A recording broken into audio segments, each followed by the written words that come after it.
Oh, my mic is live. How about that? Okay. What's up? I got a couple things left to do, real quick, and then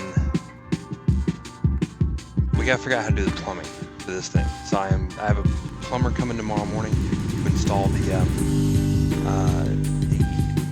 freshwater and the wastewater, the wall underneath the aquarium, and so I'm gonna know exactly where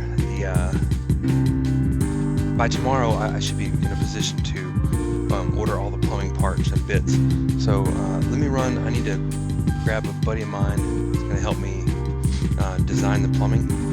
We're going to use iPad and actually draw it on the stream and figure it out. I'm not good at the plumbing part.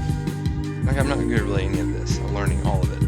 But the plumbing part is, that part's kind of tricky because of the, I don't know, all the different, if it's 2-inch and 1.5-inch bulkhead and this and all this, I mean, I am not very good at it. My buddy LX though, he is. So get him real quick.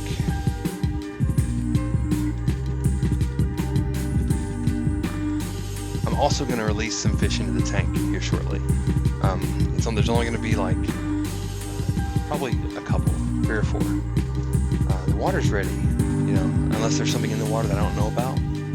I'm 40 years old, and I feel it right now. I got some kind of weird thing on my back. I've done something to my back, and it's like I'm feeling old. So 40 years old. Anyway, release fish. Lay some granite. I'm going to augment the foam background with some additional, some real rock. A couple places I've seen that need some additional meat, you know, need some additional rock work. And LX and I are going to figure out the plumbing. And if there's anyone, if you guys are on the stream, on this maintenance stream, and you are a good aquarium plumber person, as far as like overflow boxes and return feeds and all that good stuff, you feel free to contribute and help out. Hey Alex, don't go too far. I'm gonna go get the get a couple things. I need to turn the other kessels on and do a couple of quick things, and then we'll start. We'll do the plumbing first, since that's the part that I need to be fresh for because it's the most difficult. Be right back.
Hey Alex, I'll be back in a second. I'm gonna call you on Skype here in a second. Stand by.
Oh, okay, man. That's no problem.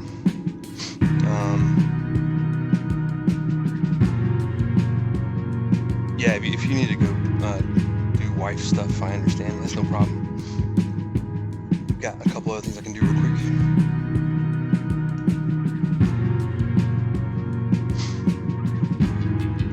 I'll tell you one thing that I want to do that probably isn't the best idea, but there are the 4 overflow holes that are currently open on the back, 1-inch holes. There's one here, 2 in the corner, and then one on the right side. And I want to fill the tank up to its operating height and see it at that height. I actually haven't done that yet, but those holes are there. So what do you do with holes when you don't want them to be holes? You duct tape them. I'm actually going to put duct tape carefully over the hole and fill it up. Make sure it doesn't leak. I'm not going to leave it like this. I'm going to drain it, back down below the holes here in a couple hours. But I want to at least fill it up initially. I'm pretty sure that this Gorilla duct tape will hold, long enough for us to kind of check it out at its max height. It's fully braced. All the bracing is finished now, so I have no problem filling it all the way up.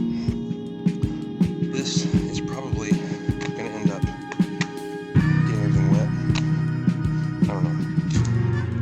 This duct tape's really good, but is it good enough to withstand? I don't know. There's only it's not like there's no pressure. It's just like an inch of water sitting above where the hole location is. I actually think the duct tape will hold for a short time anyway, long enough for me to, check out the tank with all the water in it. I still haven't done that, right? So I've only actually filled the tank to where it is now. About 90%, which is where it's at right now. I want to see it at 100%. Oh, good. Okay, well, I need to put something in those holes. But right now, they're getting duct tape. That's not happening. If it doesn't work, I'll just stop the water and, reverse it. But I think it'll be fine. At least temporarily. Oddly, the 2 holes in the back are about 1/8 of an inch lower than the 2 side holes. I don't actually know how that's even possible, but they are.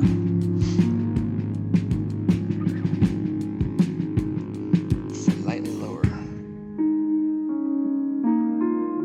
So right now they're about a half inch from where the water is. If you're looking at this, basically where you see the water now, that's about a half inch from the overflow point, which means that the overflow holes are going to be completely submerged, which is, I think, that we expected that anyway. That's not a big deal.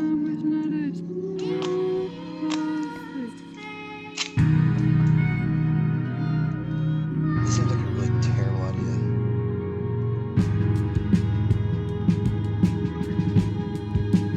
If these holes are anywhere else except for just right at the very top, definitely wouldn't do this, but they are right at the top. So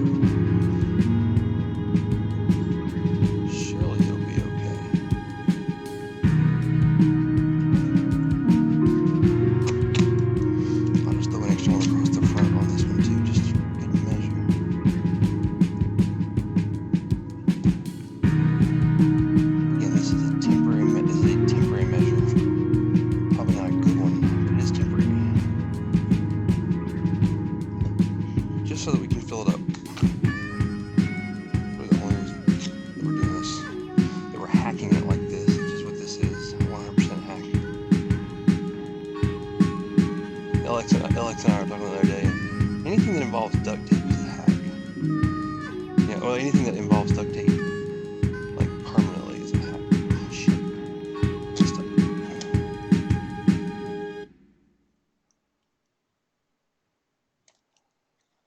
This is not permanent.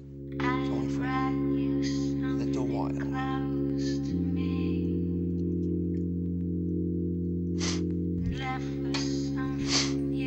Right. I still got. I'm still have a runny nose, so I'm like sniffling and stuff. I can't help that. I'm trying not to. I took medicine and stuff, but it's fading slowly. You guys can't see it, but actually maybe you can see it. This is the lid to the overflow box, and it just fits right on. Oh, there you go. Look at that. Ta-da! Doesn't fit perfectly, but it's slightly higher. This side of the overflow box is slightly higher than it should have been by a very, very small amount, but it is enough that it makes a small difference. You really can't see it. You have to be looking for it for sure.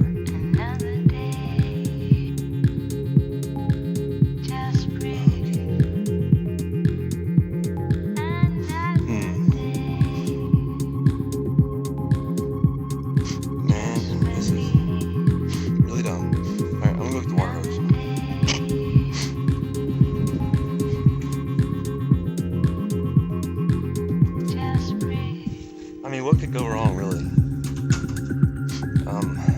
The duct tape starts leaking. I'll just drain the water. No big deal. Man, I don't think it's going to start leaking like catastrophically, just pop off and the water shoots out of the wall. I guess that's the worst that could happen, right? The duct tape literally just pops off. I think the way duct tape typically works, or the way this duct tape works, is if the glass is wet when you put it on, it won't stick. But if the glass is dry and you put it on, it will stick for quite some time. Although I do think the water sort of seeps in eventually and loosens up the duct tape, but it takes a long time. Well, let's hope. Let's hope that's what it does. Let's hope.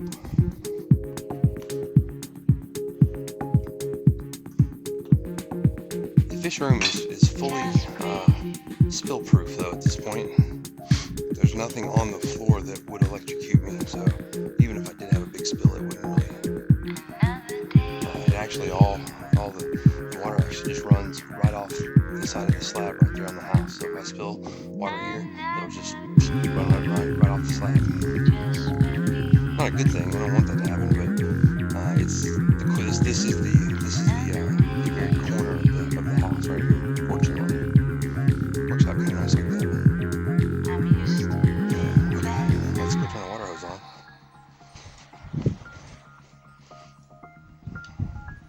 I'm used to it by now.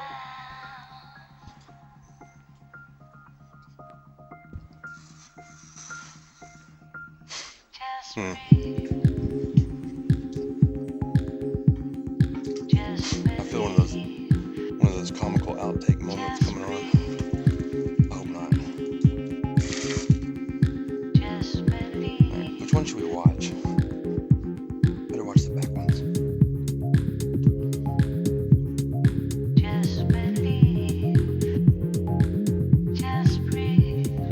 They're gonna be underwater first.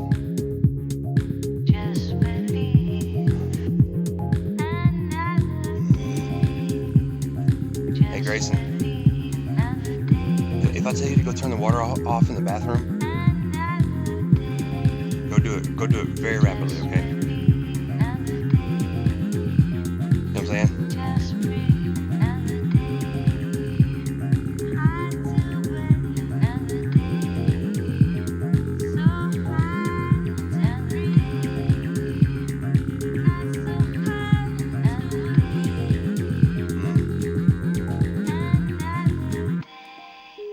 So far, so good.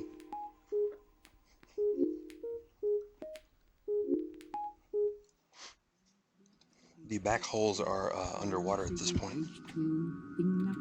Age 70, Inagar, but not much. Age 4, Inukuk, age 35, I could put tape over the bottom of the age 5. box as well. I'm very interested in Einstein's brain. And then if those holes leak, the overflow box holes, but then have to leak.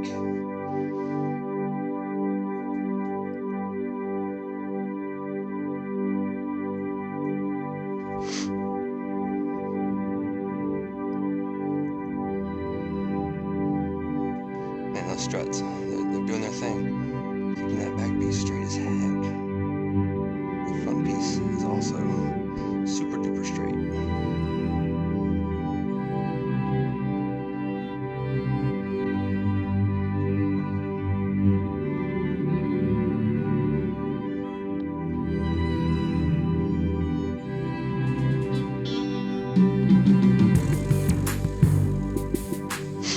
I am going to end up buying 2 more struts for the front, probably, but not yet.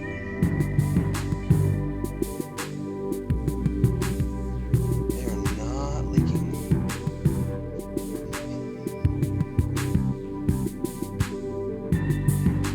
Nope, that duct tape is holding so far.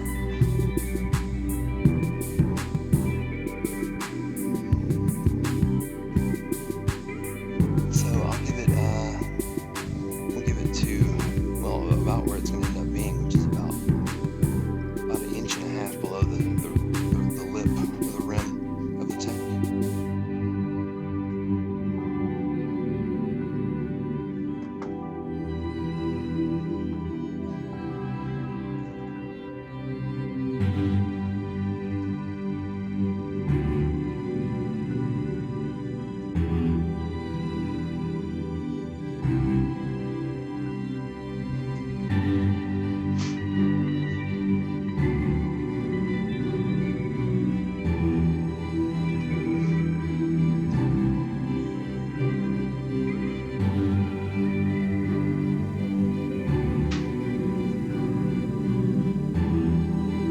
Going now?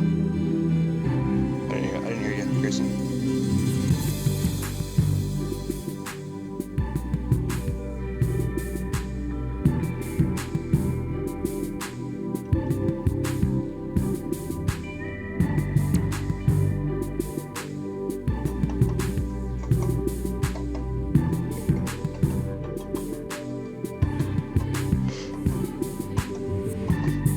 You can tap on the braces and you can actually,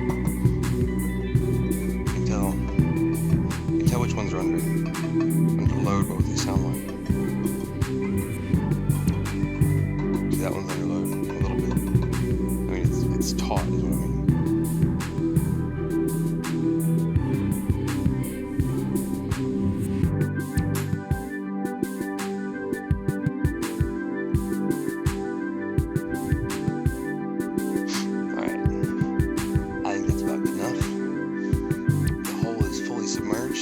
Turn the water off.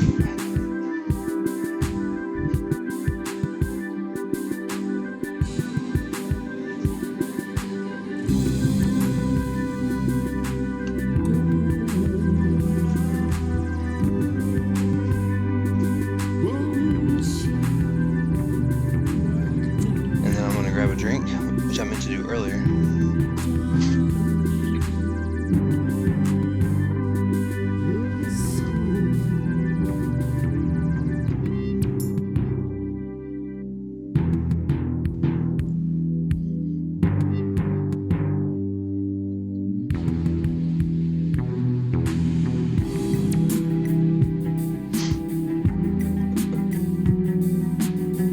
Looks good. It's really good.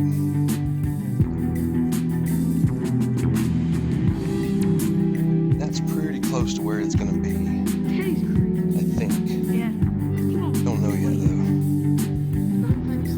It's part of what we got to figure out is how the plumbing is going to work, where the levels are going to be. A lot of stuff. I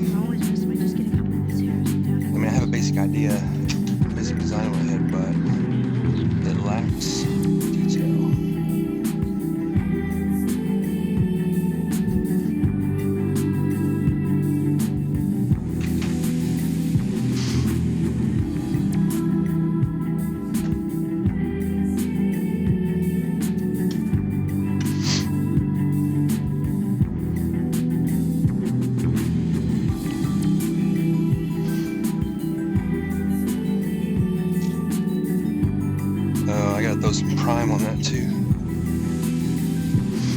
do have an inline filter on that hose from the sink, but a little bit of prime won't hurt.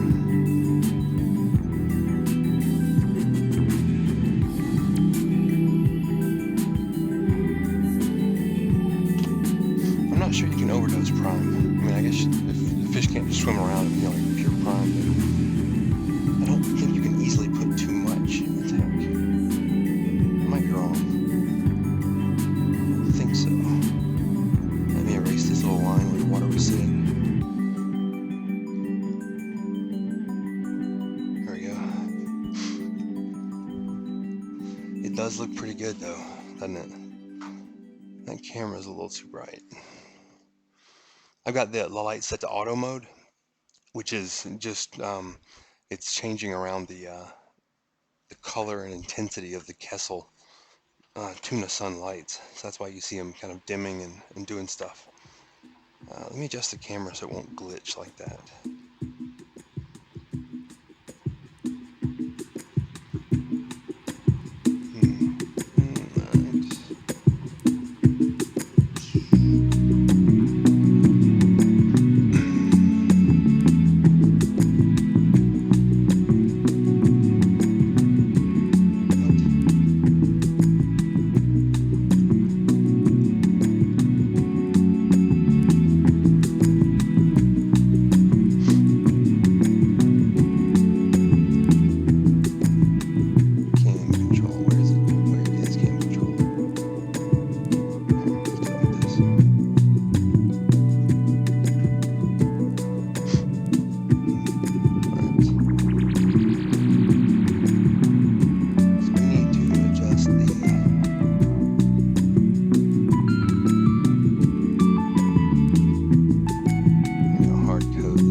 Since the last stream, a bunch of changes. So number one, obviously there's water in the tank now. The flue ball heaters are now turned on. There's one of the big 300 watt flue ball heaters on this side. There's also one over here on this side as well. can see the little, if you look right there, right, back the other way, yep, there, that's the green digital display on the heater.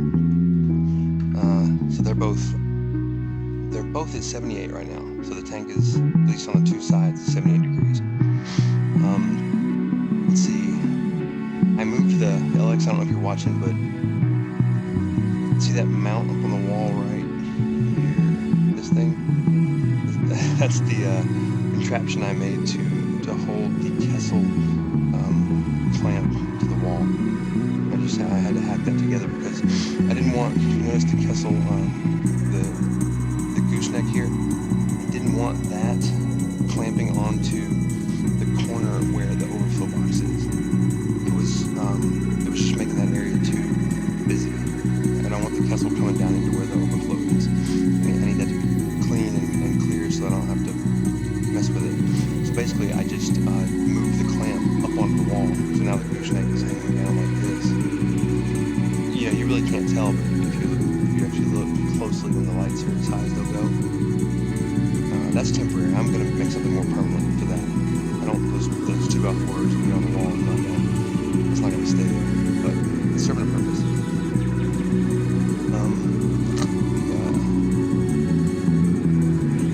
What else? The braces are installed, and this camera over here, you can see them. So basically there's a 3-inch strut, or a little 3-inch table running down the entire back side of the aquarium. That's what it amounts to, a little 3-inch by 1/4 inch,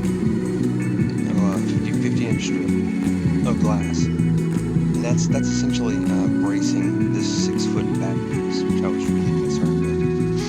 That's providing a lot of really solid bracing for that piece. So I'm happy that I'm satisfied that it's safe now. The aquarium is it feels very robust. It just feels a lot different than it did when I first set it up. And I only had this single 6-inch brace. The whole tank felt like if you hit it, it just felt flimsy. That's the best way to describe it. So I basically bought a truck ton of additional glass for bracing purposes. And I'll actually give you guys a quick tour and see how it's turned out so far. Well, not so far. This is pretty much it. This is the final form for the bracing. And I might add 2 more to the front eventually, but it's going to be a while before I think I need to do that. There are a number of other things I'd rather do first. Put it that way. Hold on, I'm having to disconnect the. There we go. Come on.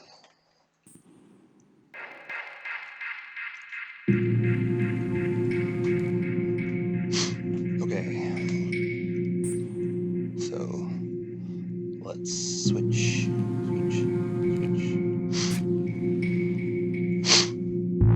Excuse me. Okay, so this is here's the tank. You can see it looks pretty awesome. It's pretty great. I'm very happy with it as it stands. It's turned out quite nice. When you stand right here, it's like you are essentially surrounded by an aquarium.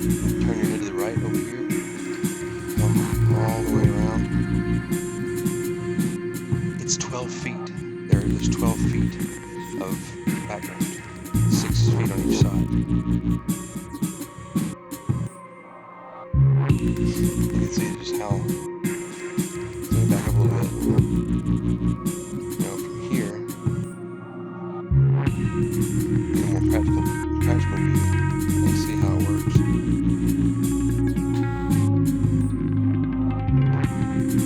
But it feels neat if you just sit right in front of the tank, like right here, and you just look straight ahead, like this. All you can see is fish tank.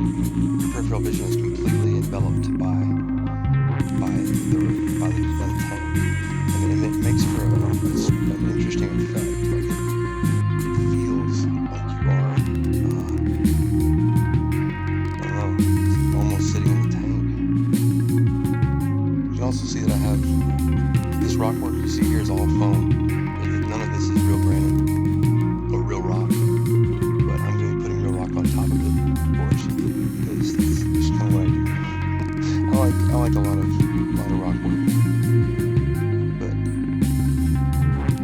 looked cool. I mean, and it this Starfire glass does something with the viewing angle, and it sort of magnifies the back of the tank a little bit.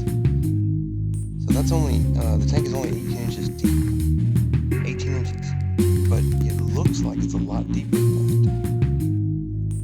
Something about the way the 1/4-inch Starfire tempered glass handles light and whatnot, but man, it really feels like you're looking at a tank that's a lot deeper than it is. The blue effect here, look at that, how that works. I really like that. I don't know, it just has it's not natural. Obviously there aren't blue lights shining up from the bottom of Lake Malawi, but there are blue lights shining up from the bottom of this tank, and I really like it. To achieve that look right there, all I did was go light on the substrate, and then use a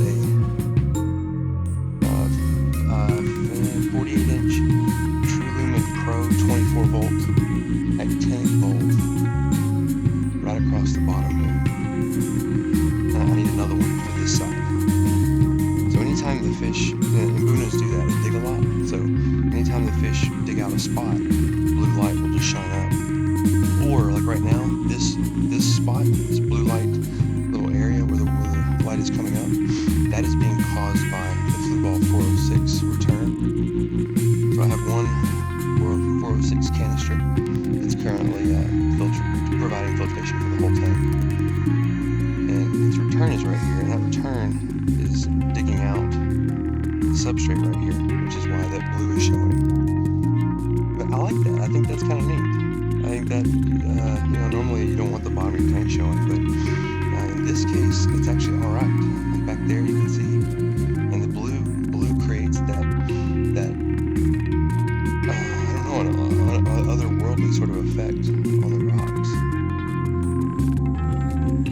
I really, really like that. I might get tired of it eventually. Maybe it's a novelty, and I'll get tired of the sort of that blue accent. But I don't think so. In fact, it makes me want to try other colors like white, a blue-white mix. I'll probably end up doing that. And I'm gonna plug. So these Kessels here that you see, these are being driven by. There's 3 of them. There. They're being driven by this device, this Bluefish controller that you see here. Or you might not be able to see it. This little tiny box runs this little microcomputer, and it controls what the Kessels are doing. I got another one of those coming. I have 2 Bluefish controllers, and the second one will control all the LED strip lights, so I can fade the bottom blue light here on and off.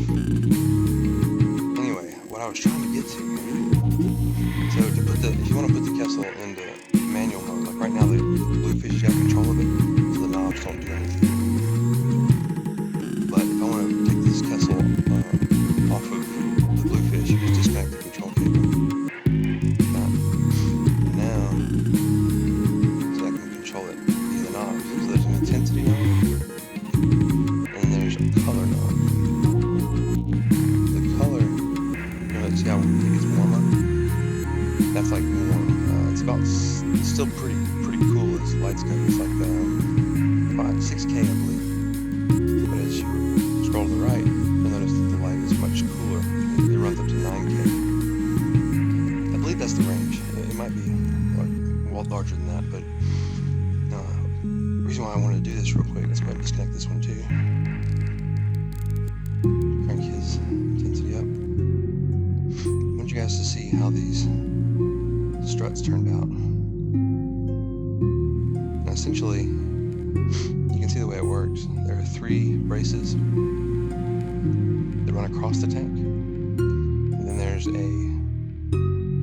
this 3-inch strut that runs along the back of the tank, and it is glued to the braces as well as the back of the tank itself. And it turns out that what this thing does is it doubles as a table.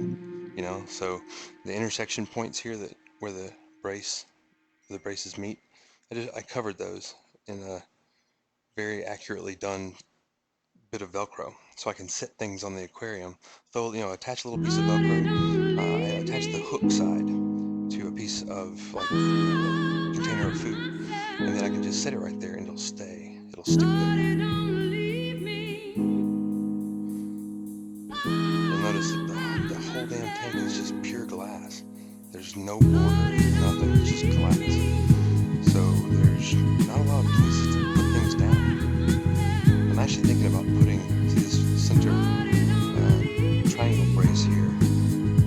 I'm actually thinking about putting Velcro on top of it. Do the same thing. I don't know. We'll see. That, I believe, will steal from the aesthetics, so I might not do that.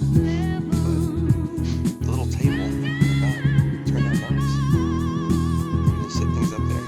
And it's, like I said, it's preventing the back piece of glass from bowing outward or coming under any stress. This thing is, that's what it's doing. That's why it's a long ways like this. Imagine trying to bend this piece of glass this way. You would never be able to do it. Alex, if you're watching, here's the flue ball.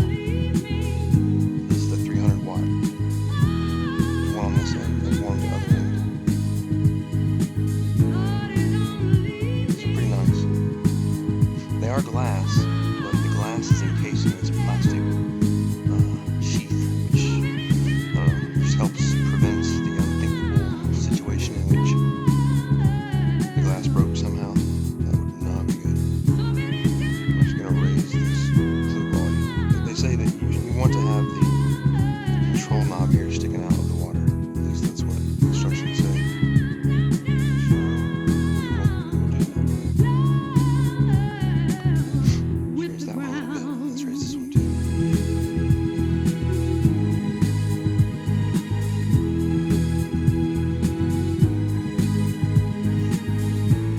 And right now I've just got sort of a collection of power heads running circulation. This guy here, it's old Rio pump that I really don't like, in fact, at all. And it's going to be going away.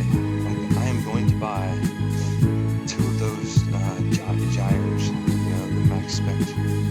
I think 2 of those gyres on one gyre on this end and another gyre on this end.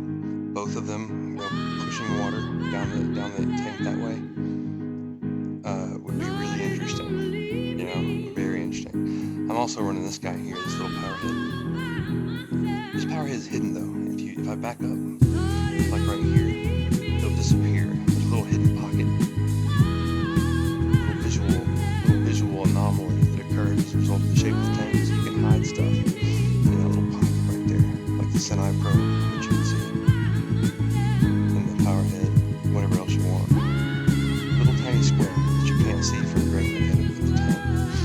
I'm using it to my advantage to hide items.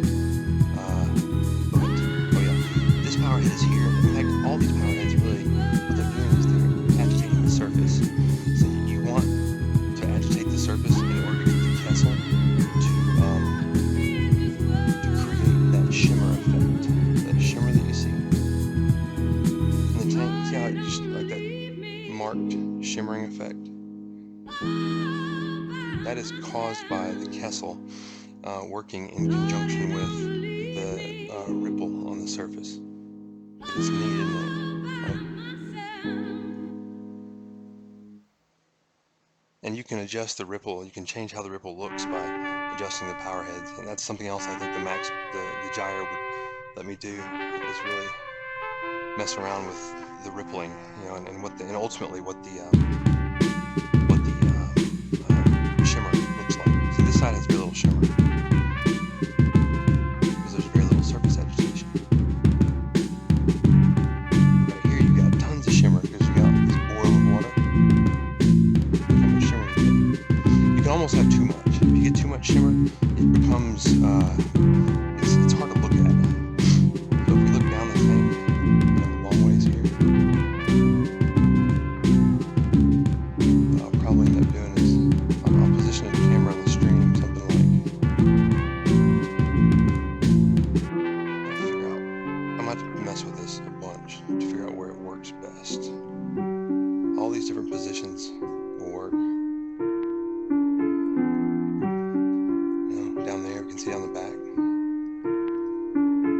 also all these little caves that you can't really see because they're covered up, but I built caves into the rock bottoms. Are any of the caves showing? Let's see. There's one.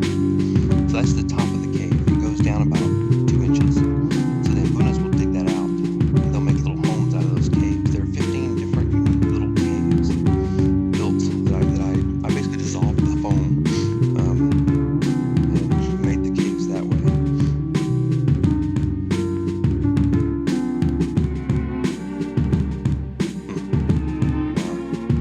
Yeah, so racing done, lighting, at least initial lighting done. Obviously the background is done. The overflow box, which you guys really haven't seen yet, right here, it's done. That's a ghost overflow. It's basically just a 4.5 gallon box. It's 15 inches long, 7 inches deep, 5 inches wide, I guess. And it has 3 2-inch holes in the bottom of it. So the one hole will be the emergency overflow, the other will be the siphon, and the other one is the open channel. And there are 2 1-inch holes on the back of it, one here, one here, on the tank, and the water is going to flow out of those holes into the overflow box through the standpipes down into the sump, which will be located right here. And that, my friends, is the biggest next task, one of the last tasks, in fact, is figuring out how to plumb the overflow box down to the sump here. That's what I gotta work out. So tomorrow, like at 8 a.m. in the morning, a plumber is coming to give me a quote on basically taking that wall out right there. Behind that wall is plumbing. The house waste, house sewage is back there, and I'm pretty sure fresh water is too, right behind that white panel. So I'm not really a good plumber, so I'm gonna have a guy come out and cut a hole out of that, put like a dishwasher, a washing machine style receptacle on the wall.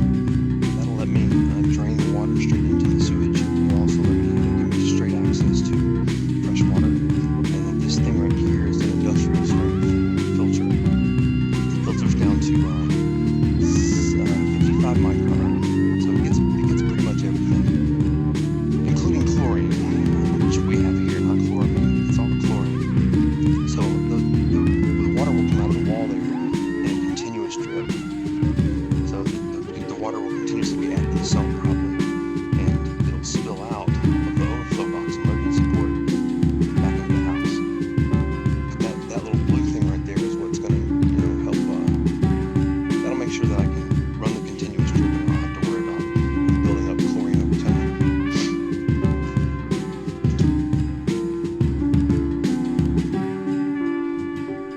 That's it. That's what this home's going to do. It fits perfectly. I think you have about, I need to go measure it, but the sump is 19 inches tall. I think you end up with about 6 or 8 inches right here. It's not a lot, but it should be enough. Excuse me. Alright. Man, I can't wait to see a fish swimming around in here. I probably should do that first. Might as well. I'll test the water once more to make sure it's okay. But this tank water right here is pretty close to what the sump is right now in the other room. We got a lot of room to spread out. I mean, one fish in a great land. I'm talking to 7 people right now. It's not just one person. But yeah, I do talk to Alex a lot. Here's the other end, by the way. I want to show you guys this. It's a little cheesy, but I like it. See if you can see it. See that canyon? It actually builds a canyon. You can only see the canyon from the side. So if you sit right here, see, look right here. So it's just some rocks, right? But if you come around the side, one of the stream cameras will be over here. And I'm probably going to call it something cheesy like submerged canyon.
maintenance kind of thing. Like, how do I effectively move around and position the camera safely without dropping it in the water? I've already almost dropped the camera in the water 4 times.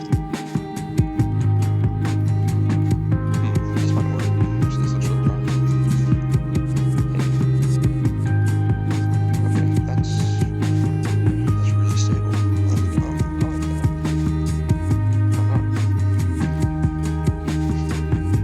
I will show you what I did. So this is actually pretty good. Well, you can see it.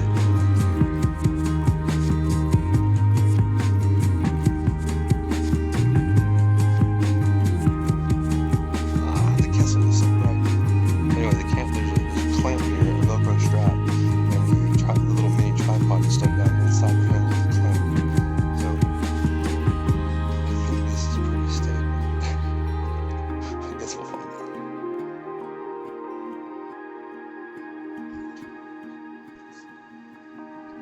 Now I need a better way. I need better camera mounting apparatus. This is not going to work in the long run.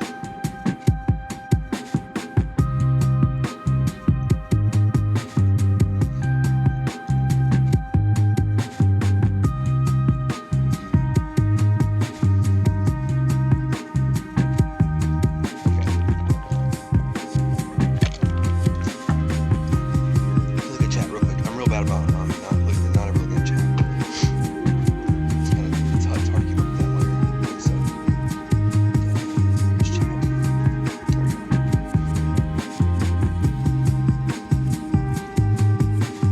Oh, sorry. Thank you. Thank you for telling me that.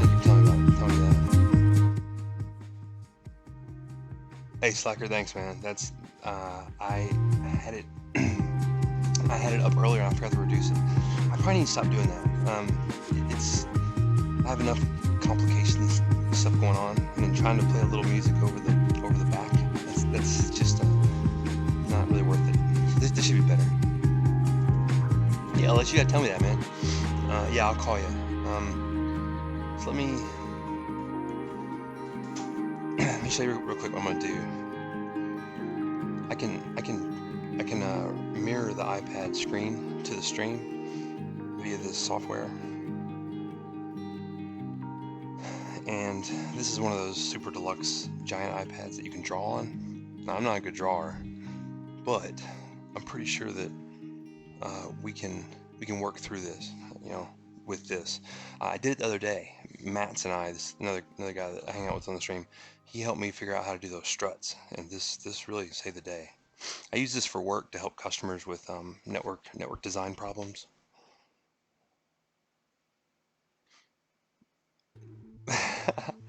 I get that a lot, Slacker. Everybody. I always get really enthused, I guess, about stuff that I like. It's just a me thing, I guess. But I have had a really fun time with this. Like this has been a lot of fun. It really has, especially now after all this work, after like 8 months. It's to the point where it looks the way that I hoped it would, and so yeah, it's fun. I really like it. I'm gonna be sad when it's done. I mean, I guess I can still do these little streams and stuff, but maybe help explain how I'm taking care of it. But all the building part's gonna be over. Alright, here, let me call you real quick, y'all.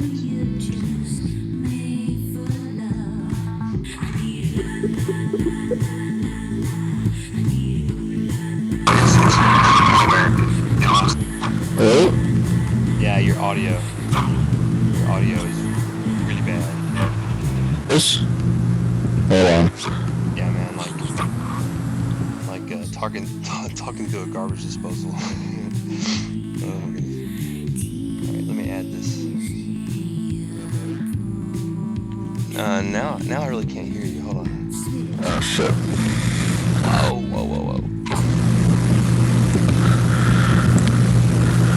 You might have to.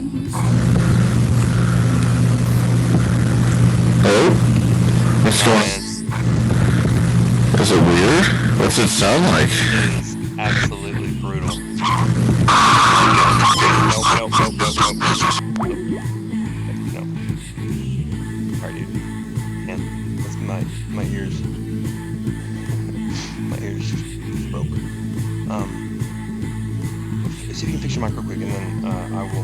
this up.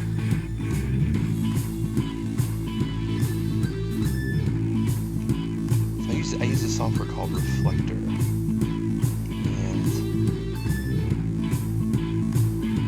it emulates an air. What do they call? What does Apple call their proprietary air something? Imagine that. A new version is available. No, skip that. Okay. All right, yeah, I'll call you back here in a second. You sure you got it fixed? Okay, so now I can do this. Turn on mirroring. Look at that. Oh, you guys can't see it yet. Maybe I'll do it again. Make frame.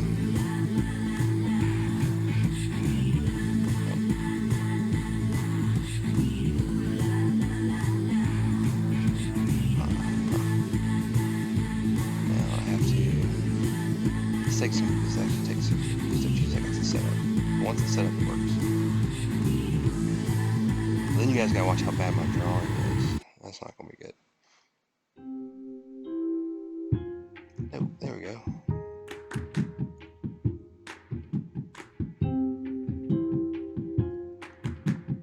Oh crap. Hold on. There we go. Man, I wish there was an easy way to do this. God, everyone just saw my Skype name. It's a good thing I'm not famous. Soda poppin'. Grayson, I accidentally displayed my Skype name on stream. I used to do this a lot when I was younger. Alright, now if I minimize this, it should stop flashing. Hopefully.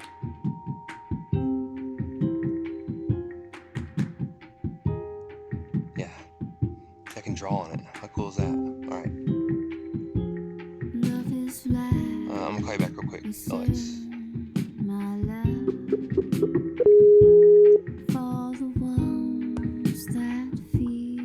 Hello? Hey. Is that better? Yeah, man, that's like 100 million times better. Okay, good. I think somehow the microphone was turned up all the way, and then I tried to turn down the Skype volume, but that didn't really help that much because the microphone was still like distorting itself, you know. Mm-hmm. So yes, I understand. I think it's good now. Okay, so let me go get. Let me so this is how it works, man. I can actually draw on this thing and. Wait, so why would you do it like that? Why not put the sump the other way? No, hold on. Damn, you just jumped straight in. Oh, I was like, well, shit. It looks like I see these big lines. Well, no. I was just messing around. I'll turn. Okay. Those are overlays. I can turn them off. I was gonna say it's like tripping out right now. Yeah, it's gonna blink. I had the blinking fixed last night, and don't know if I can fix it or not. Oh wait, now it's good. Nah, it occasionally does it. Oh wait, no, there it does. I know. You know what? I know what it is. I figured it. I remembered what it was. It's tripping out, man. It's the mouse. You gotta tell it to turn off. Really? You gotta tell it to turn off the cursor. Oh, okay. The cursor is like it's probably some kind of hardware accelerated cursor or something. I don't know. Probably trips it out. I think this fixes it once I do that. Yeah, this is kind of hard to set up. So, like, what was I going to say? Oh, I did find a bulkhead that'll fit in the 1-inch hole. But it's a 3/8 inch tubing, which I don't know what the hell you're going to do with that other than just put a plug in it. But if you had like a top-off system, you could top off from there. So I don't know. I mean, that'd be like the perfect size for like a top-off, you know, like 1/4 inch or 3/8 inch. Yes. All right. Although you don't have to top off from the tank, you could also top off from the sump. So, okay, although honestly, I figured it out. I figured out how to make the flashing stop. Okay, good. All right, I probably still have to wait 20 seconds. Yeah, it'll quit here in a minute. All right, so let me hide all this stuff.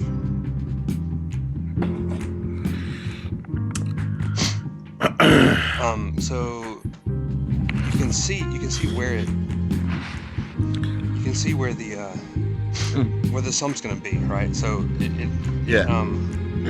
has to be there. It can't be anywhere else at this point. There's no option for that.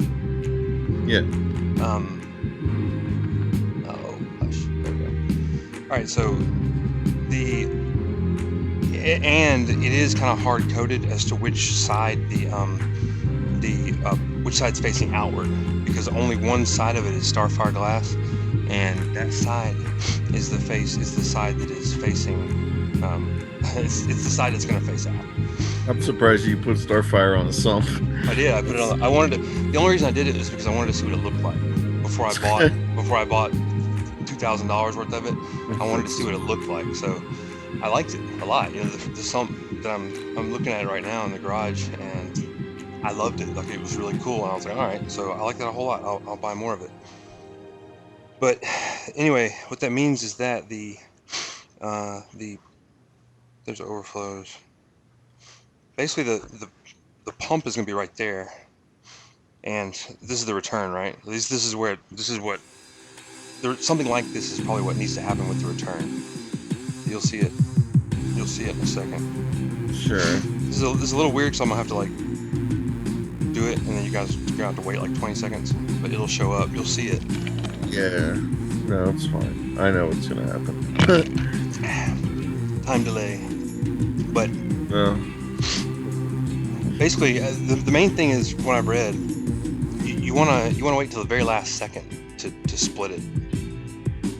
You know, No, that's not what you want to do at all. You want two separate lines. Why would you do that?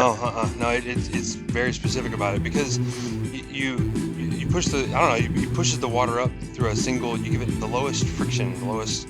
Yeah, but who cares? You're gonna have a pump that's 3,000 gallons per hour. You don't need. It doesn't matter. Basically, you just. I know, but I also don't need two. If I can just go up to the top and split it and go left and right. I don't know anyone who's done that, but you could do that. I don't think that's necessary.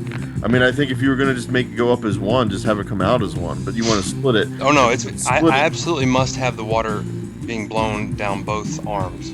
I would not do that at all. I would make a manifold and then just do two runs that are completely separate, and I'd probably put them off to like the middle or something, and then have them split out even further again from there. Like, I don't think you should do it that's just weird. I would not do with that picture. I mean, I would build a manifold with valves that's like attached to your stand on just somewhere up on the back of the stand, you know? Well, so to be clear, what you're seeing is just that would be behind the tank. None of this is going to be showing. Yeah, but you need to be able to reach the valves and stuff. Like, you don't want. So the valves can be. They will probably end up being. You couldn't do it like that though. They'd be like at the overflow. There. Could also put them right here on the side. I could put a valve here and a valve Like, honestly, here. that's so close together. Wouldn't you want them farther apart? Not really. From here to there, that's about 2.5 feet, 3 feet. That's not close. It's not close at all. I mean, you gotta realize how big this thing is. It's 12 feet from right here to right here. It's 12 feet. I'm still waiting for it to show up here. Yeah, you'll see in a second. But no, you can't put a valve there because that's not going to control each return separately. You need to be able to dial back. I know. Right. Well, that's the question, right? Do I need to be able to turn off east versus west? Yes. Do I want to turn because them off? if you don't, first of all, unless you make it all perfectly even and like the fittings are perfectly this or that, they're always going to be mismatched a little bit. You always, you definitely want to put a valve so you can control them individually. That's the reason why you put it as far down the line as you can. See, but usually you don't even do that. Usually you just run the line separate and basically just put the valves down on a manifold. I don't want to have to deal with any more PVC than I have to. Honestly, given the way your sump is, I think you should just use flex PVC. Especially with those drains, I really think you're doing this wrong. I think you should flip the sump around and just deal with the starfire on the back, because that's ridiculous. You shouldn't have your drains running that far if the only reason is a visual one. I mean, you're just compromising your plumbing system for looks, basically. drains from the overflow box, right? That's what you're talking about. Yeah, you want those to be as short as possible. The return, you can have the return be as long as possible. It doesn't matter. Like, you just get a bigger pump, you know? You're already talking about getting a pump that's 3,200 gallons an hour, yeah. which is more than you really need for this tank. Yeah. I mean... Yeah, you're right. And to be fair, when I originally was trying to minimize head, make it as little as possible because... that was before I bought a 3,000 gallon per hour. Yeah, pump, it doesn't matter. Even on my tanks, I was just like, you know what? Who cares? The pump is way like I bought an 1,800 gallon per hour pump, and I really only wanted like I don't know 1,200 at most.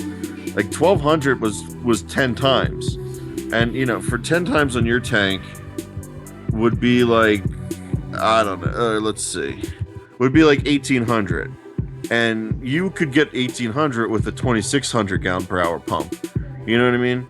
So if you're going to get a 3,000 gallon per hour pump, then put as many elbows and put as many splits and put as many, you know what I mean? You're probably right. Like, some of these pumps actually like a little bit of head pressure. Like they actually, it seats the bearings. Like, you know, when those propellers on those pumps is spinning around, if it's like if it doesn't have any pressure against it, they tend to wobble and they run a little noisier. When there's actually pressure against it, I really hope there aren't bearings in a pump. Well, it's not bearings. It's a ceramic shaft. Yeah, it's magnetic. It doesn't actually touch it. Well, no, it touches a ceramic shaft. Yeah. The propellers, the magnet is sitting on a ceramic shaft. All right. So let's assume that. Oh, damn it. On a good pump, it's ceramic. On a cheap pump, it's plastic or metal. Yeah. So here's the pump on this side. Whatever. I can spin the sump around and face the tempered side out. Maybe. I think you really should. I don't think it's worth compromising your drains. That's the one thing you don't want to screw with this, is because your drains are already. You know what I mean? Like you really want to maximize the amount you're going to get through the drains. Okay, so here's I think you should even try to sneak one of the drains through the middle of the stand, or maybe 2 or 3 of them through the middle if you could. You see, like in between the stand where it's got like I don't know, like basically like if you look where the sump is, the right wall of the sump, there's like 2 big posts of wood and then like a gap in the middle. Yep. Do you think you can sneak the pipe through that gap there? So it's coming in straight off the side of the sump? No, I had planned on. Well, let me show you that real quick. Yes, yeah. See, so if you do it this way, which I think is the right way. The other question is if you're gonna do. So could you fit like valves under, like basically above the wood frame of the stand there? Could you like attach pipes up there? I can do it wherever I want to, but sure. I just want to use the room up there. So the emergency is going to end up somewhere right in here. That's where the wall. That's where the fixture is going to be. You know. Yeah. So that'll drain. That'll run down and it'll run down the back of the tank. And so the way this looks right here, which you'll see in a second, the front is what the back looks like. It's flush. So the glass is flush to that piece of wood on the back. You'll see it in a minute. Yeah, let me see here. I'm waiting for it. So there's the overflow run, and then there's the siphon in the open channel. So yeah, I just am seeing your overflow run show up. So I can angle these down and have them come kind of. You'll see it. Like that. I can. And it will like. The exact mechanism I'm not sure, but you're right. That's pretty a straight drop almost. I mean, it's a slightly angled drop from the siphon in the open channel right there on the back where that box is. You should. It's just starting to show up here. Yeah. Yeah. See, that's what you really want. You want it to be as most direct as possible, and you're gonna need a valve on the siphon. So, here's the thing with the siphon. If you're going to put a valve on it, then you kind of want it to be hard PVC if possible. I think the trickle and the emergency, you can do flex PVC for sure on those. But for the full siphon, you might want to try to do hard plumbing. I don't think I would do two different styles. I'm going to do one or the other.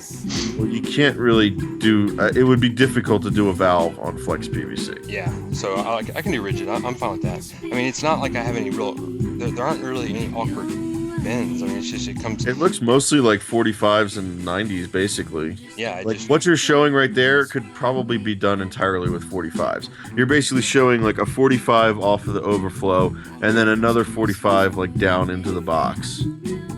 But I don't know if that's actually how it would be.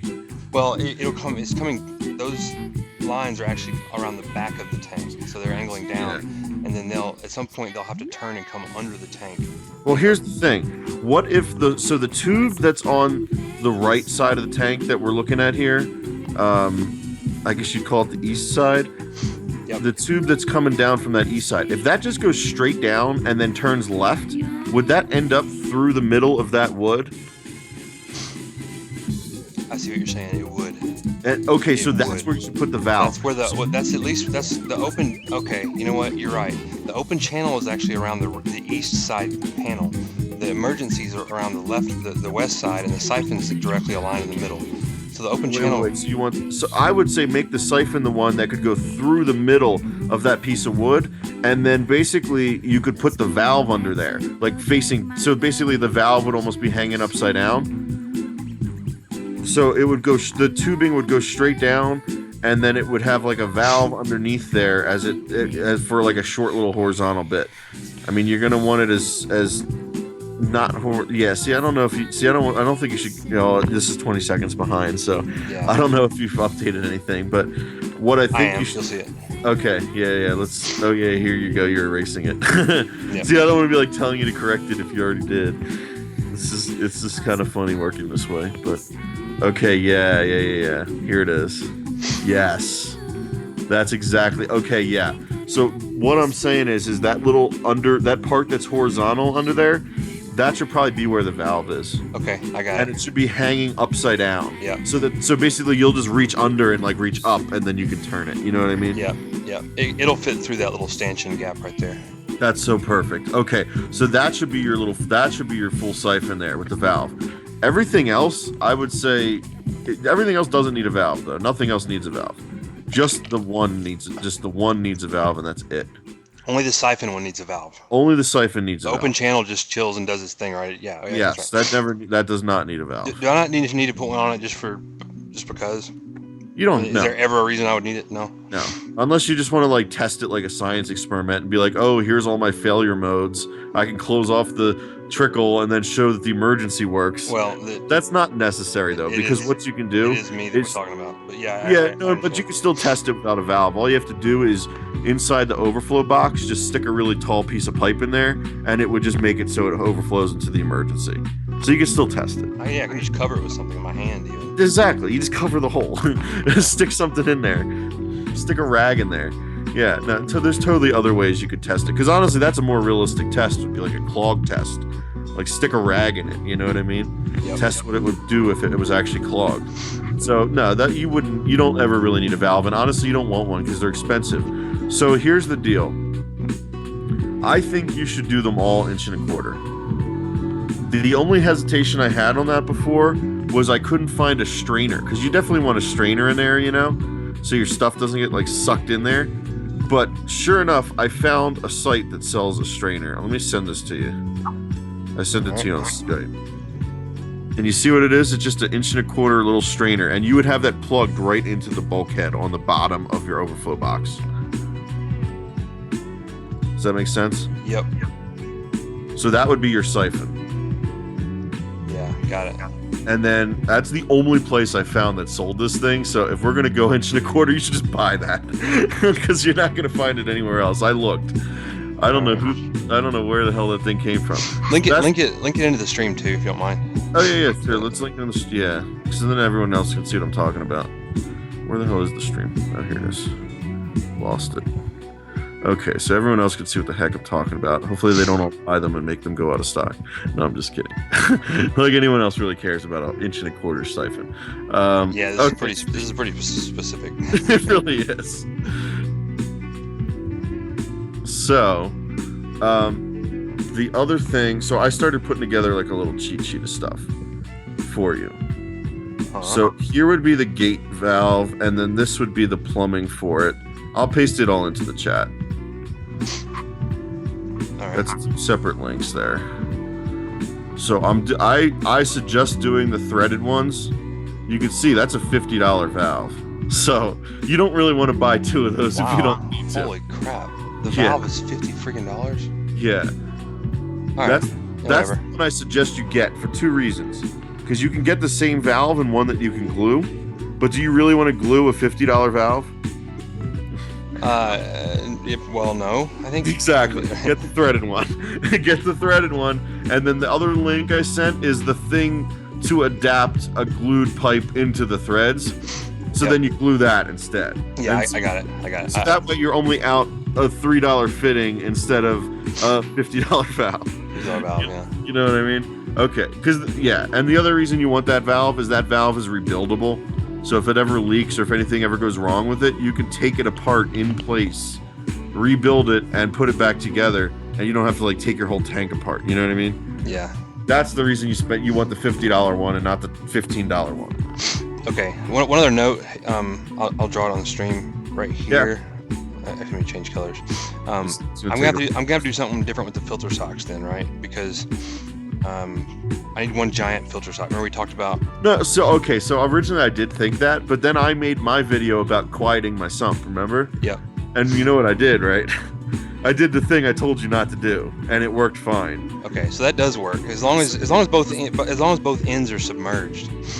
Yes. So here's what I think you could do is at the very, very end, you could put a T and then like some 90s down into the socks. All right, let me draw that. But how many socks do you have in there? 4? Well, my experience so far is that I can fit 4. I can actually fit 4 in this space.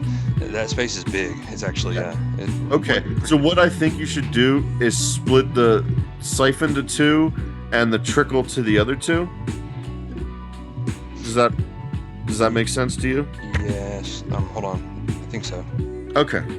All right. So we just split the siphon and then bring the channel directly into its own sock, probably. Then you'd only have 3, but you could do that. That's fine. I mean, the siphon will get 3, and the open channel will just get 1.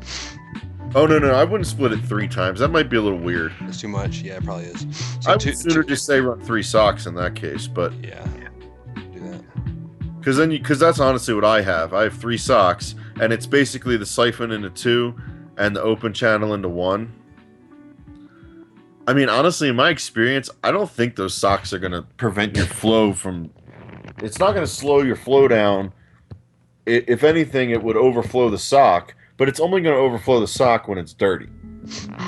So it's just going to be a matter of how quickly your socks fill up before you have to change them. That's really what it's going to turn into. Right. Okay. So the filter socks right here.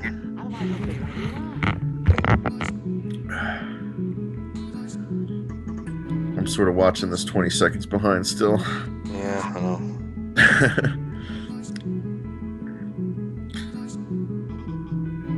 So yeah, I don't know. I did find some bulkheads that'll fit that hole, the 1-inch hole, but 3/8 inch. What are you gonna? I mean, literally the only thing you can do with it is like a top off, which would be good though, because if you have it draining from the sump, then topping off from the tank would kind of almost be perfect, huh?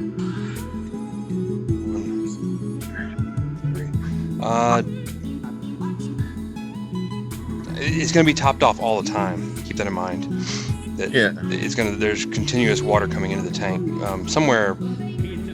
So right, like here's you'll see in a second. So there's the fresh water, and that's gonna be fresh water is gonna be coming in all the time. Yeah. Well, no, what I'm saying is if it's going to be draining and filling, you should probably have it filling far away from where it's draining. I know. That's true. Well, it would work. It would work. Cause I'm gonna fill it into the sump and then drain it from the emergency all the way at the top. So that's pretty far, you know. Wait, so where's the emergency that you'd be draining it from? It's the sump. In the box. No, the box itself. I actually can use the sump overflow mechanism that I use now, but I just figured I'd use the emergency overflow and just let it sit right on top of it all the time. Wait, what do you mean? That's not how this works. Yeah, but what I'm saying is, why not? Like, why can't the emergency just? No, because the emergency and the overflow never gets used. It's dry. Like I know, but in this case, it's almost dry. But there's a little tiny bit of. No. Even if you add more water to the tank, it's going to go down the other two. The only reason the emergency would ever get used is if you like jammed a rag into one of the other pipes.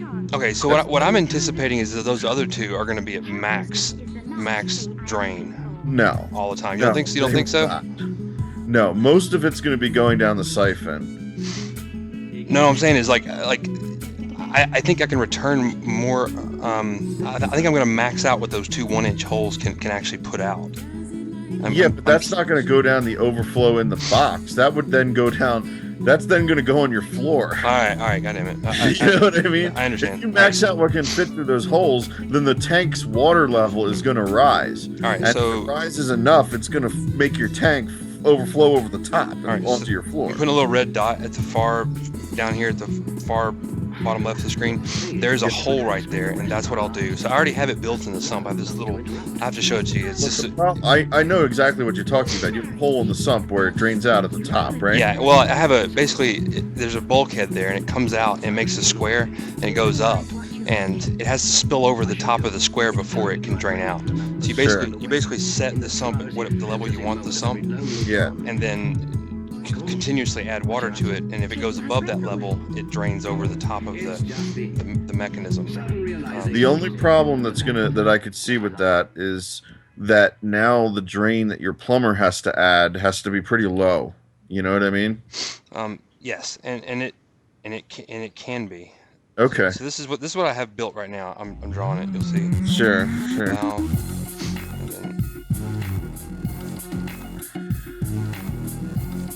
Yeah, I'm still waiting here. Yeah, you'll see it in a second. This is the apparatus I have on the sump today. So basically, there's a little air hole right here,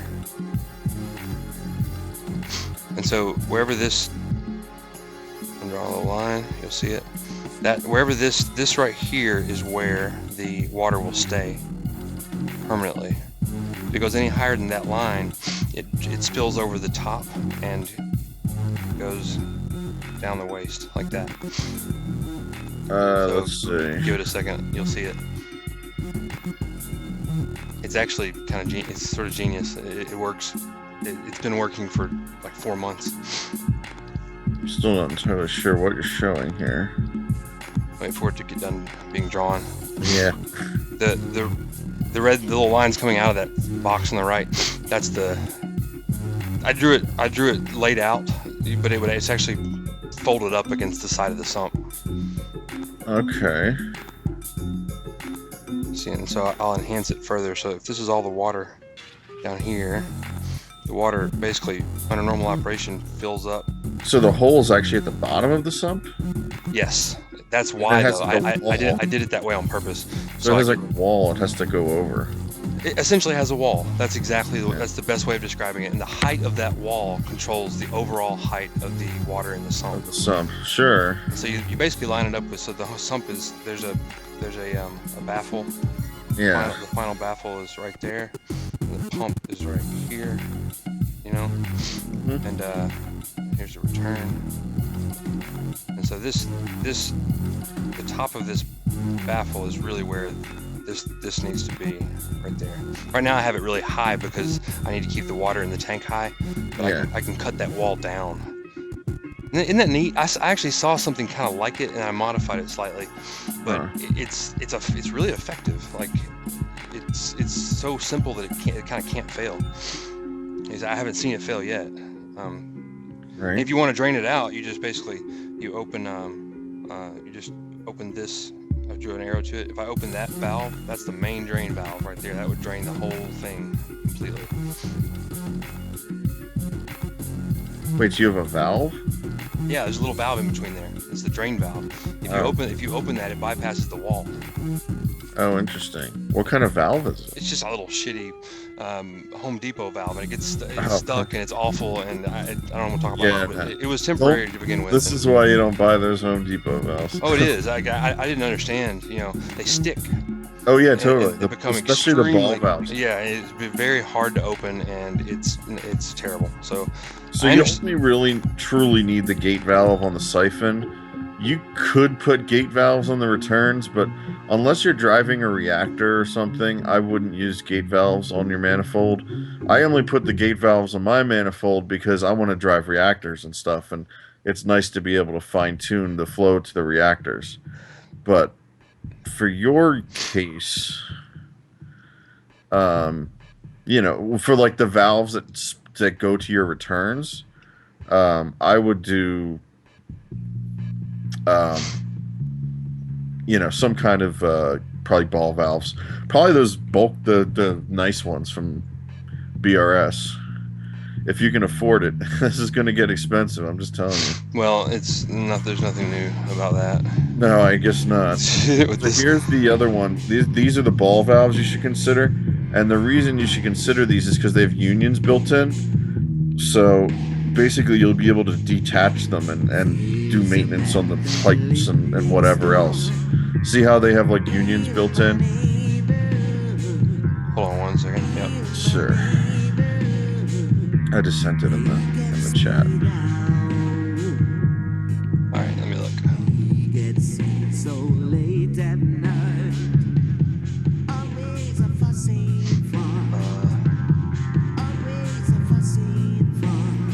I see.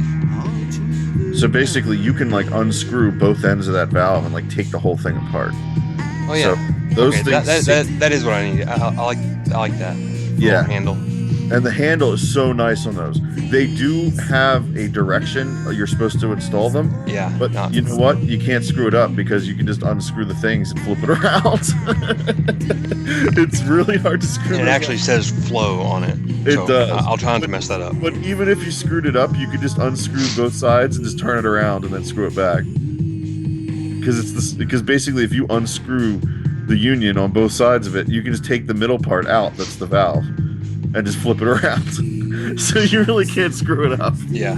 Even if you screw it up, you can just take it apart and fix it. Right, not only that, but these valves, you can actually tighten the seal against the ball. So like if for some reason it was leaking or something after like 10 years, you can actually take it apart, take the seal out that like fits against the ball, clean it, put it back in, and then there's like a wrench it comes with where you can actually tighten it back in there again. Yeah. Which, find a ball valve at Home Depot that lets you do that. You know what I mean? And the action is so smooth on these. They're so nice. You can just barely turn it if you want to, and it just turns. So, yeah, you'll like those. But look at the prices on them. This one's gonna come straight down. Hey, so in a second, look at the stream. Yeah. So is this a 90 right here that you're gonna see? What you got? You'll see, and then it comes straight over, and then another 90 straight down. You shouldn't really use any 90s. You should use sweep 90s or double 45s. But I'll show you in a second what you should use. Let me wait for this to load though. It's still. Yeah. You'll see here in a second. So that's that one. This is the channel. Open channel. This is the siphon, and this is the emergency. So the siphon will come on the other side, straight down. And then a valve, and then to the right. Yeah. And then it's got. So what you should use, and I was actually looking at this almost for myself too. This Flex PVC site just has them, but you could get them anywhere. I'm just looking at this site because they have a lot of selection. But where's this thing? I just want to show you what I'm talking about so you understand. Elbows. Sweep 90s. Schedule.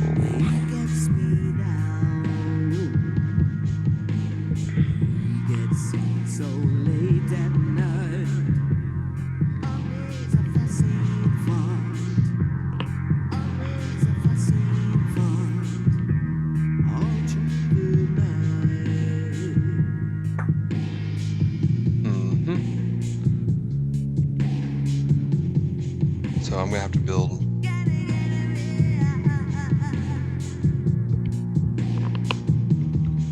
So these are 1.25 inches. You might have to get spears because it looks like they don't have the generic ones an 1.25 inches. But that's okay. It just costs more. It adds up, don't it? It adds up really fast. So these are sweep 90s. And let me paste them in. Basically, this is like the equivalent of attaching two 45s to each other.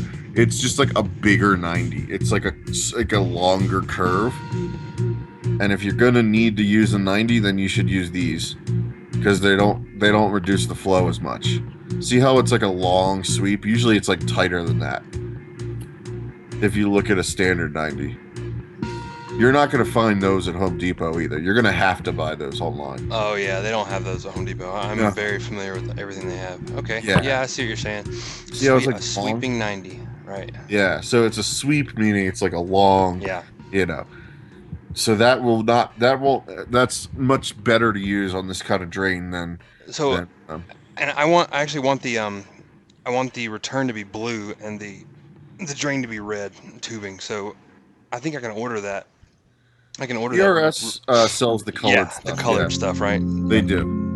So I actually do want mostly because it's going to look neat, But in that case, do you want the colored fittings too? Well, yeah, I know that's the reason why I bring it up, because you should just paint them. I'll have to paint them. Yeah. Just paint the fittings black, and then just get the colored pipe so you don't have to paint the pipe. Well, do they have black fittings? That would be a lot easier. They do, but not sweeps. Sweeps are that would be like hard to find. Is that, you know what I mean? Yeah, I got it. That's cool. I can paint them, no problem. Yeah, you could use that. What the hell's it called? There's special stuff you have to do. Yeah, it starts with I've painted them before. As long as you gotta let them dry for a long time. Yeah, well, it doesn't matter though. If it's not in the tank, it doesn't matter if you let it. I know, but it'll chip and stuff. Like you really. Yeah. You don't want to. If you don't let it dry for like a full day, if you knock it against something, it'll scratch right off. So 1.25 inches is hard to find anyway. So half of the stuff you're gonna have to buy online. BRS does have red and blue in 1.25 inches. So you're good there. I don't think they have sweeps though. You could look, but I don't think they do. Yeah, not to worry. I'll paint them black, flat black, and the tubing itself will either be red or blue. It's fine. That works. Yeah, because most of these fittings you're not going to find that. What you'll find is the Schedule 80 stuff in gray. Yeah, and I don't need 80 either, by the way. I think 40 is fine, right? It has. 40 is fine, although the valve is 80 because the valve is like the one thing you don't want to screw up. Yeah, that's fine. Yeah. That doesn't affect the fitting, does it? No. In fact, the only way basically the difference is actually the interior of the pipe is smaller because the walls are thicker for handling higher pressure. But the actual exterior of the pipe is the same so that it can still fit into all the same fittings. So it doesn't matter, basically. It makes no difference. Especially for this, it doesn't matter. It's not high enough pressure to make a difference. Yeah. All right. So now I can work out from these diagrams. I can work out exactly what I need to order. So here's the other thing. If the two pipes for the emergency and the trickle, you have those going around the back of the tank on the other side, right? Yeah. You could probably use 45s for those, which like a 45, then a long piece of pipe, then another 45. You know what I mean? Yeah. Yep. Yeah, back to this image. That's what I want to say. So see how you have almost, so what I'd almost say is that one on the back there, maybe try to use 45s all for the other two. Yeah. Just to make 45, then like a long curve and then another 45. You know what I mean? That kind of thing. Yep. Where you're setting off a pipe at like an angle and then you're correcting the angle back straight down later on, kind of thing. All right. Yeah, no, I think that'll work. And then the valve will go underneath there where that horizontal run is, basically. Yeah. You really want to reduce the horizontal runs to a minimum, but I think if you're going to have a horizontal run, it might as well be where the valve is because it's going to create a back pressure against the closed part of the valve, you know? I'm pretty sure I can angle that too, by the way. I have it drawn. Because I'll have to see it in practice, you know. But, Well, the problem is you can only get so many weird angles. You know what I mean? yeah, Like, but they do sell like 11 degrees and like, oh, what is it? They sell half of 45. I'm hoping I can come down and then angle. But you're gonna have to just buy a ton of fittings if you want to play with stuff like that, because it gets funny. Let me see what sizes you could actually get. I know you could get some odd angles, but I mean they're all like divisions basically. So you could get a 22, you could get a 45, you could get 11 and 15 and 30 and 60. Okay, so there are a bunch of angles. I'll probably order one of each, most likely. Well, you might want to order 2 of each. Yeah, really. Just several of each. They're only like $2 or $3 a piece. Because you're really, if you order one, you need to order 2, because you need the other one to like offset the other one. You know what I mean? Like, anytime you order one, you need to order 2. Honestly, for plumbing, I would buy like 5 of each. Yeah. You can't have too much, and hopefully they have a return policy so you can return what you don't use. I never actually do that, but yeah. I don't either. I just keep it because it's nice to have spares. Oh yeah. Oh, so is that your filter sock set up there? I don't know. I'd work out. If there's 3 of them, that's not a problem. I ordered some more chloroplast polycarbonate today to make a new filter sock. So wait a minute. That's not the right one being split though? We were talking about making the siphon one on that is the siphon one where the Y is drawn. You want the siphon one in the middle? I was trying to say do the siphon one as the one on the east side so that you can put the valve underneath the tank. Yeah, I got you. You know yeah, what okay. I mean? I understand. I just did it. I did it backwards. Yeah, because that way you could reach the valve from the front, which would be way easier than trying to go behind the tank or like reach over the sump to get to a valve that's like back there. Yeah. You don't really want that if you can avoid it. My tank is like that. You have to go the 120. You have to go like stand like to the side of the tank and then reach around the back. It's a little bit annoying, but I don't change it much, so it doesn't matter. But even so, if you don't have to, don't. No, I think you should do I think it should be siphon on the right, open channel in the middle, and emergency on the left. I like that. All right. Plus, that means that well, really, I like it being that the siphon's kind of on the right, because that means it's like right under one of the holes, basically. It is. Yeah, it's gonna be interesting to see how the turbulence and stuff plays out in there. Really, the biggest concern would be, venturi, like air, like creating like a little tornado. Little tornadoes. Yeah, that's why I made it extra deep. I was hoping that. I think you're gonna be fine, because generally they say 6 inches. And you did 7, but in my experience, I mean, unless the flow rate is ridiculously high, even like 3 or 4 inches is enough. 6 inches is already adding leeway, and you're going 7, so I think you're fine. If it was creating an issue, then you could do the double 90 thing, but I think that little strainer will make the flow it'll break up the flow enough that it'll prevent a little whirlpool going on. Okay. Yep. Yes, that's what I wanted. You did it down the right way. I mean, you still could do the bigger socks. It's really up to you. Yeah, well, the fortunate part about that is the way that the sump is designed, I just glue 2 pieces of this chloroplast together and then cut it to size, and if I don't like it, I can make another one. It's very easy.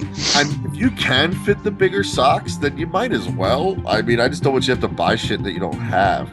Nah, I'm not too worried about that right now. Yeah, I wouldn't worry about that part. As long as you put, like a union there. That's the other thing, is you might want unions on this thing so you can take it apart. So you probably want a union on each of these, really. Where I'd probably put them would probably be right after the bulkheads, if anything. So basically, like right under the overflow box. Right under the overflow box is what I thought would make the most sense for that. Put 3 union off of each one, so that you could just take them all down, essentially. Yeah. All right. Especially the emergency and the trickle, you should be able to just undo the union and take the whole pipe out. And then you could go like clean it, you know what I mean? Yeah, I could. The one with the valve, that would be, you wouldn't want to do that. It's gonna be heavy and chunky. You don't think so? The siphon probably won't Just don't even bother with the union. Well, no, you should put a union, but I'm just saying it would be difficult to take it apart. Yeah, but well, plus still want the option. It's gonna be all screwed into the wood and the stand. That's what I mean. You're gonna use pipe clamps and stuff to hold Yeah. it in place. So yeah, no, you want unions though, but it would definitely be it'll be fun. Yeah, it's tight back there too. It's gonna be fun. You're right about that. It's gonna be a pain in the booty. Those BRS has those really nice pipe clamps that I used, but they aren't cheap. They're like $4 or $5 a piece, and I bought like 8 of them or something. I don't know. They it wasn't cheap. Nothing from BRS is ever cheap. No, nothing they sell is cheap. And nothing. And my guy couldn't really do a discount on any of that stuff because BRS pretty much is just selling that stuff mostly at like cost. They're not really like giving their wholesalers much of a break on that stuff. I'm surprised they even have wholesale. They're a distributor to distributors. It's kind of weird. They are. Well, that's what their business originally is. Like. That's right. It was bulk reef supply. That's why it's called bulk reef supply. Yeah. I got it. But now they sell mostly to consumers, I think, don't they? Well, I think they broke more into that market because of their videos, if anything. Yeah, you're right.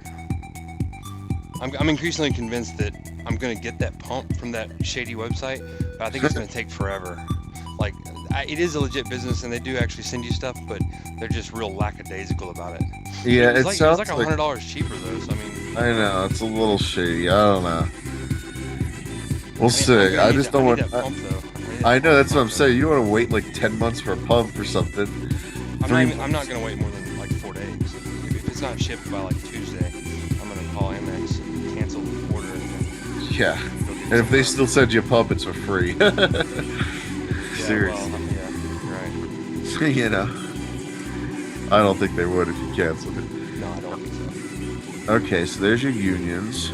I mean, honestly, I don't know if you'd want to do the union off at an angle like that. You'd probably go straight down and then angle it, but whatever, for sake of diagram, sure. Yeah, right. You know, you'd want them all about the same. I'm just trying to get a general idea of what's going to occur. Of what you're going to need as well, because this is giving you an idea of what pieces you need. Yep. Honestly, for the Y on this valve of the socks, I would try to do that Y at the very, very end, like right at the socks.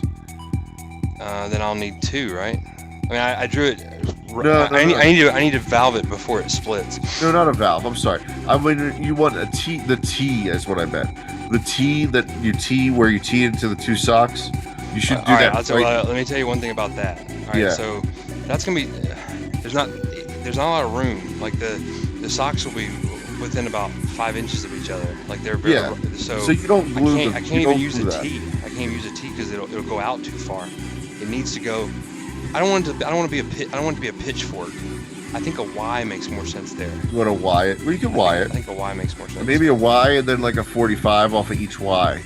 Perhaps. Because a Y is usually already a 45, so then like another 45 to like angle it back down or something. To make it too straight.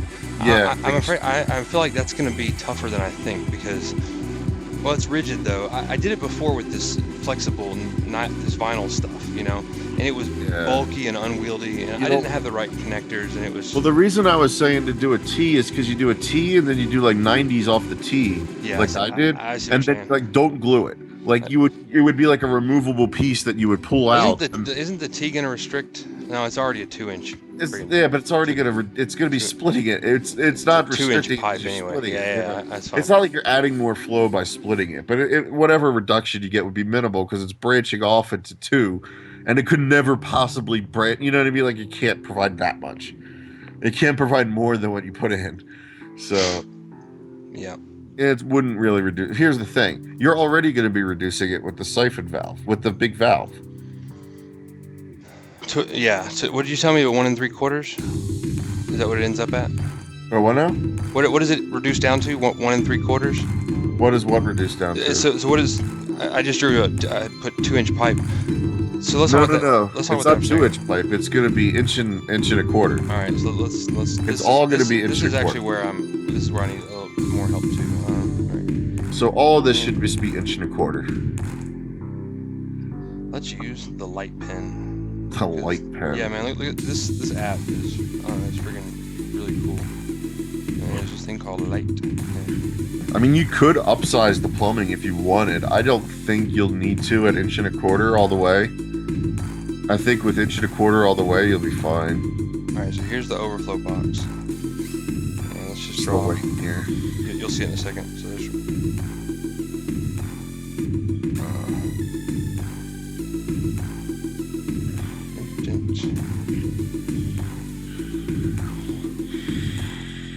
One, two, and there's the third one.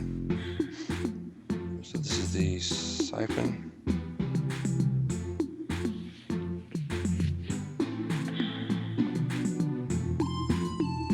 The open channel and the emergency.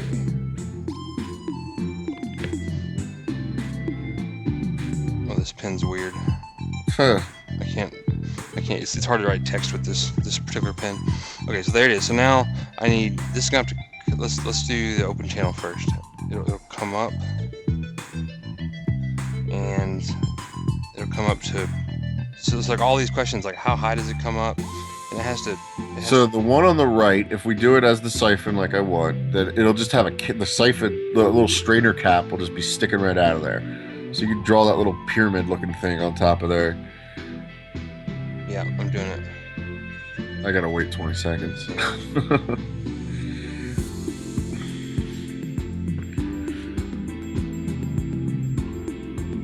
And the emergency is easy. The emergency is just a straight pipe, and you'll probably try to put it like I don't know, an inch or three-quarter inch below the top, maybe. Yeah. I mean, it's basically going to be how high the water could ever get. But it'll be a little higher than that. So you have to remember, like, when the water, yeah, it's just showing up now, but it looks like you're drawing the, so you don't actually need the air hose, but you could use the air hose. Is that what you were trying to draw there on the top? Yeah.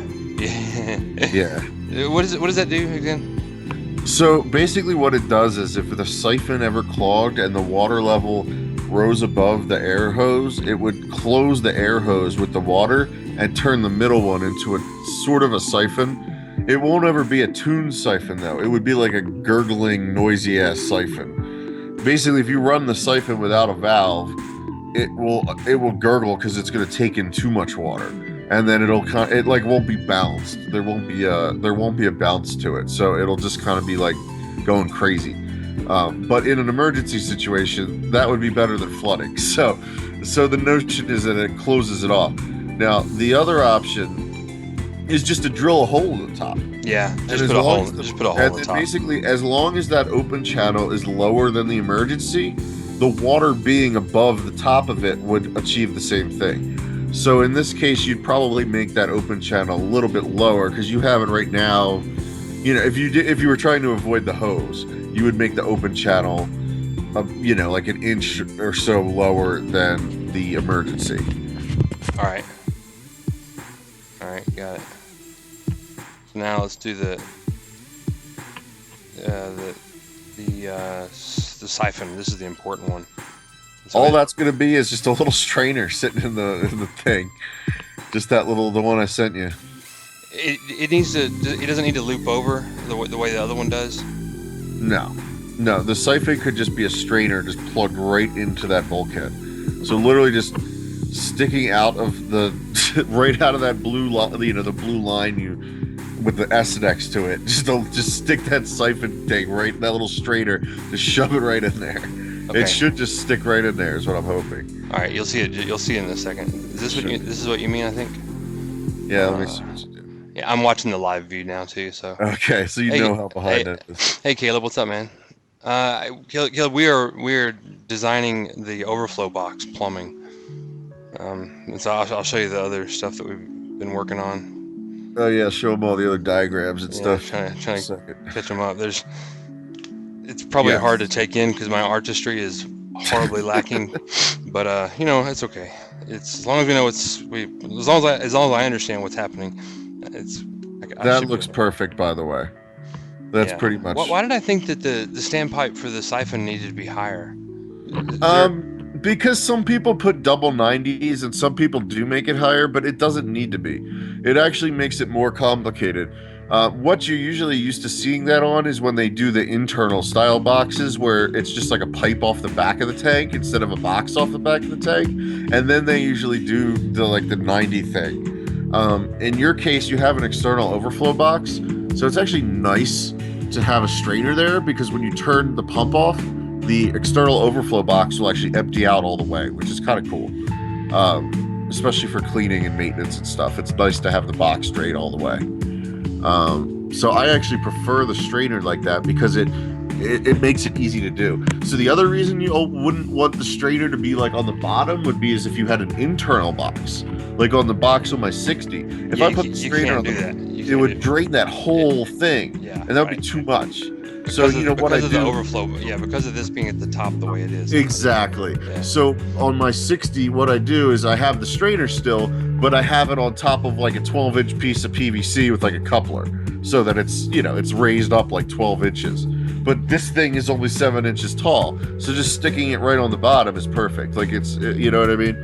And the other thing that's nice about using a strainer like this is that it makes the siphon start every time. When you have a double 90 on the siphon, what happens is when the water rises, it traps an air bubble inside there, and you can actually have it so the siphon will never start, and it'll just use the open channel and the emergency because it never pushed that air bubble out. And usually the solution to that is to make sure that the pipe isn't too far underwater in the sump. But when you use a strainer like that, it almost doesn't matter. It almost eliminates the problem entirely. Like, you still need to push air out of the tubing, but when the top of the tubing is like an open hole, which is the strainer, the water will just sneak its way past the air. You know what I mean? Whereas when it's like a double 90, you're creating like a solid bubble, and there's just no way to pop the bubble until you just get enough pressure against it. And the only way to do that is to rise the water up high enough in that overflow box. But you can only rise it so high before it goes down the other two pipes. So then the other thing you could do, again, is to make it so the pipe doesn't sit too far underwater in the sump. Or I guess too far into the socks in this case. But for all intents and purposes, once you add that strainer, that whole problem just almost goes away completely. And so sometimes simple is better with that. Yeah. So real quick, like Caleb or the other people that are on the stream, this I didn't even know this existed. This thing, but it's like a well-known pattern for building a very resilient overflow. There's basically three different 2-inch holes that are in the back of this box that I put on the aquarium recently, and each of the 3 different standpipes is what they're called. They serve a different purpose. The one on the far left is the emergency overflow, and it does just what you'd think. If the water level in the tank rises to a certain point, it starts spilling out down the overflow pipe, and it goes into the wall of my house and out into the septic. It's gone. So it is impossible unless you have like a ridiculous flow rate. It's impossible to overflow the tank onto the floor as long as that emergency overflow is working. Now, Alex, can you explain how the open channel versus the siphon works and how you tune them? Sure. Because I actually need to know too, man. I still don't. So the siphon, basically, for a siphon to work with just a gravity drain like this, without it being a closed loop like on a canister filter, you have to tune the siphon. So basically that means you have to close the siphon. It's nearly impossible to ever tune a siphon perfectly to match the flow rate of a pump. So ultimately that means you're going to have some water that wants to go somewhere.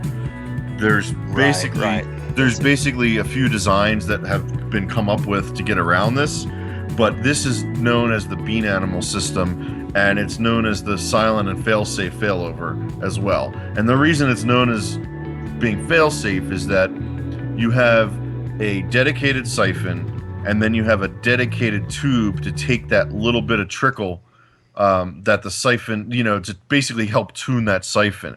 So you're basically closing the siphon off to handle 99% of your water flow, and then that little 1% that's being used as basically excess to prevent gurgling and to prevent air from getting into it, that little bit of excess then goes down the trickle. And the part that makes this fail-safe is the third drain, which is an emergency. And basically the only purpose of that emergency is just to if any of these clogged, or if for some reason the siphon didn't start up correctly, or if the tuning somehow just got wacky, that emergency is the thing that'll save your butt. That's gonna, take just as much water as any of the other tubes, basically, and it'll prevent flooding the floor in the case that any one of these tubes clogs. You can even sometimes survive a failure of up to 2 drains with this system, since you have 3 total, depending on the flow rate, the pipe size, and all that. But at the very least, you can survive a failure of 1 drain. And on top of that, you have the full siphon, and the main advantage of the full siphon is the silent part. Traditionally, it's not just silent, but it can also handle more flow. If you were just doing a pipe like the one in the middle, which would be called a Durso, just by itself would be called just a Durso, a 1-inch pipe that's a Durso could only maybe handle 300 to 600 gallons per hour. Whereas a full siphon on a 1-inch pipe, depending on how long the tube is, you could get anywhere from 1,200 to 2,000 to 2,400 gallons per hour. So we're talking a multiple of how much it could handle as just a Durso, which is basically just a pipe that lets air in. So it's mixing the air and the water, which is not a siphon. It's basically just like spilling water down a tube and just kind of gurgling. That can never handle as much flow as a full siphon that's been completely purged of air. Yeah. So the middle, that little thing the middle, the only one that's a weir is the middle one, right? The open channel would be called a weir. Because this little thing would almost be called a weir. They're all are they all 3 weirs then? Yes. No. The box is the weir almost. Technically, the weir would be, so usually what you consider a weir is like, it's almost like creating a dam or like blocking off a section of water. So technically the weir would almost be the little section in the foam. Yeah, the little square foam. It's really not, there's really not a weir then. There really isn't a weir because really you don't, it's sort of a weir. We'll see how it actually performs in practice. Yeah. Short of that, the actual external box itself is almost a weir. Yeah. If you think about it. All right, got it. Yeah, I do. And there are, I'll find let's see here. There are, you guys can Google bean animal system and then hit images, in Google, and you'll see like a million different examples, and it shows how these work. It's just 3 pipes. When I first saw this, I was like, what in the hell? But I've watched. Once you actually have it, it'll make sense. It'll make a lot of sense. So there's one. So here's one that shows. Yeah, I see one that's in action. It'll be interesting. I really wish those holes in the back of the tank were bigger. I'm afraid it's going to shoot out of those holes. Well, it won't shoot. Here's the thing. It can't shoot. There's not enough. Here's the thing. If it ends up like rocketing out of those holes in a violent way, I can put little elbows on them. Well, no. What you'll do is you'll raise the water in that box to be higher on purpose. So you'll raise. It can't go much higher. Remember, those holes are already. They're already 2 inches from the top. But you could get it so that the water level is like, you said it's 2 inches from the top? I think it's 2 inches. I'll go measure it. That's fine. You're good. You could make it so that what you'll do is you'll set the emergency so it's 1 inch from the top, and you'll set the open channel so it's like 1.5 inches from the top. And then, so basically the water in that box will always be above those holes, but just by like a hair. And as long as you can, you know what I mean? You won't glue any of these. So all the tubing inside that overflow box should not be glued. It should just be fit together. Because even if it leaks, it's just going to go down the drain. So it doesn't matter. Right. But you should never glue it so that you can basically pull it apart and cut new pieces if you need to. And that way you'll be able to basically adjust it and set the level of water in there as high as you need to get it to be quiet and to get it not to be like rocketing water out of the holes. So I don't think that'll be that big of a problem. But yeah. All right. So I got to go through the process of deciding, making a bill of materials and ordering all the parts. Yes. I'll do that offline. That's not something I'm gonna do on the stream. Okay. So, yeah, I think you should do 1.25" everything. And remember, 1.25" is a little harder to find than 1.5" or inch. So be aware of that and make sure you're getting 1.25". But those bulkheads will fit 2-inch holes for 1.25". So, oh yeah, that's the other thing I need to send you. Let me get you that link real quick. Where's Matt's? I haven't heard from Matt's all day. I bet you he's sleeping. I talked to him earlier. He was slipping. Okay, so the other question is, do you want thread on the outside, or do you want slip on both sides? Do you want to glue the bulkheads, or do you want to thread the bulkheads? Whichever one is lower profile. Well, actually, does that matter? Doesn't matter. No, it doesn't matter, because outside of it'll be what's hanging off the bottom of the overflow box. It's going to be outside. I think I'd rather thread them. I think if you thread them, then you can actually take them out again without cutting. I think threading is better. Okay, so this is what you want then. You want slip by thread. So it's slip on the inside and thread on the outside. And you want these 1.25", and if you look what it says a 2-inch hole for the installation size. So this is the one you want for a 2-inch hole. And if you look on, if you scroll to the description, you'll see what I'm talking about. If you look at the 1.25" bulkhead, it says 51 millimeters or 2 inches. And it's 2 inches exactly.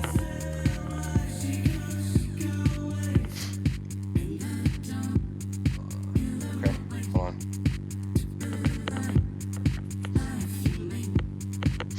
This is really dangerous. I shouldn't be doing this. What are you doing? No, I'm browsing on the stream. I'm not gonna do that. So, too much chance of me showing something bad. Okay, I was gonna put your link up right over the. Yeah, you don't have to. On the iPad. I'm not gonna do that. All right. Let's see. So yeah, see the 1.25", and then if you look at the installation hole size, you'll see it's right what you need. Okay. Yeah. All right. I see. Slip on the flange. Head size. All right. So there's it. On the bottom of those black circles, there's threads, and you slip. So it's threaded, and then slip the pipe into it. So the threads, there's don't get confused by the threads on the outside, because the threads on the outside are what hold the bulkhead to the bottom of the glass. Yeah. Okay. Right. The threads on the outside you cannot use for plumbing. They are not watertight. Right. They're threads. just the other side of the. It's what holds the bulkhead pieces to the sandwich together, right? Yeah, it's what holds the sandwich together. So if you look at it from the front, so you're looking like down the flange, you'll see it's smooth and then it's thread at the end. You see what I'm saying? So there's the flange side and then there's the threaded side. And the flange side is slip and the threaded side is also threaded on the inside. Does that make sense? You can even see it in the picture. I was muted, sorry. Yeah, no, I see. I understand that. You can actually see in the picture if you look closely. Yes, you can see the threads. It's only on the back. It's only on like the bottom of it. And that gives you the opportunity to do threaded or slip? No, well, no. It's threaded on the bottom where you plumb into it, and it's slip on the top, which is going to be the part that's inside the overflow box. Right, it doesn't matter if it leaks. Okay, I'm finally catching up with what you said a minute ago. All right, I got it. Yes. I understand. Right. You get what I'm saying now? Yep, I do. So basically, you just jam the pipe in there from the top, and even if it leaks a little bit, it doesn't matter. It doesn't matter. And you want it to be easy to pull them out, because you need to be able to clean it and stuff. Yeah, and it's already hard to get back there anyway. Yeah. And you can't thread them anyway, because if you're going to do a double 90, how are you going to thread that in? It would smack the sides before you get it down a single thread. So you'd have to do it. Yeah.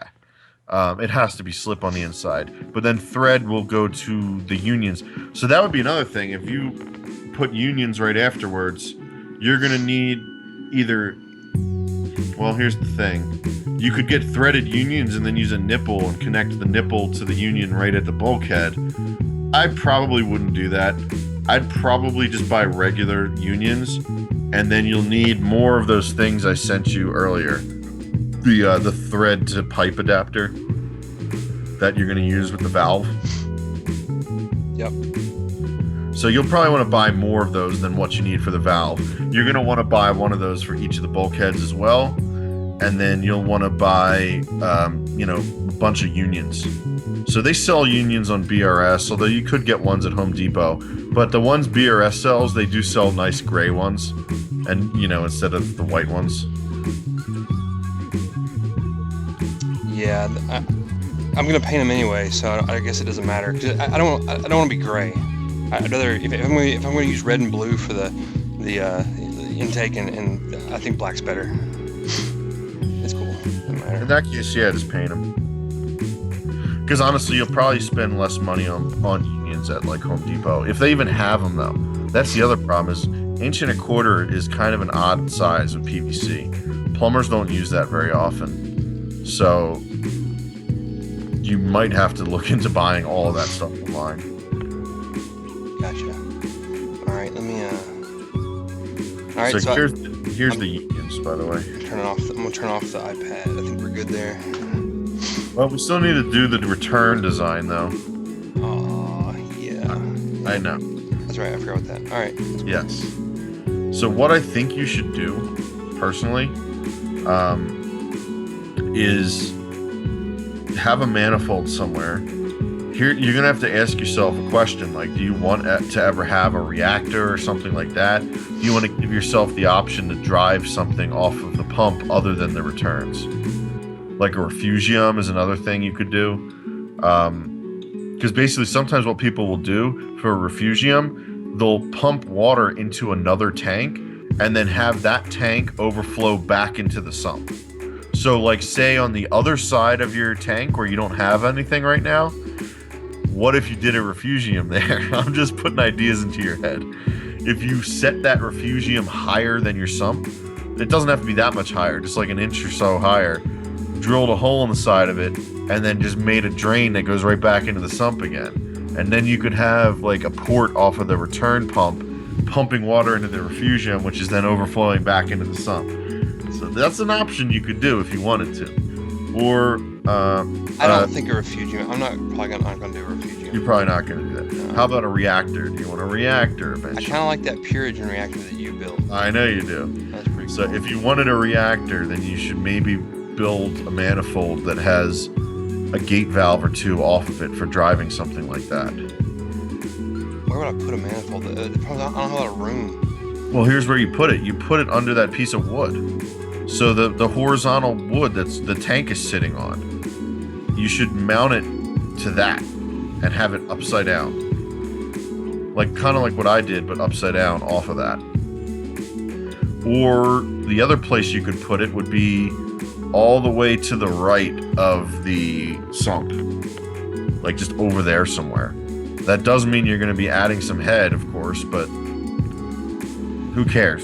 If you're going to have a 3,000 gallon per hour pump, you're going to need the head because you really probably don't want to push that much to the tank. I have a feeling you may not get, the holes. You're going to be pushing your luck with the amount of noise. Well, the sump will only do about 1,600. I don't think it will do much. It won't do more than about 2,000. It'll start spilling over the top. Oh, totally. Sumps are not meant to handle that much flow generally, unless they're huge ass sumps. You're talking a 55 gallon sump. You probably, not many people would be running more than 1,500 gallons through a 55 gallon sump. So, like saltwater guys, they don't even like the high flow rate. They only like 5 times through their sump. Yeah, so, this is gonna have a lot more than that. I know. So you're already talking about a lot more through your sump than most people. I mean, shit, ever since I quieted my sump, I opened up both of my returns now. I'm getting like a ridiculous amount of flow. But I actually used to dial my returns down a little bit. So, yeah. My sump, you know what I need to do in my sump is I need to drill out my drip tray. Did I tell you about that? My drip tray is just like spilling over the edges. So I was going to drill out the holes in the bottom of it so that it, that more water can go through the foam pad and then drip down. But I'm almost debating if I should drill out all the holes or just like some of them. Like so that it almost like gets to the other end of the drip tray before going through the bigger holes kind of thing. I don't know. We'll see. I've been thinking about it too much. I need to just drill it. Yeah. All right. Let me I'm setting this up a little differently. So I can use this in the future, and I won't have to redo all this. Let's do the return. Let's do the return real quick. I think that's pretty easy. It should be. All right, let me. While you do that, I want to take a quick little bathroom break. I'll be back in like 2-3 minutes. Yeah, no problem.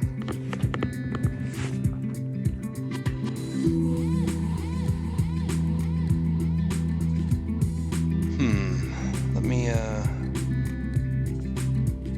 Do we need more pictures? I've lost my cell phone. It's one problem.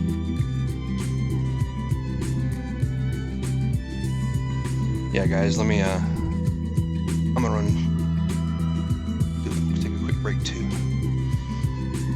I like that setup. You can see the diagram on the left, or whatever, we're working on, and then you can see the 2 cameras of the actual tank on the right.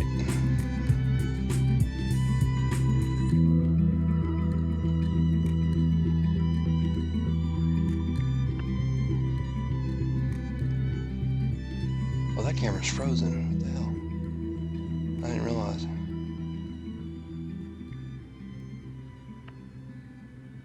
There we go. Okay. And make that stop flashing. There we go. Sweet.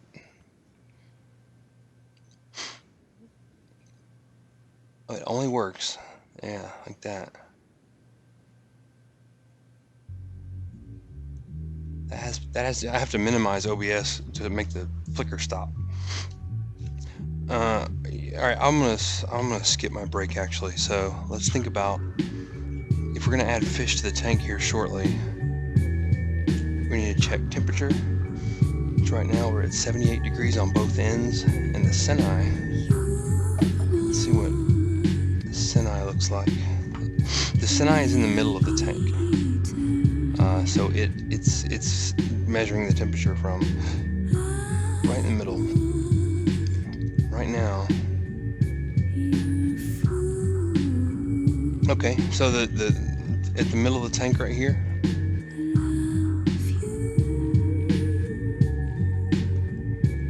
Okay, sorry, it's gotta be minimized. Middle of the tank right here, it's 77.5 degrees. And on the ends it's 78 according to those flue balls. So by the time the water moves all the way down to the middle, it actually is cooling just slightly. You wouldn't think so. You'd think that these big 300 watt heaters on the end would be able to heat the whole tank and keep it all the same temperature, but it doesn't. Even there's a lot of water flow too. This Rio pump right here is the power head. Does I think 860 gallons per hour. So it's pushing a lot of water. There's a lot of water here, but yet the middle there is still slightly cooler. The sump I think will solve that. Hey, I'm back.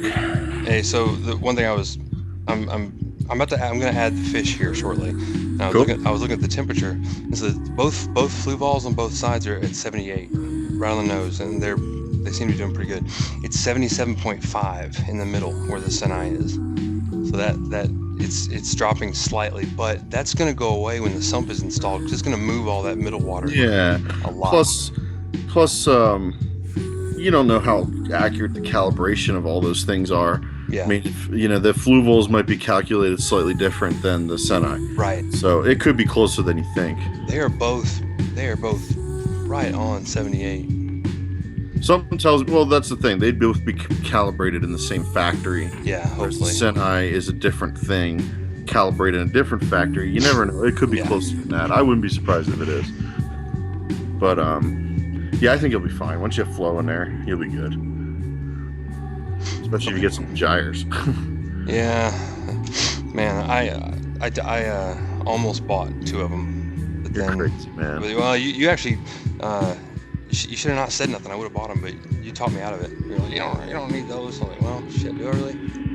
Dude, those are for huge saltwater tanks. Like people that put 2 on, like 1 on each end, are usually doing like SPS corals. Like I know, but I'm gonna buy the 2 smallest ones first of all, and this is a huge tank. It is. It is a huge tank. But It's you don't 12 understand. feet long. You don't understand how much power those things have. I know. Like, I'm afraid it'll be too much. It's a whole different level of power from anything freshwater. I mean, they're But way. these Mbunas need water movement more than corals do. No, you don't know what you're talking about. If you say SPS corals need so much. Oh, SPS. That's right. There's different kinds. Certain kinds need like ridiculous water flow. SPS corals the don't lagoon breathe. kinds need like slow movement, right? No, most corals need some movement but SPS needs a lot of movement, and the reason is that that's how they breathe. So basically, if they don't have flow around them, then they don't breathe and they suffocate and die. So they actually need the water flow just to survive. Whereas LPS corals, most of them don't need quite as much flow. They sort of dangle around in the water, so they kind of breathe a little easier, basically. Yeah. Okay, so let's look at the returns real quick. Let me. You're gonna have a lot of flow through that return pump, so I think once you see how much flow you're gonna have. I mean, compared to the. I just want the gyres because I have the perfect tank for that. It's long. You do. And I feel But like don't you could buy make them some- now. Yeah, Buy them. yeah. First of all, they just came out. They're at like top price. The old ones are like half the price as the new ones are, and in like 6 months they'll probably smack in the middle of the current price and the old one's price. You know what I mean? So just wait a few months and buy them when they're cheaper. I think once you add the return pump, you're gonna have so much flow that you'll be like, do I really need them? It'll be like debatable. You know what I mean? And if you're gonna spend your money, you should spend it on this plumbing and the return pump because that's really what you're gonna need sooner than later. And those gyres, they're popular. They're gonna make them, even if they run out of stock. They'll be back in stock soon. Like they're not gonna, they've been a popular pump for a while now. I mean, so much so that Jabao or Jacquard or whatever it is, it's both of them actually, has ripped it off and copied it. I don't know if you saw, but the Crosswave pump or whatever is their gyre knockoff. I mean, the fact that someone's already knocked it off means, hey, this is a popular pump. So. I mean, for it to have been knocked off that quickly, and it's already a pretty new product, Yeah. That's Yeah, it's true. That's what the Chinese are good for that, man. They're phenomenally good at that. Unfortunately. Yeah, I know. Really good. But those Waveline pumps are that same company, really, as the one that knocked those off. Yep. Okay. All right. So now we have our clean slate. So again, let's go with blue here. The sump is going to be down here doing its thing. And basically we just need to add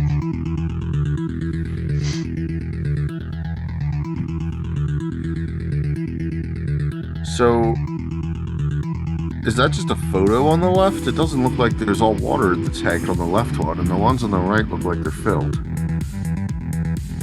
in what? On the video stream. No, you're gonna see that's the iPad. It's just a photo. Yeah, it's just a photo. It is just a photo. Okay. I was gonna say that's not current. Okay, so what are we drawing now?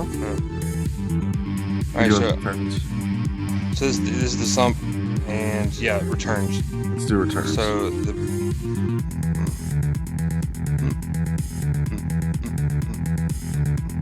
okay, so there's our pump. This is going to be highly dependent on where you have room, basically. Yeah, and the other question is like, the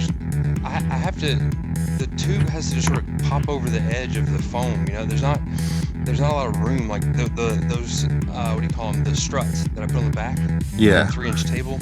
There's a little. I'll draw it. There's a little space, a little spot right there where it can come in. And there's another one on this side where there's like basically a space. Is the best way to describe it. Okay. We'll work around it. Even if you have to use lock line.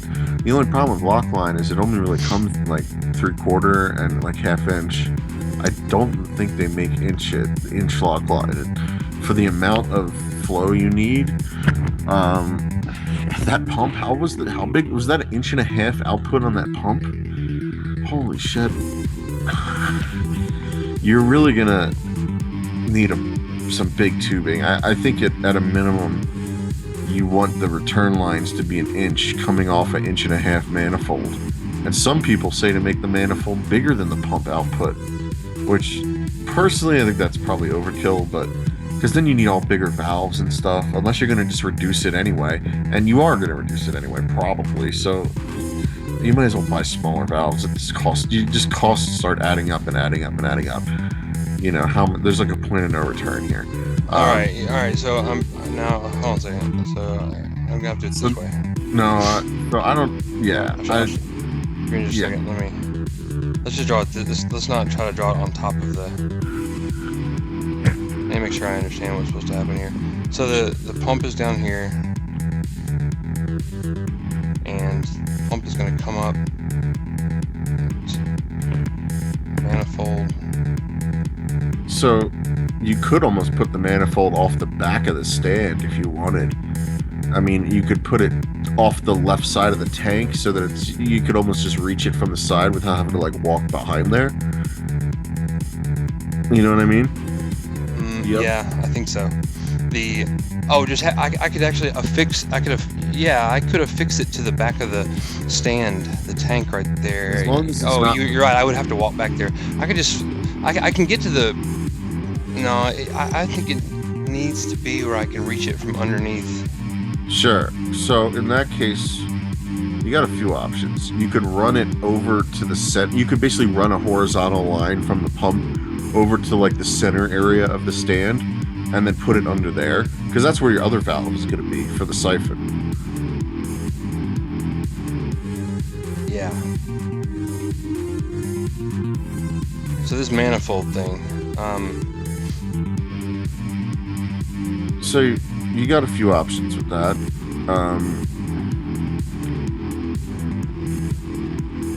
First off, can I just put a T right here and friggin' valve? I'm drawing it, you'll see.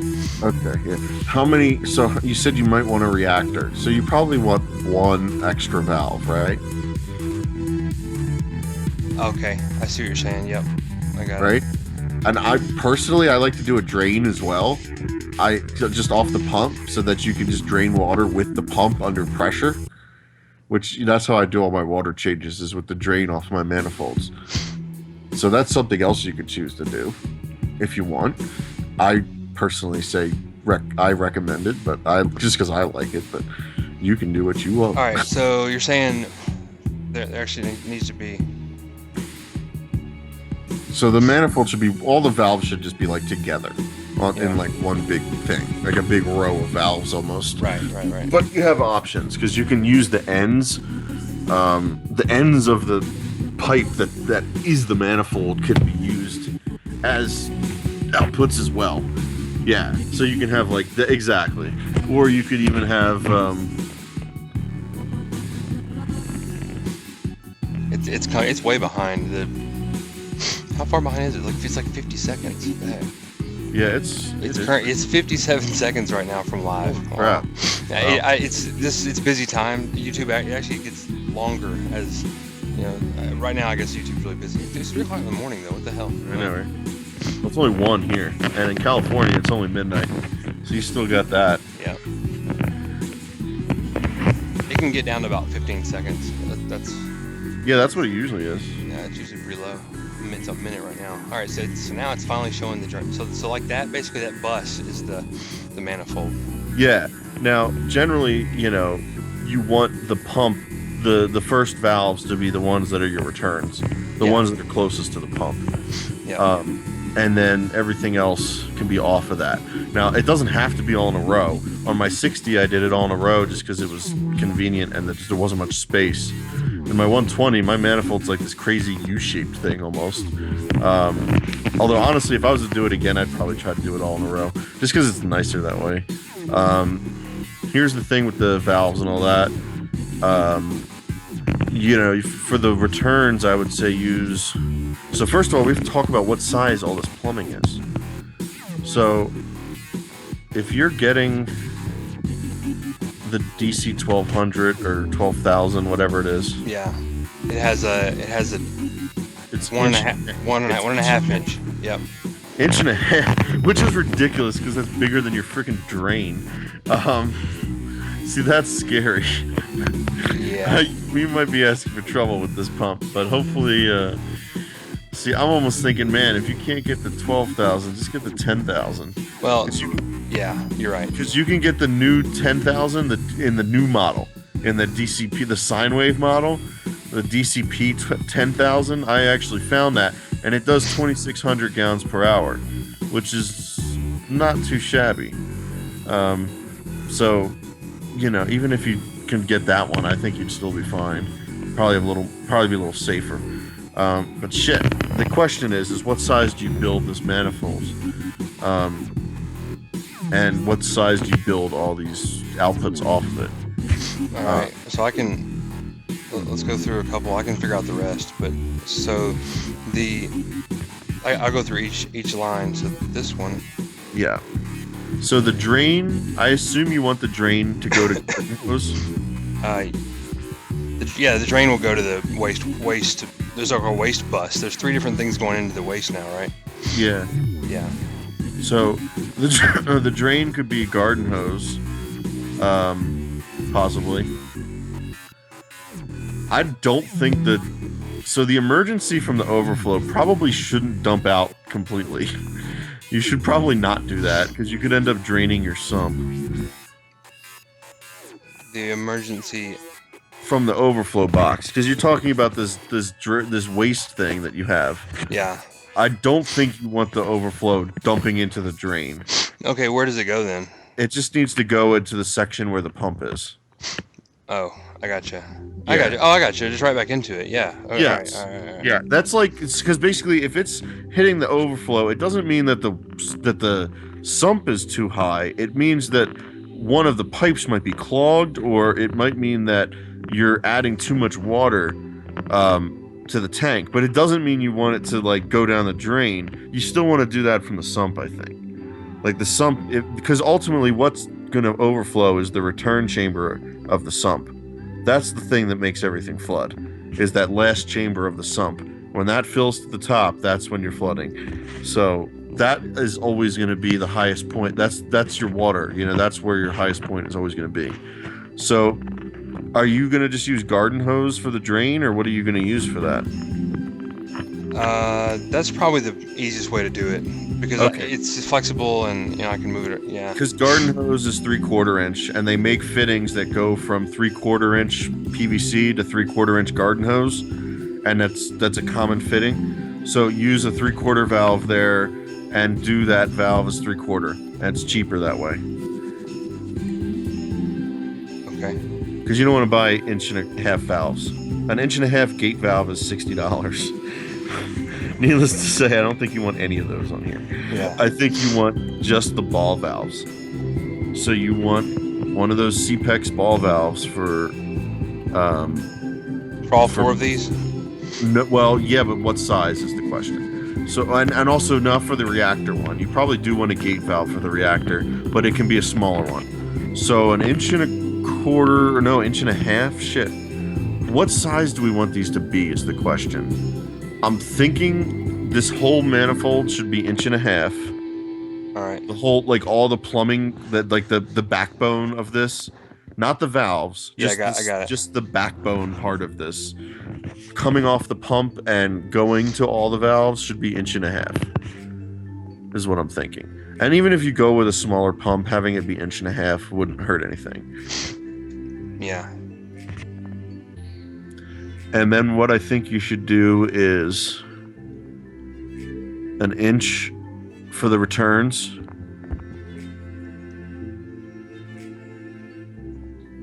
All right. Because 1 inch gate valve, the CPEX gate valve and 1 inch is $25 each.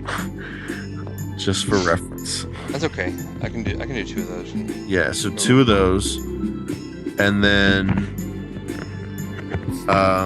for the potential reactor valve, you should use a gate valve, and you could use either 1/2 inch or 3/4. If you use 3/4, you can just reduce it. The price difference between 1/2 inch and 3/4 on those Spears gate valves is not that big, if I recall. Let me just double check what it is. Remember, if you do the threaded ones, You do need to buy all the adapters and stuff. Okay, yeah. So the difference between a 1/2 inch and 3/4 is only like $5. So we're talking 25 versus $30 for the reactor valve. That's not a huge difference. Personally, I would do 3/4 just because then it's all 3/4 for all the accessory valves. So basically 1 inch for the returns, 3/4 for a 3/4 gate for the reactor, and a 3/4 ball for the garden hose.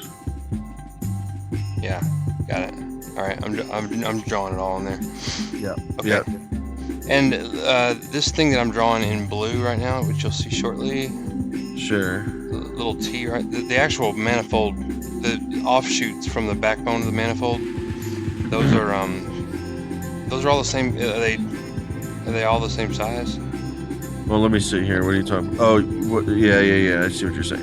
No. So you're going to need to get different kind of tees here. What you're going to want is you're going to want to get 1.5 to 1 inch. Actually, wait a minute. How do we want to do this? Well, it's really going to depend how you want the valves to come off of this. Do you want all the valves to come off facing one direction, and then you'll just tee it off from there? Or do you want the valves all facing like different directions? Like, do you want like the accessory? I'm thinking about it. I would prefer to have them lined up nice and neatly so it looks good. Okay. So let's go for aesthetics here. I think. So yeah. what you can get is they have those like corner tees. Although honestly, that's going to be weird. I'm just thinking about it. Yeah, it's on the screen now. It's showing what I was talking about. The thing you put in blue. Yeah, the little T. Yeah. So what you want is one that's glued on the through part of it and threaded on the output part of it, right? Does that make sense? Yep, I got it. And then basically all these valves can then be threaded.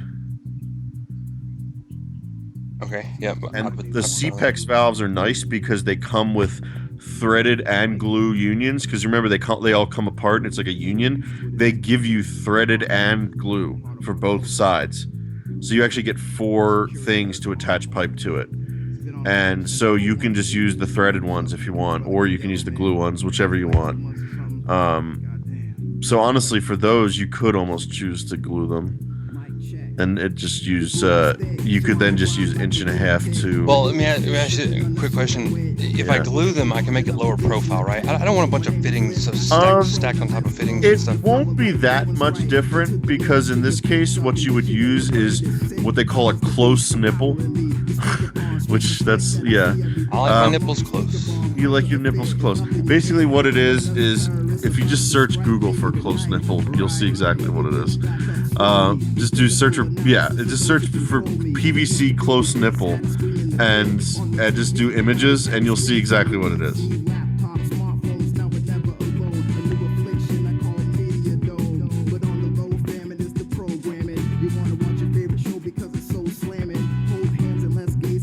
I'll send a picture. Crap, sorry, no, I was muted. It looks like a barrel connector, a threaded barrel connector. Yeah, kinda. It's just like a little round thing with threads that are like on both sides. Going opposite directions. And they have them in different lengths. You can get them in like close, which is just like threads up against threads. You can get them in like 2 inch, 3 inch, 4 inch, 5 inch, 6 inch. When it's like 6 inch, it's almost like a piece of pipe that's threaded on both ends. You know what I mean? Because that's really all it is. It's just like a threaded pipe.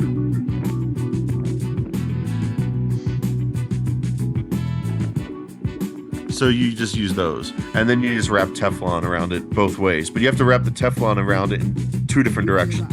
Yeah, right, because you know the threads go, the threads go in opposite directions. Exactly. It's not just a continuous thread. It's two sets of threads face to face, like back to back. And you can get them pretty close. You can get them really close. I can trim them down a little bit too if I don't. You can. I have mine. I didn't even trim or anything, and it's within like a 1/4 inch.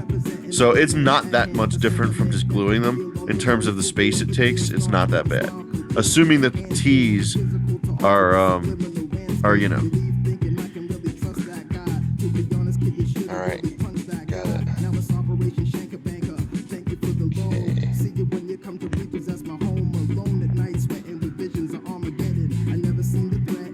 So you're going to need those. Well, the other thing is they also have adapter nipples. So you could just do all the T's the same and then get a nipple that goes from like, you know, inch to like 3/4 or something like that. Although those are kind of hard to find. So I would try to avoid that if you could.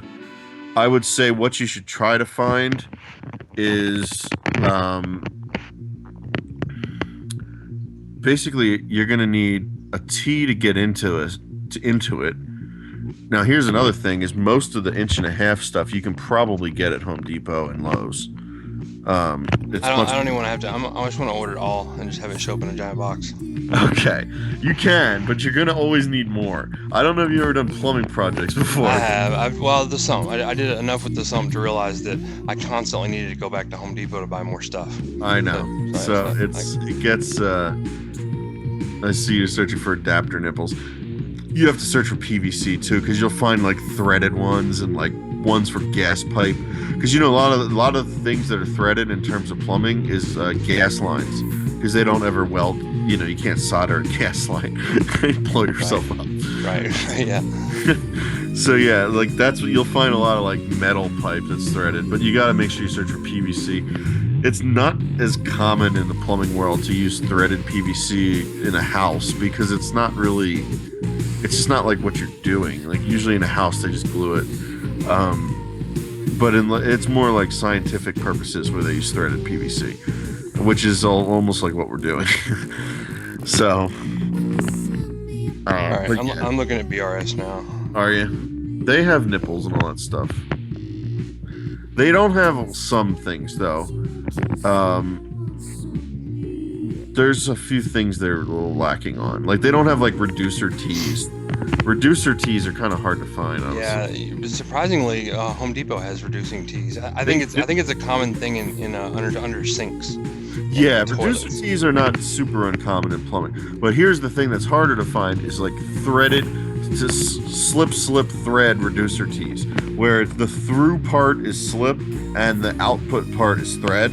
Because then basically the manifold itself is all glued together, so it can never leak. And the only place it could leak is, out of the, through the threads or something. But as long as you tighten them enough, it's fine. Mine, I can't even disassemble mine without cutting it apart. So if I hadn't tightened those threads enough, I would have been screwed. I would have had to cut it all apart and redo it. Because once it's all assembled, the valves are so close together that you can't turn them; they would hit each other. So I'm like screwed if it ever did leak. I couldn't turn them anymore to tighten them. But I should put some of these quick connect couplings. Those look kind of cool. They look cool, but they're expensive. Where do I need it? I don't really know what they're for. Like I don't understand. Like why wouldn't you just use a union? I don't understand why you wouldn't just use a union. Like because they're more robust and they can't. You can knock a union out, right? No, unions. I was gonna say, if anything, you could knock that quick disconnect thing out. You can't knock a union out. The union's not pressure; it's threaded. It's threaded. Yeah. Yeah. It's a ring that threads around another ring. Yeah, no, unions are good. I don't understand what those things are for. They're weird. I've seen people use them in like mixing tanks and stuff, like in their saltwater mixing tanks where they're like disconnecting shit and like connecting other things into it. Yeah. But I don't really see the point unless that's more of the science stuff, science project. Yeah, I feel like disconnect this hose and connect it into the. Yeah, if you're like changing something around, I would see that having a point. But I don't understand what it would be used for in the context of most people. So yeah, no, BRS has some crazy shit though. Let's just say, what do we got on BRS? I'm looking at their site now too. They're going to be short on certain things like reducer tees is what I was saying. So I'm wondering if they have 1 inch to 1.5 to 1 inch reducer tee. But what I'm also curious is if they have, what would it be 1.5 to 3/4 with thread reducer tee. Ooh. Oh, look at that. Lasco 1.5 slip to 1 inch FPT. Yes. Okay, so this would be the one you would need. Although this is not a site that I know. This is just like showing you what I'm talking about, though. So, see what I'm saying? It's 1.5, and then the output is threaded 1 inch. And that's Lasco, that's usually what Lowe's has. I like Lasco. Lasco is basically like a Spears knockoff, but they look very similar to Spears to the point that I like them. So I like them more than some of the other brands usually. But yeah, if you search that number 402-211. Oh yeah, because that is actually a Spears part number too. See, Lasco is totally like a Spears knockoff.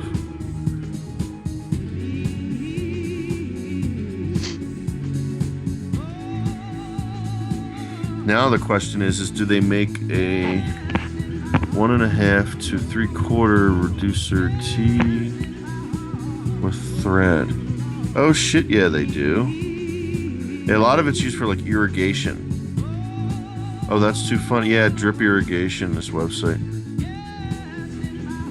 Yeah, sweet. They make everything you need. Everything you need exists. The other thing you might need for the very end would be 1.25 to 3/4 elbow.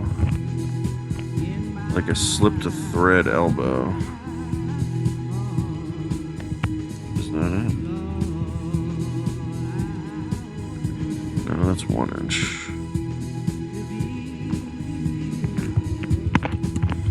Reducing elbow.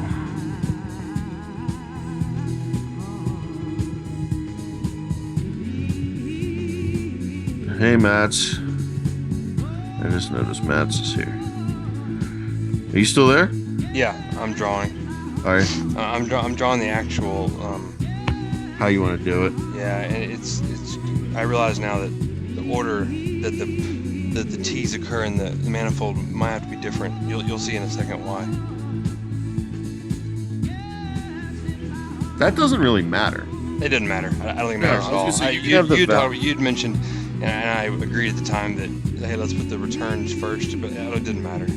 It doesn't matter. Having the returns first can be nice, but the whole point of having valves is so that you can adjust the back pressure, basically.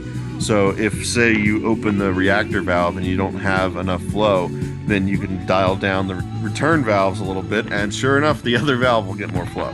You know what I mean? It's a balancing act between all the valves on the manifold, essentially. Oh, you know what else right here? Okay, I see now. I know I can do with that space.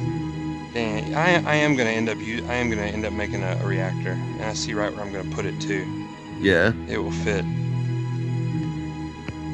In your sump somewhere? Well, I'll show you. You'll see the the spot. It's the one we were talking about earlier, sort of. Do I need another tank for that? Like, what does that look like? I wonder. To do what now? A little.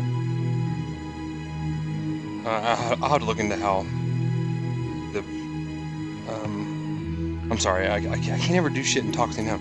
I'll have to look at how the reactors work. Well, not all reactors have to sit inside the sump. Yeah, I drew an actual yet another aquarium essentially. No, so you don't have to do that.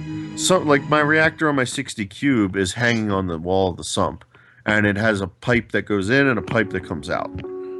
So some reactors are like that. Some reactors are meant to sit inside of a sump, and they only just have a pipe that comes in, and then it just overflows into the sump. But you don't need to do that. See, that would be if you're doing a separate refugium. So what you could have is a pipe with a valve that goes into another tank, and then that tank would overflow back into your sump. But that tank would have to sit higher than your, it would have to sit higher than the sump. Okay, so look at the stream here in a minute. Once that box, I was gonna say that was your. I don't know what that was. Your reactor box. Yeah, but that's the space I'm talking about though. That little space right there is I can put something right there, and you see how the bus works. There's the first valve for the drain to the sump, right back in, and then there's the east and west, and then there's this other one that hangs down, which I'm drawing now. What I was going to ask is, how the hell does the reactor work exactly? It's just like a little canister filter. Yeah. Okay. And it has an in and an out, then, right? Like it's kind of like yes. a little. Yeah. Okay. Yeah. Well, like I said, there's different kinds of reactors. There's some that just overflow. Those are meant to be put in the sump. Yeah. And then there's some, like the one on my cube, that have just an in and out. Like it's literally just like a canister filter. Okay. So the question then is, where does that where does it go? Where does it return from the? Just back into the sump. Back into the sump. Okay. Although honestly, hey, you could put it through that 3/8 inch hole that would be in the bulkhead in the corners. Oh, that'd be so ridiculous. You know, that'd be unnecessary. Way too far. It's too far. Way too far. It'd be stupid. No, you would just put it back into the sump. It doesn't even really matter where, but I mean, it could just be back in the return chamber is really where I would typically do it, but yeah, it really doesn't matter. I would just get the BRS reactor, maybe.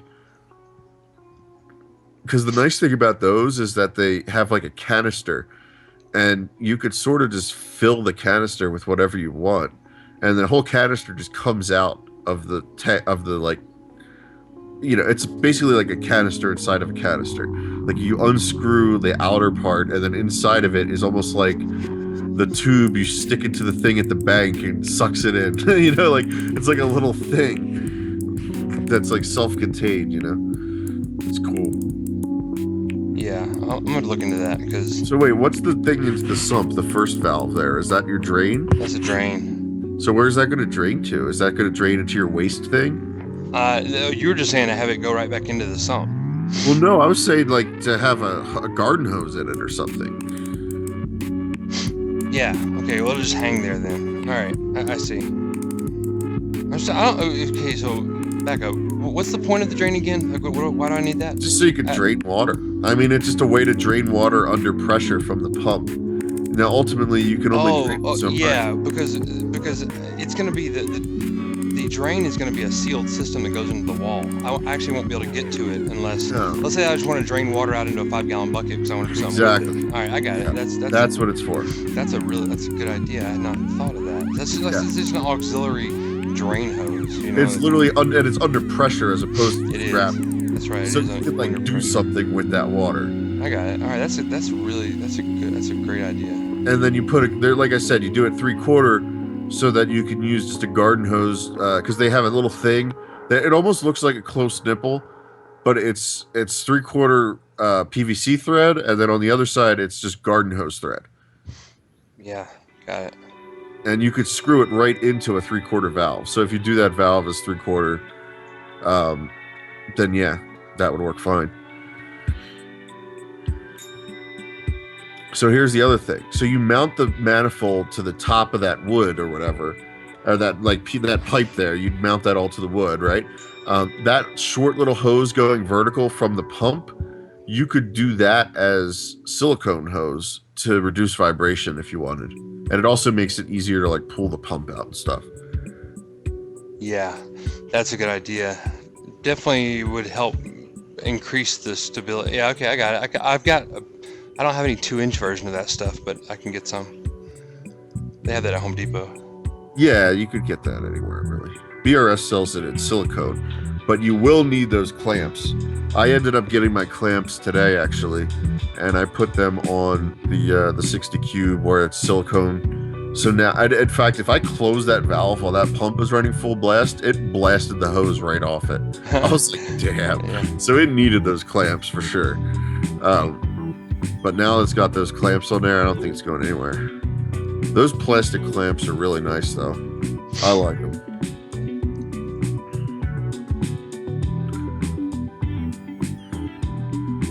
Okay.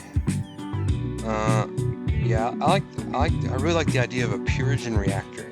That is what I want to do. They are difficult. You have to understand, there's really no such thing as a Purigen reactor. There's reactors that claim they can run Purigen, but even those don't do it that well. Like my reactor, I had to cut up a bag, like not the bag from Seachem, but what was actually an AquaClear carbon bag, and I used it to like wrap the ends of the reactor so that like nothing could spill out. And I still get stuff spill out, but it spills out into the reactor itself, so it doesn't really go anywhere. so it's fine, but it's not making like a mess. But it seems to mostly be fine. But for your case, if you got, say, something like the BRS Deluxe, which is what I put on the 60, let me show you what I'm talking about. It's only like $30, I think. It's not that bad. The BRS Deluxe reactor. The nice thing about the BRS reactor is it uses that like it's almost like PEX, but it just uses those John Guest fittings where you just push the hose in. I think we were talking about those before. Yeah, this is the one I got. Actually, this one's a little more expensive. Okay. So see the one I sent you there? Yep. Okay. That's one where you could just have it plumb in and plumb out again. You see that? Oh yeah, right. And it's just flow. And it actually comes with 3 or 6 feet of that plastic hose. If you look at the picture, you'll see it's like coiled up next to it. And it's just those push fittings where you just push it in. And yeah, it even came with a little ball valve, although I didn't use it because I put it right into the gate valve. Because the gate valve is, it's like finer tuning than the little ball valve. Yep, got it.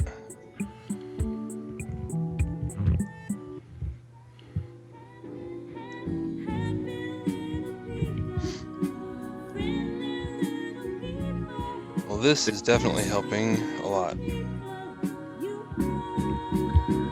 You're going to have so many pieces you need to buy, especially if you want to use silicone hose from the pump to the thing. You're going to need a barb fitting, and you're going to need, you need all that shit.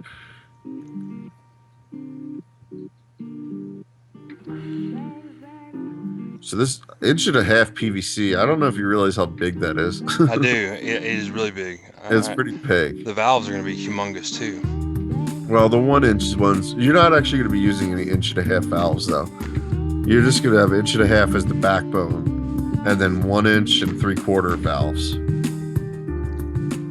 3/4 for the reactor is probably even overkill. But the nice thing about using a 3/4 there is, if you ever want to run another reactor, you could always tee off it and then put 2 more valves, or 3 more, or however many more. I really hope I don't get to that point. Yeah, no. Hopefully not. Plus, if this thing is so long, you could actually cut into it and probably add something later. It's one thing when you stick all the valves right smack up against each other, but given how long this thing is, you're gonna have them all spaced out. It's just actually kind of nice. Yeah, I like the fact that it's this long bus that I can just plug into. Yeah, you could cut into it later and like add stuff with like couplers and stuff if you needed to. Like it's so long that it wouldn't be the end of the world if you had to do something like that. Whereas when you stick them all in one big row, there's nowhere to cut it. You just ruin it if you cut it. Oh, crap. You know what? I just realized something. With the sump sitting on the left side, there's not going to be enough room for the flue ball to sit there. Where the hell is it going to sit? Can you sit it just behind the tank? Yeah, I'll have to do that. That part of the tank's going to be in it. You're not going to be able to get back there at all. Because once the plumbing's there, and so it's. I originally I'll be able to get behind the right side though. That's good enough. You're not even going to want those flue balls in the long term. Why would you want to? Because I tune them. I don't know. We'll see. If I cannot, if I can turn them off, fine. Yes. I'm fine with that if I can. But I like the fact that I can tune the chambers really well, and I can load it up with mechanical or load it up with biological. I can do a lot of different stuff, and But ultimately, it's just going to be more hassle to clean. You're going to have to clean like 4 different things. Yeah, but I only have to clean those flue balls. I only have to clean these probably maybe once a month. Probably not that often. Once every month and a half. I'm not going to put. I don't know. They're good. They're good for polishing. These things are really good for polishing. The sump has cracks. The stuff can get through it. It is possible. Yeah, but you know what? So can they with the flue balls. Those baskets. That's the whole thing with the Eheim Classic series. Yeah, but if you look at how I do them, the water not really. Not really. Well, usually what happens is there's no gap. I'll have to show you sometime closely like how it works. Well, the baskets is where it leaks. It leaks through the baskets. The baskets don't really seal to each other perfectly. They don't, but they're very close. And yeah, granted there is a gap between the basket and the inside, but that's why people are so crazy about those Eheim Classics, because there's no baskets and the media is literally sandwiched with like pads that are like wedged in between, and there's actually a pipe on the bottom of the canister and a pipe on the top of the canister, as opposed to like both pipes coming in the top. And so literally the water has to go like up through the bottom and to the top, and it makes it so there's no way it could ever bypass the media. So people, like, if you're going to talk about like zero bypass, then you got to talk about the Eheim Classics. But the Fluvalls, you know, they're more like the Eheim Pros, basically, because the Eheim Pros, they have slightly higher flow rate, they have baskets. It's just more comparable, I guess. But yeah. All right, I think we have it. So, is there enough room to reach over the sump to get to that garden hose drain thing? Is that going to be doable there? I'm not sure. I just kind of drew it out there because I really like that. I really like that idea. There is so you gotta remember too that those 2x4s are sitting upright, and there's an area up in there like that. Yeah. No, totally. That's what I mean. Like that's what I was saying. You should mount them up in there to the side of that. Yeah. Like inside of it. They would actually right inside it. That'll be. It might be tough to do, but if I can make it work. Yeah. I actually can drill those 2x4s too. There are many of them. There are. Look at the clamps then that BRS sells. They're not cheap, but they're nice, and they clamp on there almost like those plastic clamps I use on my hose. They like ratchet on almost like a zip tie, which is cool. So let's look at this real quick. The overall filtration rate. So there's about 250 gallons per hour here. Here it is. 250. Now these things are not cheap, and the other thing that kind of sucks is that they're not meant to go over fittings. They're only meant to go over the pipe, which in your case you have enough room where that will probably be fine, because you'll have spaces in between all your tees, which actually makes things easier if you're using threaded, because if they're all spaced out, then you could actually thread them on later. I had mine so close together, I had to thread them on and then glue them after they were threaded. You know what I mean? Because there was no way to thread them on after the fact. They would hit each other. But you have the advantage of being able to space all this stuff out. Yeah, that's true. I think long term you should try to get away from using the Fluvalls and see how it works. If the tank has trouble, then add them back. But I think ultimately, in like a month, you should take them off and just see how things go.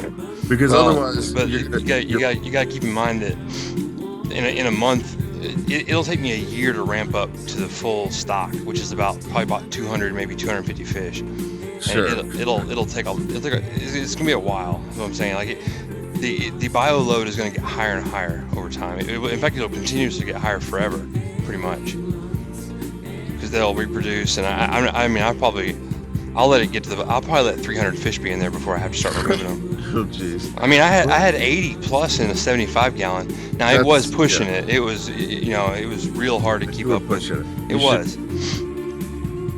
But here's my thing. I was gonna say is you got to think about your power bill. You got to think about the heat.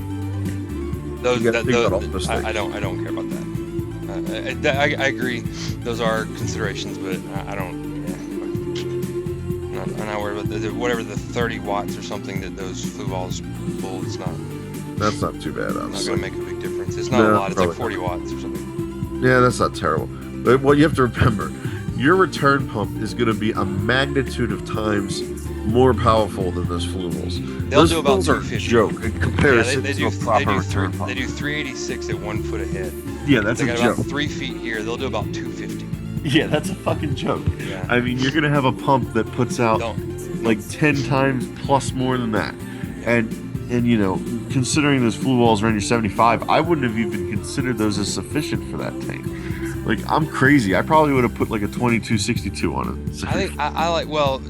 I bought these for the 75 gallon, right? Remember? I would have bought an FX6 or FX5 for bigger one. Yeah, the big circle giant thing they just came out with recently. Well, they have the FX4. That's just a smaller one. But there's the bigger one. There's an even bigger one than the 406 now. Yeah, no, there's the FX6 and the FX4. Yeah. The 4 is like a little bigger, and then the FX6 is the like 5-gallon bucket one. Yeah, I'm attached to those things for now. Like they've served me so well. But I agree with you that if they're not necessary, I eventually will decommission them. I think you should. I just don't. We'll see. I can monitor ammonia and stuff so well that. Well, you know what else you could do is you could avoid buying a reactor and just plumb the fluval off the thing and not plug it in. I could do that. You can do that. It's not that bad of an idea. Because then you don't have to run the fluval's pump. You're just using it like a. Yeah, but that's running the pump is not a factor. I don't actually mind that, but still, that's not a terribly bad idea. I could just. People have done that. Yeah, put the fluval in the place of the reactor. In fact, you know what else people have done that for is when the pump dies in their canister and they don't have another filter, but they have another pump. They'll just attach their pump to their canister and plug it in, and so they can still use the canister until they can like buy a new canister. I've heard of people doing that. Yeah. Just driving the canister with just a separate pump. But yeah, no, you can do any of that. The fluvols too, though. I could lose the sump for several days, and the two fluvols would keep it up at least somewhat. You know, but you don't need them running to do that. You could just take the media out of the sump and put it in the fluvols and then start them up. Yeah. That is true too. I have 3 gallons of matrix in the freaking sump. Good lord. That's what I mean. You could just take that. The ammonia is unmeasurable in the sump. It took it a while. It's just gotten like that. It took it like a month for the sump to get. I thought it was fully cycled, but it wasn't. And now it is though. I can dump. I don't know. There's no telling. I could probably dump, a tablespoon of ammonia straight into that thing, and it would be gone in like an hour. I mean. That bottom layer that you see on the other stream is that solid rock layer is all matrix.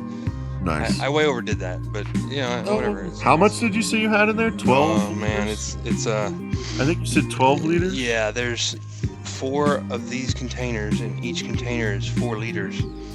So, 4 times 4, 16. 16 liters. So 16 liters. Yeah, I don't know. Alexa, I have what? How many gallons is 16 liters? I have 5 plus 6, so I have 11. But my tank's also not as big as yours. 4.23 gallons. Yeah.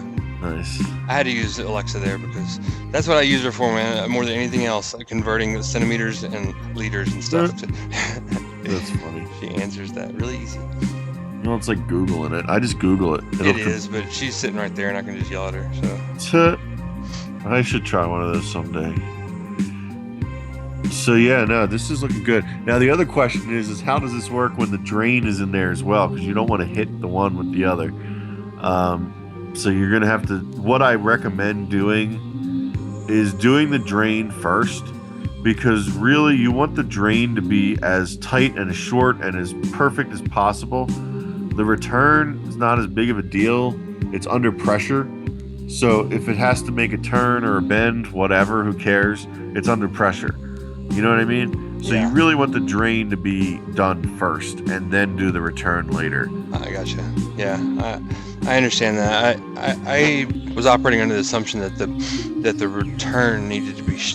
I need to focus on shortening the return. Okay. No, who cares? You can always buy a bigger pump. You can buy a bigger pump. That's the answer. You can't buy bigger holes. I can't buy bigger holes. You can't buy bigger holes. Yeah. You can't, make your drain suck less when you made it 3 feet longer than it needs to be and has horizontal runs everywhere.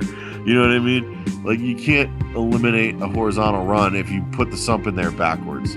And that means you'd have all these really long horizontal runs. It would have sucked. It's not what you want. Especially not if you're doing a siphon. You want it to be as vertical and angle, and that's it if you can. Horizontal run, probably okay for a foot or 2 or 3, to get across the tank to the sump. That's fine. That's what I did too. But yeah, no, I think can you overlay the other one on top of this one with the drains and the returns? I'd be curious to see what that looks like. No, they're 2 separate. I made it 2 separate images, and I don't have a way to merge them. Overlay. And maybe I can. I just don't know how. But I know what you're talking about. I'll probably mess with it. And I'll do that. You can always draw a new one that shows both. Actually, now that you have these separate ones. Can't do that. Hey, Matt. By the way, this is the bean animal overflow thing that's going to be in the box. The big revelation here for me was that for some reason I thought the siphon had to be on a standpipe, and now thinking about it, I don't understand why I thought that. I guess because I'd seen it diagrammed that way. That's because that's how it was done originally, and that's how most of these guys do it. But I have done this enough now that I am confident that as long as it's deep enough underwater, you do not need to do that. And you can always still do that later, but you should totally buy that But strainer. 7 inches, about 6 of it'll be underwater. You don't think it'll form a little vortex, a little? Not at all. Not with that much water above it. Not at all. 6 inches of water on top of that strainer, plus probably more like, yeah. I mean, you're fine. Yeah. 7 inches. Yeah, no, I think it'll be fine. I mean, the only way it would ever vortex down is if you had the siphon open too much and the open channel wasn't being used. You know what I mean? So as long as you dial back the siphon so that that open channel has water, then you're going to be setting the water level to probably about the middle of the open channel. You know what I mean? Like the middle in terms of like, if you're looking at it, if you're looking at the portion of that tube that is horizontal, where you have like that arrow going through it. Yeah. Yep. The middle of that is basically where the water level will probably end up being. Yeah, I drew a line through it. I know what you're talking about. I got it. Okay, so I gotta wait till next year. 20 next seconds. Yeah. Okay, got it.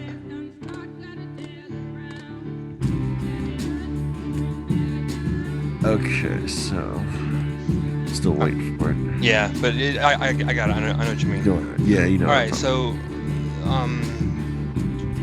I think that's all of it. I think that's everything that I need. Oh yeah, there's the line. Yes. So basically, that's like where your water level will be.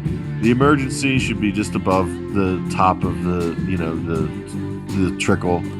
And no, I think this is going to be gold. And if you did need to add the double 90s on the siphon, you can always add them later. But I don't think you'll have to. I'm almost positive you won't have to. I don't think you're going to get enough flow through there that you'll have to. Remember, my tank is 1.5 inch bulkheads. How much does that do? Can I is that Googleable? No, use that calculator from Bean Animal's website. All right, let's do that real quick. This one here.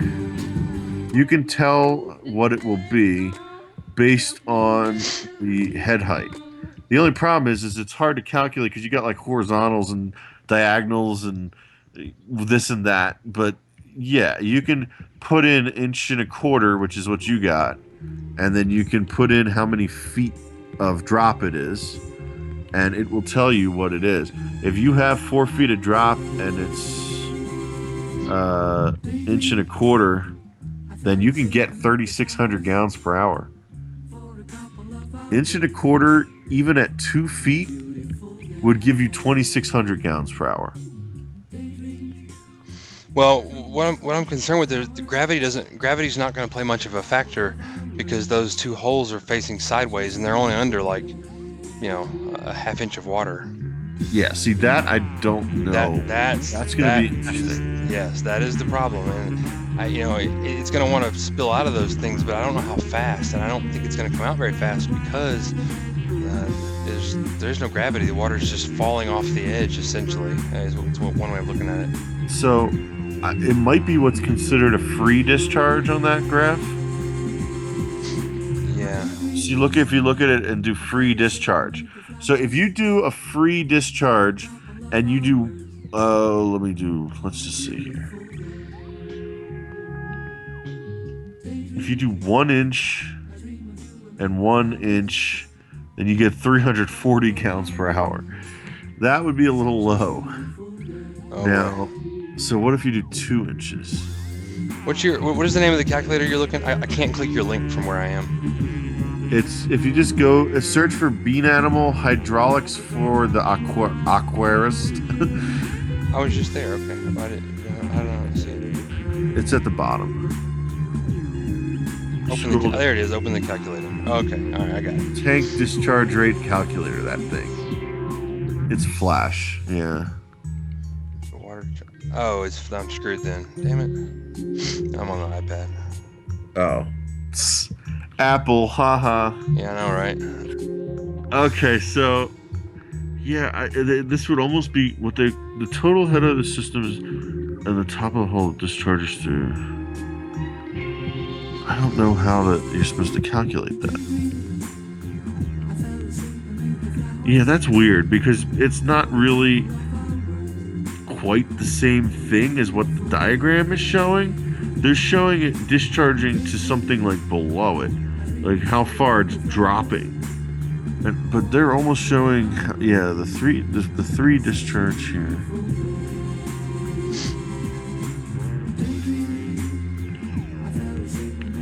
See, ultimately, it's going to be different from this because when you're talking about this sort of discharge, I don't know. I'm afraid this might be like a deal-breaking thing. I don't think it'll be a deal-breaking thing. I think it might just set your expectations more realistically. If you can still get 700 gallons per hour through it, that's fine. But that's not even close to where, like, that would necessitate through one or two, through 700 for like, two, right? For the both of them. Yeah. So that, I mean, I was hoping for at least 1,600. You know. Well, here. Let me see something here. How many gallons of water do you think the tank has in it? 180? Yeah, it'll have about, no, more like 160, 170. 170? Yeah. So you'd be at like 4 times, which is 4 or 5 times. That's honestly what most people used to run their sumps at. Yeah, but not for a hyper crowded Mbuna tank. Yeah, See, but now I will need the reactor and the flue balls. Maybe. I wouldn't trust this calculator because it's not actually telling you what your exact situation is. The problem is I'm just thinking about practical for real life. Like if I have a Here's the thing. This system that it's calculating for is assuming water dropping out of a hole and like gravity draining to some extent out. But what it's not considering in this calculator is how much water is in the tank pressing the water against those holes. It doesn't do that though. Water fundamentally doesn't work that way. If that was the case, if you were standing on the beach at the edge of the ocean and you put your finger in the water, your finger would be under a lot of pressure. It actually doesn't exert horizontal. It doesn't compress. The water doesn't. I learned this because I had to figure out whether or not 1/4 inch would work on the side, and I had to calculate lateral PSI. And it actually does not matter how far out the water goes. It's how tall it is. It's how much water is standing above the point. You know what I'm saying? Like, it simply doesn't matter how much surface area there is in the tank. So wait a minute. How far down are the holes again in the tank? The top of the hole is 2 inches from the top of the tank. Hold on now. Let me see something. You might be closer to 800 to 900 total. God, I'm so screwed, man. I should have built a coast to coast. That's what I'll have. Oh my God, I'd have to remake the dang box, build a coast to coast all the way down. You mean to get the other holes in it? To get the other holes. Oh God, that would be a pain in the ass. Yeah, that really would be a real pain. I could also I could just plumb the other holes. You could just plumb the other holes. Yep. The only problem is that the only plumbing you could put in them is 3/8. Yeah, but it would be more than 0. Wait a minute. Here's what you could do. You could build a box around the other holes, and then put a bulkhead on the side of the box, and you can actually drill the other one, couldn't you?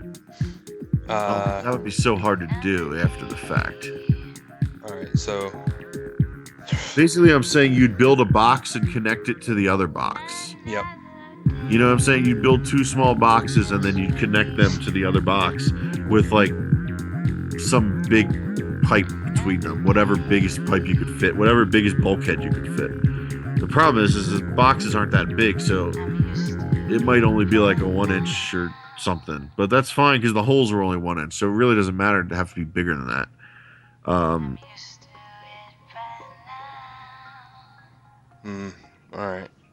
Honestly, I wouldn't do it unless you found it and didn't. I'm only gonna do this. a contingency plan's all it is. So I could, what would I do? Build a little box here. Now the question is I think what you would do is you'd put the bulkhead on the side of the box.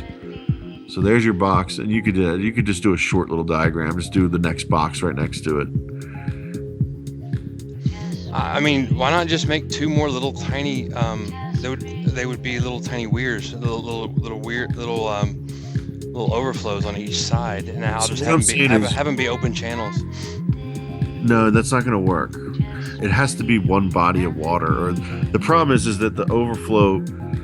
Why not? Why can't they be isolated? Look at how I'm drawing it. Because there's no way to set the water level in the siphon correctly then.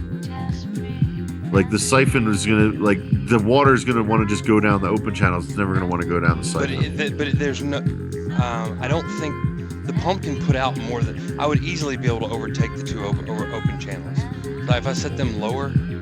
Yeah, but you don't get it. Once you add another weir, a separate weir, then it's never going to go into the other weir at all. It's just going to always go down. You need the. I don't the think what I'm saying is there'll be water. Up. There'll be water left over that those two corner weirs won't be able to handle. They'll max out at like 400 gallons per hour, and the pump will still be throwing up another 1,800 or 2,000, and that will overflow into the box itself. It's possible, but it's not advised. So you think it's better to connect them into the box somehow and make. All I'm saying is just putting pipes straight off the side of them that goes into the L. The only bitch about that is how you're gonna get the holes drilled into the L. Yeah. It'd almost just be worth building a new sides for it. I don't know. I bet I could do that. Drill a hole into the side. I bet I could drill a hole right in the side of it, right in situ. I bet I could do that. You know what you could do is if you filled it with water, because you do need a water coolant when you do that. Yep. You could fill it with water and plug the bottom holes, and then try to drill it from the inside or something. Or you can even just spray it with water as you drill it, like just cool it. It might make a mess, but. Yes, that's what I think you would do. I think that would be the safest thing to do. If you were going to do it, that would be the best way to do it. I mean, that has some advantages. You're getting water from all three sort of positions. It actually might be advantageous for a tank like this. I absolutely will not do this as part of phase 1. No, I don't think you should do this unless it can't handle the flow. Yeah, unless it's. I feel like I'm going to be horribly disappointed with the flow rate here, and I'm just trying to make sure I have something in my mind that I can do that would. This would also, if I did this, I would certainly remove the flue valves at this point, because part of the reason why I like the flue valves too is they're pulling water from the ends. Yeah. Well, you wouldn't. And this would take that away, because I'd be getting water from essentially three different locations. Because yeah, I mean that's actually that's true. There'd be three different places that water would be falling into the sump from. That pipe thing though, yeah, I could do that. I feel like I could drill it. We should have diagrammed this before, which is exactly what you said actually. So I give you that. You're right. If we had gone through this exercise before I built the box, or before I ordered the box, then I could have just ordered holes drilled in the side. I could also just cut that box off and order another one. It wasn't that expensive. No, you could, especially given that you didn't even order the walls correctly on it. Yeah, but I like that set of that lid. If I had to do it again, I don't know, man. I actually might do it again like that. It's quite convenient. Like it sits in there neatly. I don't know. I would just mount it a quarter inch lower, and then just make a lid that sits over the whole thing, and then put little lips on the lid so the lid doesn't slide off. Yeah, that would be way better, honestly. Yeah, then try it. You're right. I agree. So I don't know. If you were gonna redo it, I would just redo it correctly. But you also have to make sure you do the little side boxes correctly. But honestly, if you're gonna redo it, you might as well just do it coast to coast on the outside. Fuck. It would be pretty cool to have a little stream of water running down like that. It'd be kind of neat. It would also completely destroy my ability to get to the back side of the tank. It totally would. I mean, honestly, even the pipe would be difficult. I mean, it wouldn't be as bad, but it would be annoying still. Yep. And the other question is how big of a bulkhead could you even fit in there? Probably 1.5 inches. You can get the low profile ones. I mean, I'm pretty sure I could find a little bitty one that would fit. Make the box. But the box be like. You got to remember, an 1.5 inch bulkhead needs a 2.5 inch hole. That's a pretty big ass hole. I mean, you know how big the 2-inch hole is. Yeah. So the box would have to be like. It can be tall or deep. The depth doesn't matter because I got plenty of room there. It's how far out it comes. Yes. So it would need to come out at least 4 inches. It needs to come out enough to fit the bulkhead. Gotcha. Yeah. All right. So I think we've beat this to an absolute pulp. That's good. So I'll start looking at ordering the parts for this. Yeah. And that's just yet another reason why you go 2 unions on all the pipes going into that box.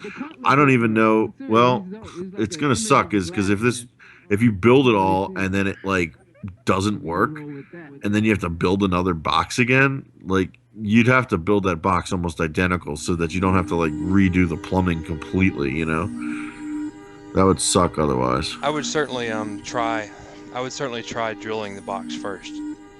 If it blew up or something happened, then I would cut it off, you know. But cutting that box off, it is really well secured. I'm sure it'd be a pain. It would be a monumental effort. I could do it, but it would not be easy. No, especially in that tight space. Space. I don't want to go back there again. I hear you. No, I think you might be okay, but who knows? I really want to find, like, how do you calculate that? Well, that's the kind of question you put on your reef, you know. Thing. That guy would respond. I'd absolutely flamed, but it's a legit question, you know. I mean, hold on. I think it may crashed. very well just be considered free discharge, which means it would be sort of sucky. Yeah, really sucky. I'm pretty sure Let me see something real quick, because I have 2.5 inch holes, and I'm just curious how much difference that makes. It's the fact that they're not sitting. It's the fact they're not sitting underwater. There's no pressure. There's no gravity. Yes, that's the thing. Is in this diagram, it's assuming that it's not underwater. Whereas in your case, it actually would have water on both sides of it, which is not what this is calculating. Oh. This is meant to calculate like free discharge into the air. Yeah. I don't know if the flow rate is the same if both sides have water on them. It may be more. Or less, because there's actually water pushing back. No, I don't know. Very little. That's probably some tiny number. Why is it Matt's? Matt's knows some of this stuff, doesn't he? Probably. Where you at, Matt's? So in this, I'm just calculating it for 1.5 inches, and I got if you have 1 inch of water above an 1.5 inch hole, then you get 765 gallons an hour, and I have 2 of those. So if I had 1 inch of water above 2 1-inch holes, then that's at least 1,500 gallons an hour. And if I had 1.5 inch above the 2-inch, it's almost 1,000 gallons per hole. So 1.5 inch does make a huge difference in terms of the size of those holes. Yeah, whereas 1 inch. But wait a minute, you said you have 2 inches above the holes as well. So I'm not even sure it's that much. It's probably more like it's less than that, I imagine. Oh man, how do you calculate it though?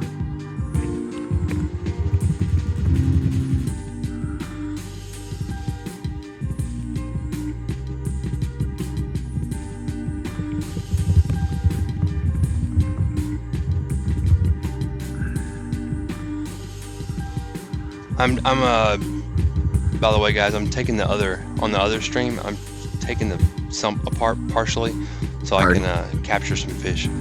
Oh, you're gonna stick them in here? Yeah, I'm gonna put a couple in there. Hey, what the hell? Calculator, flow rate calculator, pipe diameter, velocity, diameter inches, 1.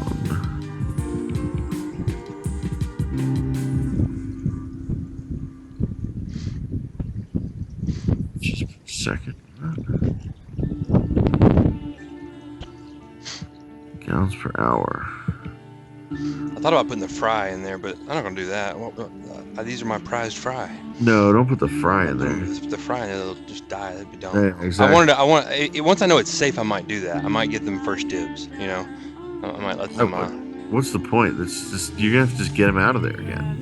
No. These fry are large enough. They're all big enough to go. All of them except for like 2 are ready to go in the main tank. I would have turned them loose by now. They're still eatable size. They certainly. You saw that video, right? The scary video with I know. the Kenya. Yeah, that was the Kenya that ate that fish. Remember that? Yeah, I remember that. It's crazy. So these are about the size that victim was, but they're gonna have so much room that. Orifice plate flow rate meter. What the fuck is an orifice plate? Is that what we want? Yeah. All right. So let me go. We're done with the iPad, I believe. I think so. Yeah. I sure hope you don't have to do that. That would suck, but. All right. Let me fix this OBS. Trying to figure out how you would calculate that.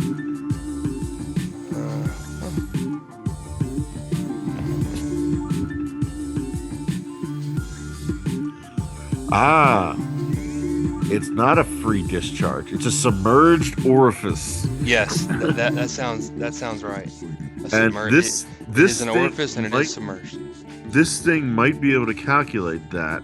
I'm just not sure how. This is like a bunch of crazy fucking math, and I'm just like, what? Select orifice geometry. Rounded edges. English units. Gallons per minute. Let's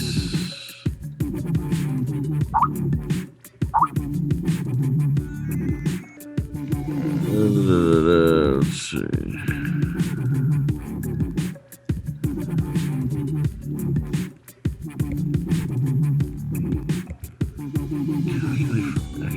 All right, water temperature is good. Let's do I'm gonna do an actual an actual API test, so I'll know for sure. Let's test for general hardness and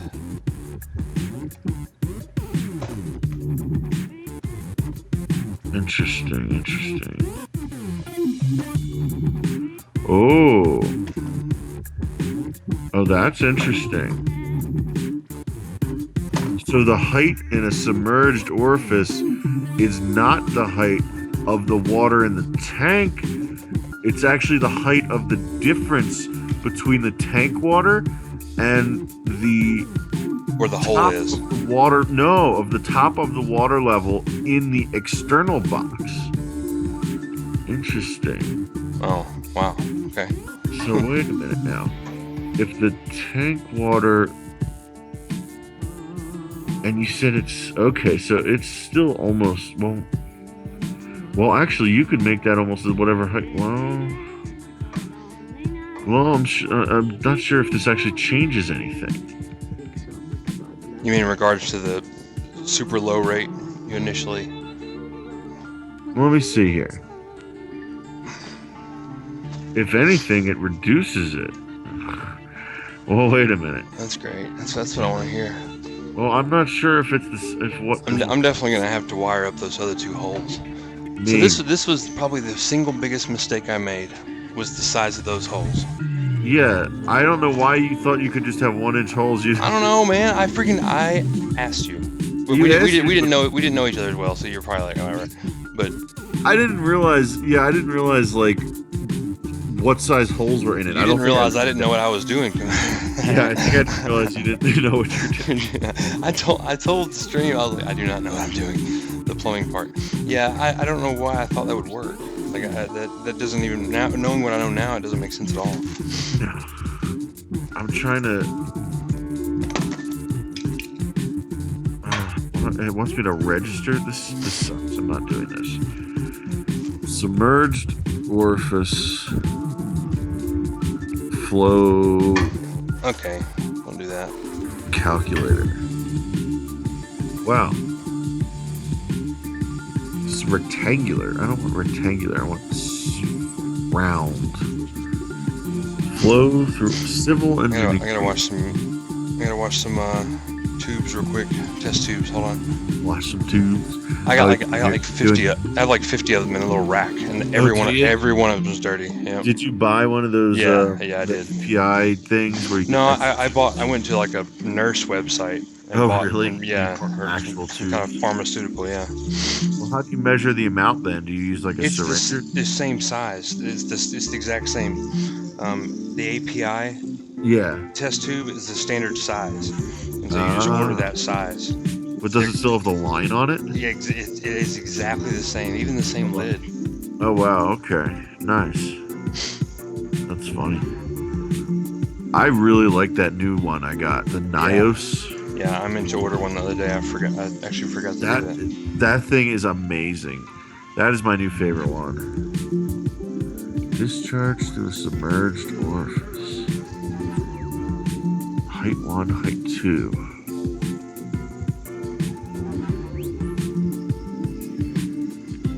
Oh my god. This is like math. You know what? It actually doesn't matter at this point because nothing can be done about it. Not right now. So let's just see what we get. You know? Yeah, I think that's what you gotta do. I can actually test it. I can dry run it pretty soon. I can just what can I do? Fill the. I can probably figure out. Pump. You don't have your pump. Well, I do have the current. I have the Rio, and it'll do like 1200. You know. Yeah. I could wire something up. Yeah. You know, I could just wire up something temporary. But you don't have your bulkheads or anything yet. No, I don't. You're right. I do have to have all that. Man, I'm really surprised. Let me see something real quick. Because they have overflows that go through the tank, and some of them were rated at like 1,200 gallons an hour, and this attaches through the tank with 2 1-inch bulkheads, and it's supposed to do 1,200 gallons per hour plus. So I'm screwing the math up somewhere, because if this attaches through the tank with 2 1-inch bulkheads, meaning it's 1-inch holes, and it gets over 1,200 gallons per hour. Okay, that's a good sign. That's a good sign. I think I'm screwing something up somewhere with this math, because this is actually 1-inch bulkheads, meaning inside the bulkhead is 1 inch. The holes for those bulkheads is bigger, but that doesn't matter in our case because there's nothing going through the holes. They're just holes. Yeah. So this would be still a 1-inch hole, basically, give or take. Although actually it'd probably be a little bigger than 1 inch because nothing's in it. But even so, if it's getting 1,200, then my math must be off a little bit somewhere. I'm curious what else I can find.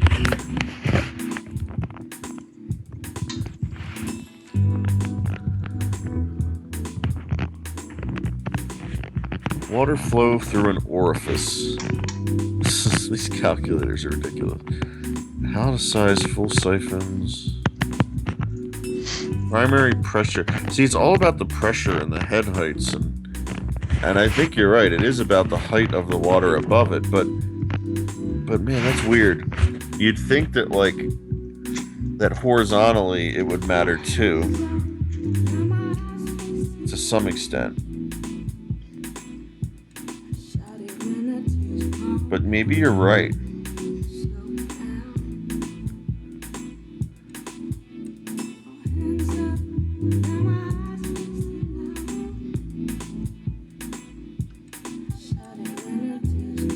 You know what I'm thinking? I'm thinking the horizontal matters, but when you're calculating pressure against the tank, it doesn't matter because it's spread out in such a way that you have to calculate the pressure based on the height, because you're calculating the pressure against the entire tank and not against the amount of water at a given. I don't know. My head hurts.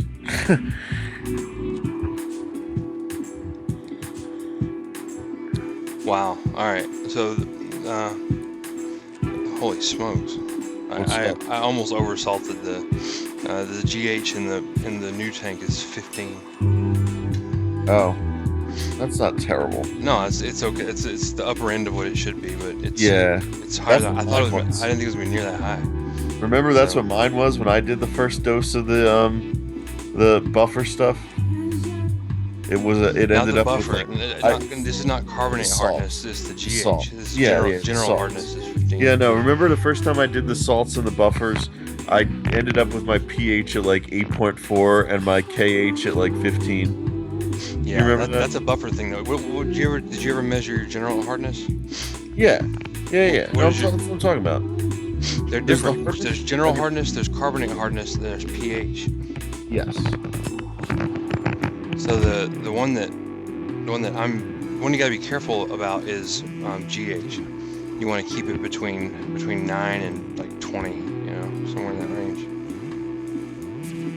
Your KH, your carbonate hardness, is related to how much buffer there is. No, the KH is the one that's the alkalinity, I thought. Yeah, that's the carbonate Yeah, it's the amount of carbonate in the water. Yes. Right. That's the one I thought is around like 14, 15 it was like the top end. Because the GH, I thought that's like 7 or 8 or something. No, I mean, I think harder is better. And I've read a lot of people that for Malawi, it's hard to get the water too hard. You can have it like 20 GH and it's still okay. It does start causing spots all over your aquarium though, and that's I used to have hard water. I know what it's like. It does the calcium deposits. And so that explains why I've been getting a lot of them, and I realize now that the water's super hard. Well, if you think that's bad, just imagine a saltwater tank. That's even worse because it's just as hard and it's salty as well. Yep. So you got the hardness buildup and the salt buildup at the same time. Good luck. pH is right now it's at about 7.9. I was talking to that Cichlid guy at the store again.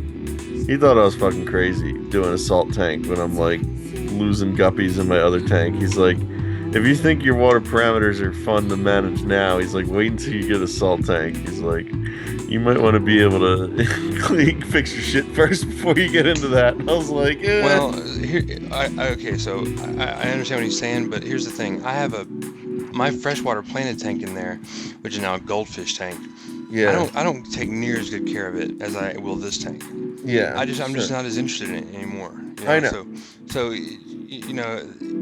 his assumption is that you treat all your tanks the same, and my experience is people don't. It's probably true. Meanwhile, the other guy at the store was like the old dude. I'm not sure if he was the owner or who he was. He was cool though. He was like showing me a picture on his phone, and he's like, here, come look at this. And he's like, see this? He's like, this is my 55 gallon that I've been keeping for 30 years, saltwater, with some beautiful ass tangs in it, and under gravel filter only. I was like, what the fuck? I was like, are you kidding me? 30 plus years, he said, the same tank. I was like, damn. How the hell do you do that with just an under gravel filter? All right, so I actually do need to buffer it more. All right, so the general hardness, or the hardness of the water from a salt standpoint is good, but it actually is low on carbonate, on buffer, so I sort of feel like I have a method now, which is if I change between 50 to 70 gallons of water, I'll do 2 scoops of buffer and 3 scoops of salt and 1 cap of trace. Yeah. You've been adding trace too. I used that for a while, and I think it works, but it's hard to tell. I don't know what it does. I honestly don't know what it does. It might just be a money pit for... I sort of think it is. Man, you keeping those test tubes up there? That makes me paranoid. I feel like they normally go in a box. I just sat them back up there because I'm doing... You're risky doing the test up on top of the tank like that. Oh, yeah, you're right. It's fine. I don't normally use them. So that's a very rare thing right there. I rely on the Senai usually. I'm just double checking the Senai. It doesn't read carbonate hardness. No, it doesn't. But I don't even trust the freaking API shit either. I'm like, carbonate hardness is pretty easy to measure though. There's either a lot of it or there's not. There's really not you don't have to measure like degrees of it, like pH. You know, Sure. like if it shows up dark blue or whatever, and you got a lot of carbonate hardness, you're fine. You just need a lot. I don't think the actual number matters. Yeah. It needs to be like I'm- 10 or 15. I'm pretty much like done with pH test kits now. I just can't stand them. I feel like they're just not accurate at all. Yeah, the Senai broke me at that. It made me not want to use them. Yeah. And then for pH anyway, and for the nitrate, I am now totally 100% sold on that NIOS kit. And I'm almost curious if they have like a KH, GH, whatever kit that's similar to that one. Because if so, I might want to try it. Of course, now I'm getting into the saltwater stuff. Red Sea makes a very high-end saltwater test kit.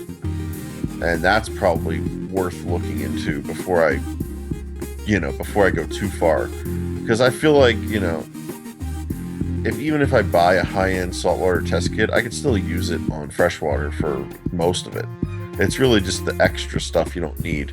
Well, first of all, saltwater test kit's probably only going to come with high-range pH, but I don't even really care about low-range pH. Like who cares? Like, I don't have any tanks that run low pH. I told you though that freaking Seachem salt plus buffer makes it so easy. It really does. Yeah, I've been having good luck with it personally. It Yeah. seems like it works for me. I just dump it right into my filter socks, Yeah, you can do that. You can totally do that. and it works great that way. The salt, I feel like you need to dissolve the salt a little bit first. No, it's perfect. The filter socks dissolve it so Oh, well. It's true. They really I was do, don't having.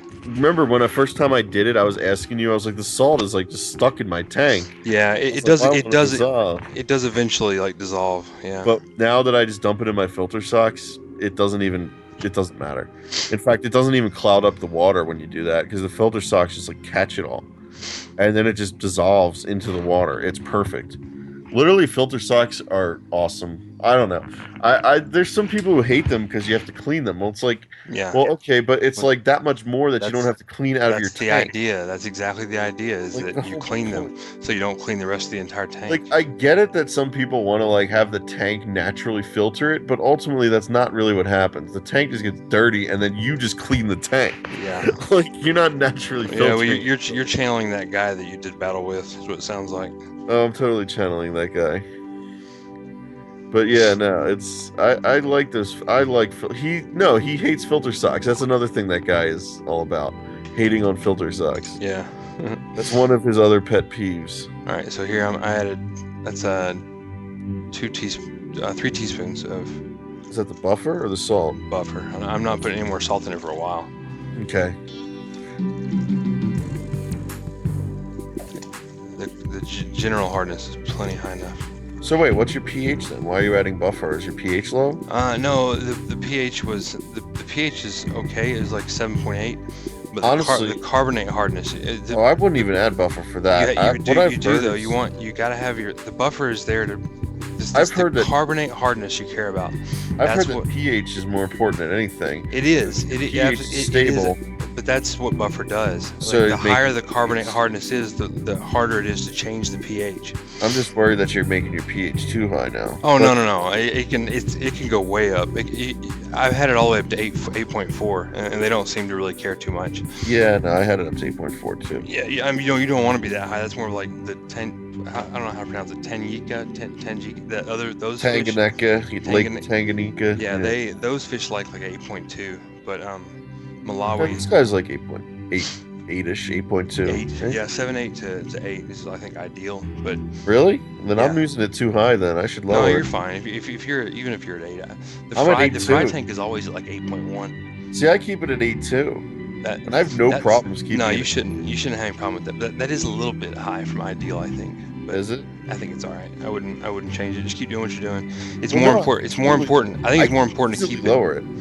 I think it's more important to keep. Well, just see if your fish start breeding. If you start getting lots of babies, you know that they're happy. That's really the I number. haven't seen them breed yet, but remember, They're still young. They're juveniles. Yeah. That's true, and I also keep it cold. Yeah. I That'll keep slow them down. It won't stop them. No, If the water's right, they will. No, even if it's cold like what? You keep it like 76, right? yeah, I keep it at 76. Yeah, that didn't stop mine. I kept Uh-huh. mine at no. They just slow down. They don't. The females aren't constantly under pressure. I think cooler water is definitely better. But And my rusties are definitely picking on each other, though. I'm slightly concerned. yeah, they're gonna have battle royal. There's gonna be one guy left. I hope not. Rusties are supposed to be somewhat calm, but I think they have a reputation for, probably picking on each other is what I'm guessing. What I think I need more of them. All right, guys. So I am. The rest of you guys on the stream, I am gonna give the buffer a few minutes to kick in, and then I'm gonna do one more paper test to make sure that the sump and the main tank are pretty close on parameters. And then I'm gonna pretty much move the. I'm not gonna drip them. I'm just gonna bring them in here and add a cup like every 5 minutes for 15 minutes, and then just throw them in there. Who is it? Alex, you're the one that told me that the guy says you just don't. No, was it my wife? Somebody was telling me that the best approach is just to throw the fish right in there. All this drip and stuff. I don't believe that. I do think that. I never said that. No, I don't do that. My wife read it somewhere. This guy talking about how people are too finicky about transferring fish into the blah blah blah. And you know what? I don't buy that because I've seen fish get shocked from temperature changes, and I don't think anybody should just throw their fish in the new tank. Just be like, have at it. Well, you're supposed to. I mean, what I've always heard. I drip them. To slowly add water. Yeah, I drip.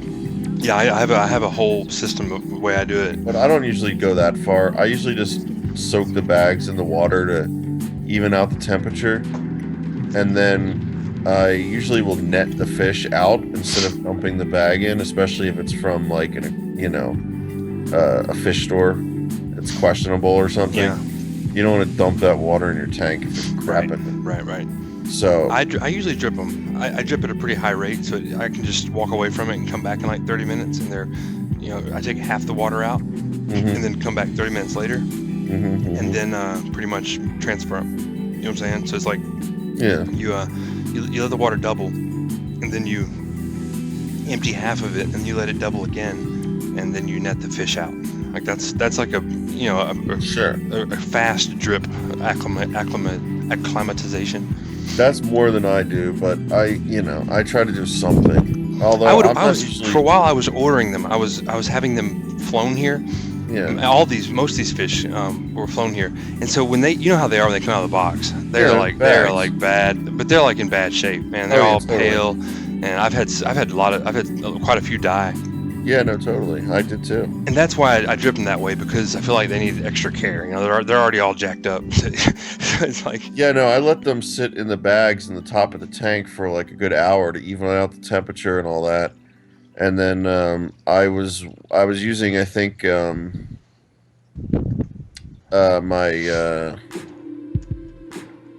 have like one of those hang-on hospital things.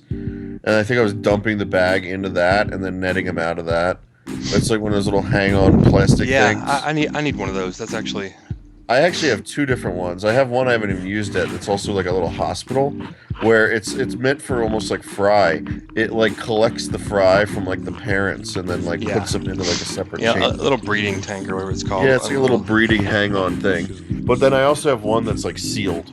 But I like the fry one because it's not sealed, meaning like it's almost like you could put like a fin damaged fish in there, and it wouldn't need like water changes. It would just take the water from the tank, Yeah. I am pulling the media out. If you guys want to go on the other stream, whoever's listening, and including you, Alex, go on the other stream, because that's where the we gotta pick the fish. We gotta decide which ones are going. I think I already know, but let me see here. we can look at them. Work, but I didn't even get to work on my breakout box thing. I'm sort of hesitating to do it. It's like I don't even know if I can get back there easily or where I'm gonna put it, or I need to just do it. Yeah, let me see the other stream. I haven't really been watching. Oh, I just started. I'm just taking I gotta take the media out. I'm not gonna clean it too much. I'm just gonna take it out.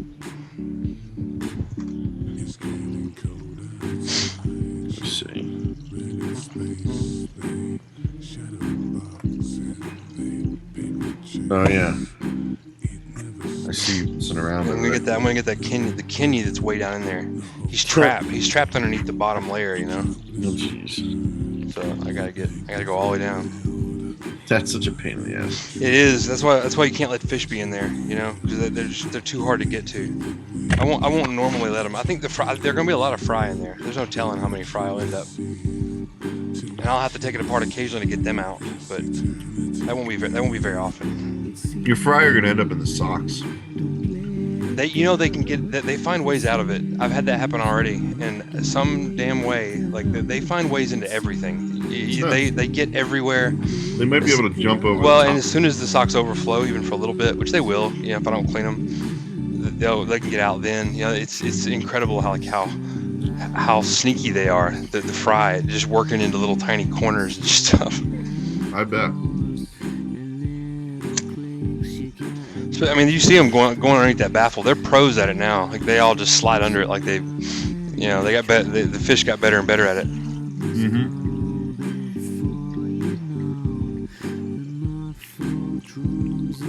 I sure would like to transfer all these guys in there this weekend. We'll watch I might watch. I don't know how long I should watch the Explorer fish. Maybe a day. The one now? The Explorer fish. Like how long I should wait to see if the canary dies, right? Yeah. But I mean, what could be in there that would kill the fish? I can't think of any. The silicone. Yeah, some unknown chemical. You know, some unknown thing that happened during construction. You know. Oh. You're right. I hope that the BRS that rocks 0.8 will have pulled that out by now. Oh yeah, probably. But who knows? It was fresh. It's fresh stuff. So I mean, it's absorbing. That flue ball is over there doing its thing. And you have it in the flue ball? Yeah, a whole bunch of it, like about a cup and a half. The entire thing is full. You know, I bet it's mostly gone. Yeah, anything that's in there is probably gone. Anything that carbon would catch is going to be mostly gone, but especially if it's in a canister. Carbon catches just about everything there is. Catches a lot. It's really good, yeah. For chemical filtration. I wish that it changed colors, man. I hate the fact that you can't see what the hell. That's like GI resin. Or Purigen. Or Purigen. You can't see what the carbon's doing anymore. You have to just guess, or basically just keep track of when you last replaced it. It's the only way to do it. You don't really need carbon if you're using Purigen. I mean, no, they're different. They are different, though, aren't they? A little. I think Purigen tends to absorb nitrogenous substances, and carbon absorbs everything. Still absorbs the stuff carbon does too, to some extent. Well, yeah, I think they overlap in some areas and not in others, you know. But they are different. Like they are. So I do think, like, I'll have carbon, quite a bit of carbon, mostly because the top's open and I don't know what the hell's going to land in there and stuff, so. Well, you know, some people say carbon can cause hole in the head or whatever. If you let it go and you just let the carbon sit there, but I'm replacing it pretty often, you know. I'm replacing it enough that it's not going to get like. Well, I also read that it's the carbon dust. So as long as the carbon is not grinding against itself. Yeah. Like, you know, there's too much flow going through it, or if it's in a reactor. You can't put it in a reactor, right? Well, you can, but you don't want it to be on a high flow rate. And then it's got to be some, like, quality carbon. That rock stuff from BRS is good stuff. Yeah. I can tell by just the texture of it, you know? Like the little itty bitty tiny cylinders that it makes. And I've tried several other kinds, and it's better. You can just tell it's better. I'll tell you what's really good, though, man. It's the Seachem Matrix carbon is really cool. It's like little tiny pieces of Purigen, only it's bigger and made out of carbon. Sure. Whatever process they use to blow up those Purigen little nodules, they use the same thing for the carbon, and so it's pretty neat. I don't know how effective it is, though. I mean, me either. And it's really expensive. Like. Yeah. It's kind of funny, though. I mean, you know, I go to all these different stores, and they all have different opinions on how to do shit, and it's, you know, It's funny. I think the thing is that's formed from the fact that there are different kinds of fish and so many different kinds of builds, and depending on what your build looks like, it drives the filtration to some degree and the kind of fish you have, the how much it varies so much that people form opinions based on what they've seen. I think. Yeah. What they've been exposed to. This place, they had some nice looking rock, like dry rock for coral stuff, but it almost looked like the BRS Reef Saver stuff. Oh shit. What happened? For some reason your stream just died on me. Oh, there it goes. It's probably getting its butt kicked because there's so much light and movement on the screen that the stream is. This whole media server, man, it sucks. Browser. I think it was my browser. Oh, Yeah. my browser's like screwed up. No, it's fine now. I don't think it was your stream. I think it was me. But yeah, no, I was talking to him and we were just talking about like rocks, reef rocks, all that kind of stuff, and it does seem like. I don't know. It did seem like the rock that they had just gotten was nicer kind of stuff than what that other store had. It seemed like that other store was mostly trying to sell lace rock and like artificial rock. And I'm just, I want the stuff that's harvested from the ocean and it's terrible for the environment because it looks better. That's kind of bad of me, huh? But I really want that Pucani shit that BRS sells. That stuff just looks so nice.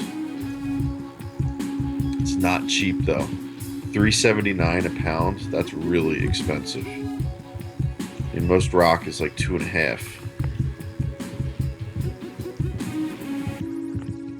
Look at that Kenny, it's huge. Holy cow! Oh, that one there.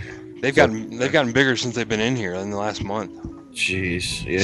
Because they're eating. He's fat. Golly. Yeah, look at him. Yeah, just throw him in there. He's fine. Look how healthy he is. There's nothing's gonna kill that fish. No, he's fine. Who else is in there now? There's both Kenyas. See the two of them? There's one on the right, one on the left. Is that the other Kenny over there? Is that yeah. And the one that's trapped in the middle section is the mean one. The other one's not as bad, but that one's pretty. What else is in the middle section though? What are the other big fish in there to the? I could put one or two of the Demonsonis over there. There are a couple Demonsonis. Oh, I'm sorry. How do I pronounce it? Demasoni. I can put two of the Demasoni. No, there's several of the Demasoni that are struggling. That have been. What's that other? No, not the Demasoni. What's that fish that's in the front right now in the middle? He's like silvery almost. That's one of the shitty female Metroclemia auroras. Oh, that's a female, huh? They're ugly. The females are not very pretty. They're not. The male. I only have one male, and it's the yellow mustard-colored fish. Yeah, that one is real mean. I like him though. He's one of my favorites. Is he? I could get one of those big blue Socolopi. See the big male? I've got several of those. I have about 5 of those big. They're big and they're not. I like them. Once they get big like that. Yeah. See them back there in the corner. Yep. And you got some yellowtails over there too. So I could get one of the labs. I'll grab a lab. I'll grab a I'll grab a Demonsoni. A Demasoni. Demasoni, whatever. Demonsoni. Think of it as someone's last name. Yeah. It's DeMason. It was some dude named DeMason who was picking fish out of the lake and naming them after himself.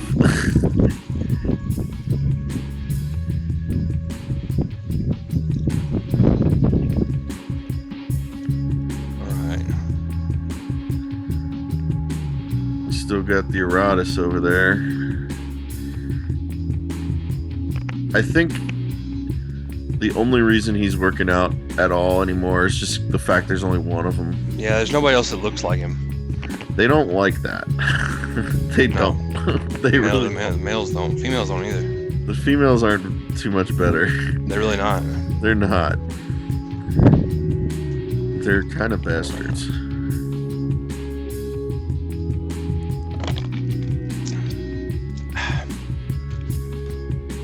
See, I tried to pick all fish that the females and males look the same.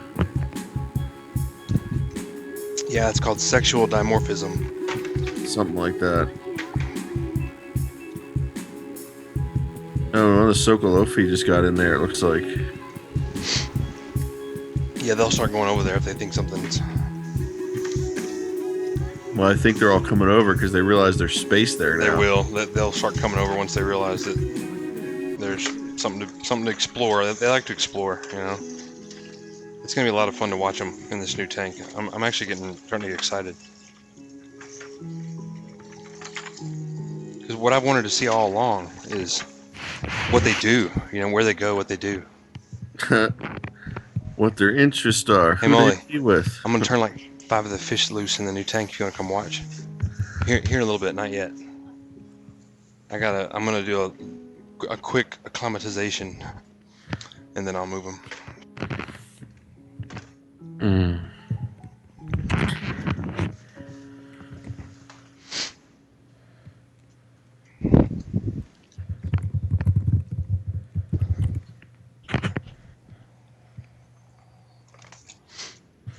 eShops has this overflow. I'm just looking at stuff. Trying to see, thinking about the pipe stuff again, just trying to find out more exact numbers, you know? Yep.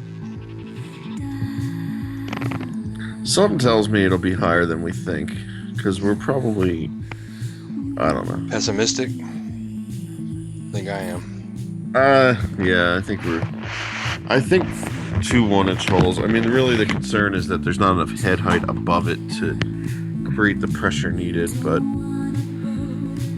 really there's only one way to find that out. Let's try it. Yep. That's what we're gonna do. And ultimately what's gonna happen is if the pump is too much, then it's gonna raise the water in the tank. And it'll spill over. So you'll know pretty quick if it's too much. Yeah, that's right. Or I'll have to dial the pump down. Well, here's the thing, though. It could also just raise the water and then just stop at some point. And then that's just the water level. And then it has enough head height to do that amount of flow. You know what I mean? Yeah, yep. But I am starting to think that 3,000 counts is optimistic. I'm thinking if you do have to cancel that order, that you should just get a smaller pump. I think you should just go with the original and stick with 2,000 gallons or 2,600 at most. Yeah. I think that was a lot more realistic. I'll leave it for now, and if if something happens with it and I do cancel it, then I'll get the smaller one. That's the thing. If you were going to go smaller, then all of a sudden now it's like, well, should you still do 1.5 inches for the manifold? So, I mean, it wouldn't hurt, but it's nice to base that off of everything, you know, because 1.5 inches versus 1 inch is a hell of a lot different to work with. 1.5 inches bigger, takes longer to glue, takes longer to dry. Yeah, harder to work with. Harder to work with. It's, you know, it's bulky. Say, might as well throw that female in there since she's not that pretty anyway, and she's pretty big. Yeah, I'll do that. Not a bad idea. Say, do the Kenya, do that female maybe. I'll probably do one of each one of the species. Yeah. Do a yellowtail. I'd probably just do one, like 2 or 3 at first, and then maybe add some more if they still look good in like an hour. Yeah. Yep. Space them out. I should really try to mount this breakout box. I brought down all the stuff I need to do it. I got like those magnetic switches. I brought down a couple of knives and wire splicer things, wire strippers, whatever you call them. I've got this, I got my drill. I should do it. Where the hell?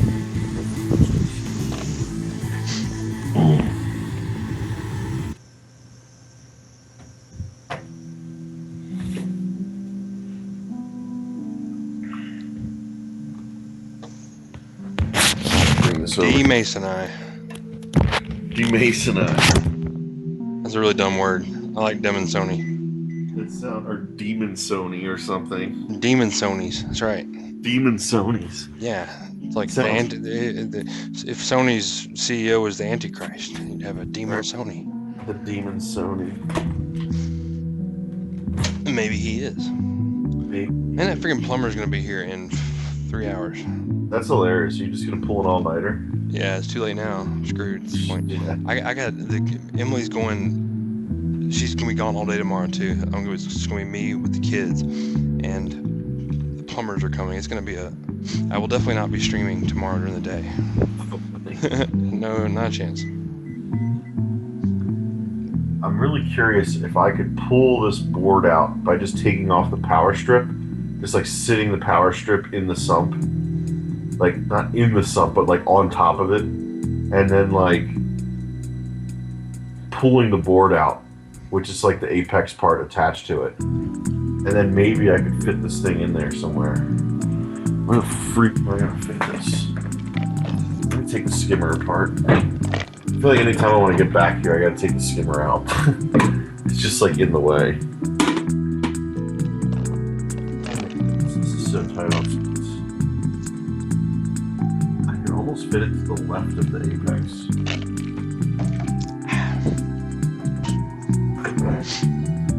There's All right. no holes there though. Let's do one more. These stream guys, these API of all the strips, I like these the best. Alex, by the way. Oh, the API strips? Yeah, the APIs are pretty good. Which stream are you showing those on? Are you on the other stream? I'm on the other one. Yeah, I'm in the other room. Whenever yeah, that's right. I forgot nobody's on this one now. I was like, you just made us all move over. Nah, Now this is just getting confusing. well, there's two rooms, right? There's the garage / workshop where the sump is, and then there's this fish room. No, totally. Well, see, I'm just talking to you, so it doesn't matter because I'm on Skype. But for everyone else, Yeah, true. I'm like losing you back and forth probably. Shit. All right. Yeah, I've seen those before. I think I don't know if I have those, but I have like Tetra ones or something. Those Tetra ones are pretty good too, actually. You like those? I've had a couple. I like them for quick tests, you know. Yeah. Oh wow, look at that. That's so good. That's perfect. Let me show you.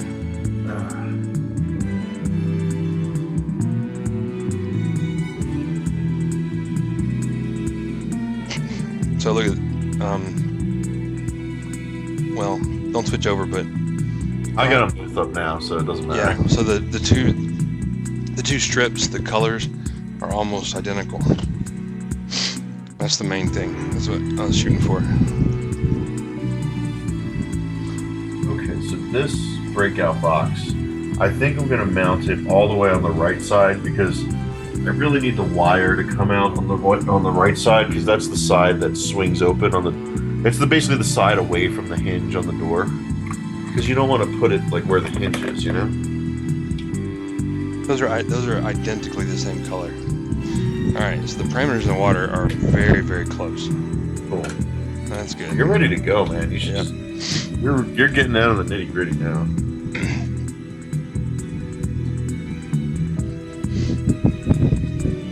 Wire long enough. Yeah, this is good. No, I'm excited to get the door switch in. That's always such a satisfying thing when you open the door and the light turns on and it's just all like working automatically and shit. Yeah, yeah.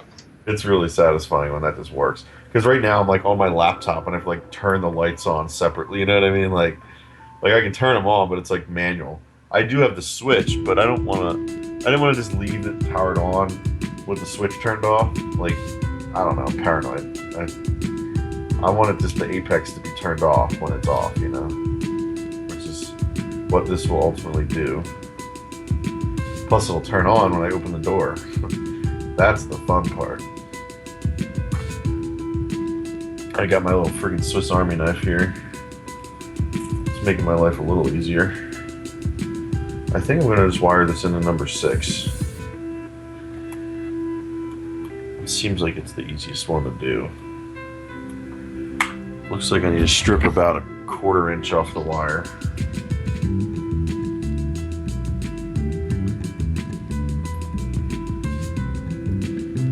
I love these wire strippers.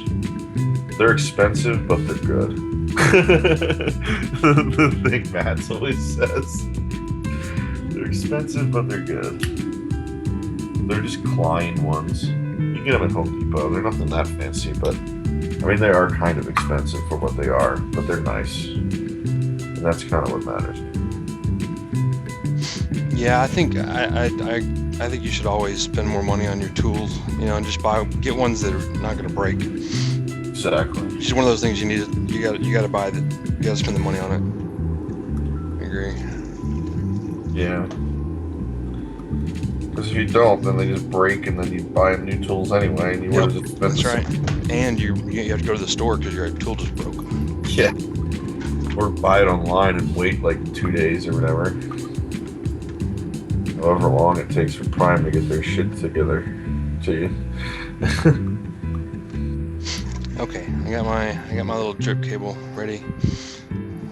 It's gonna be more of a pour. A pour?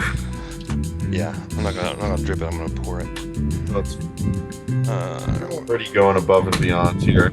This is like these kind of fish tips that like. I know, but here's the reason why. The reason why I'm being careful with acclimatization is because if they do die or something happens to them, I don't want to second guess that I didn't introduce them right. You know, I want to make sure that the problem really is something else. You want to know what killed them if they do get killed. Yeah, I want to know that it wasn't something stupid. Something stupid. That's right. No, I hear you.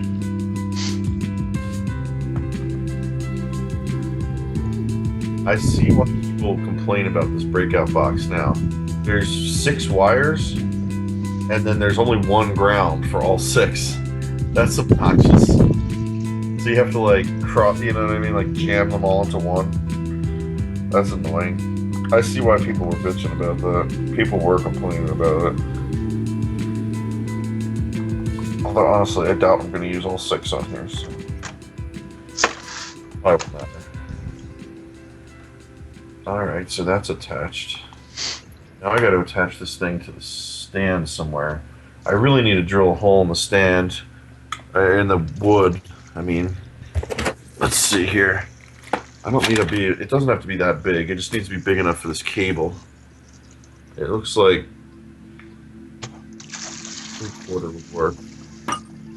3/4 would probably not make as much of a mess either.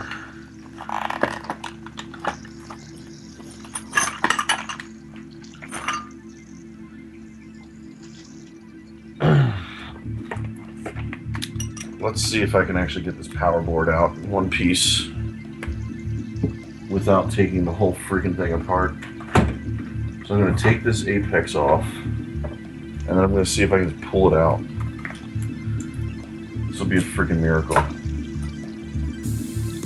I mean, I did leave more space, so it should be possible. Well, now.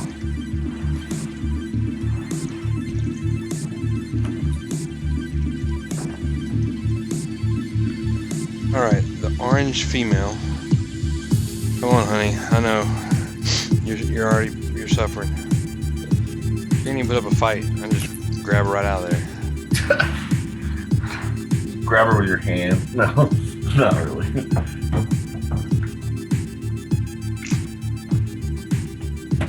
There you go. Relax. Relax.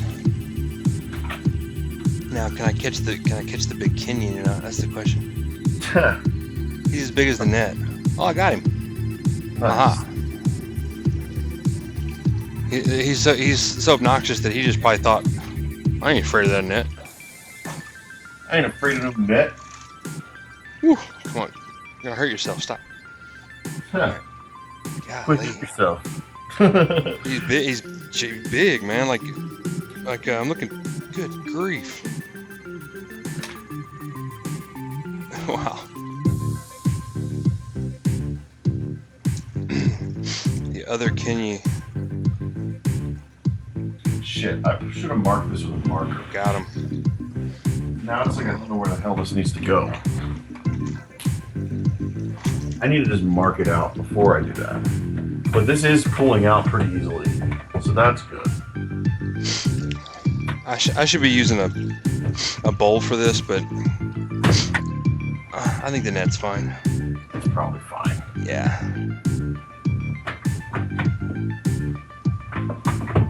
God, this thing's such a pain in the ass.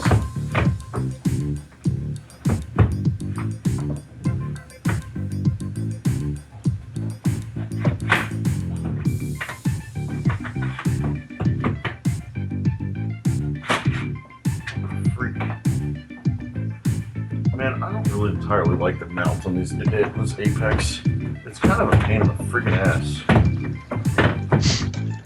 I'm gonna have to get the bigger net. This is not working. That's not a knife.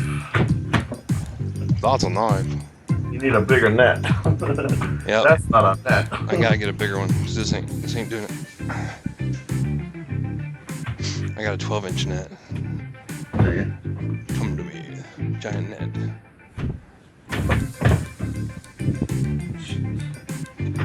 How did this ever get on here in the first place?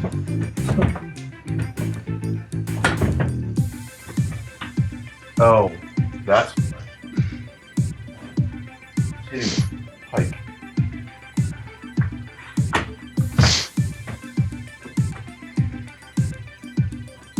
Yeah, now it's on there. God, that's annoying. I was like, why can't I get this on? It's hitting the pipe, so it was not like getting high enough to like get around it. I was just driving myself crazy, basically. All right, where's that freaking? I had a marker. Here we go. Sharpie. I'm just gonna kind of wing it.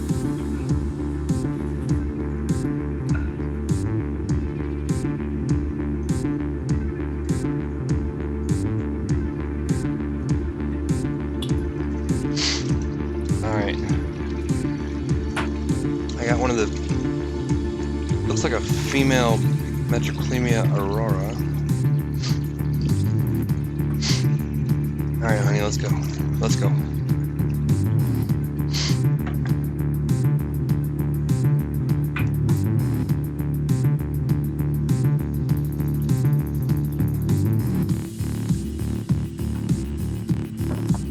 All right. I got some preliminary marks here. Let's take this sucker off. See if I can actually get it out of here. I feel like this will sort of work. It's just a pain, but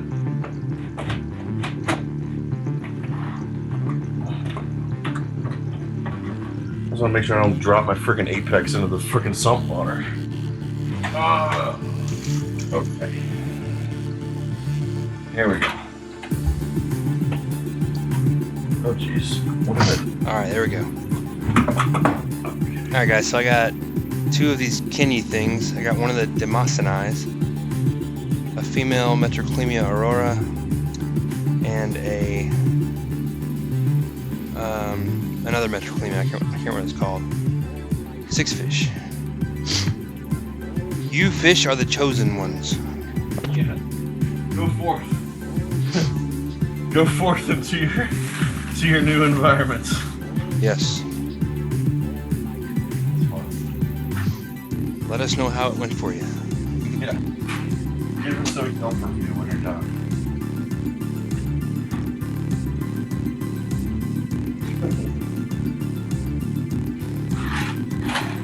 Oh my goodness. Okay. Wrong drill bit. First things first. I should actually drill this first. Shit. Now I'm thinking about it.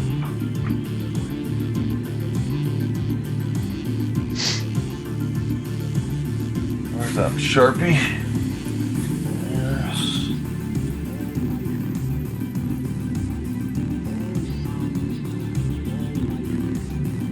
All right.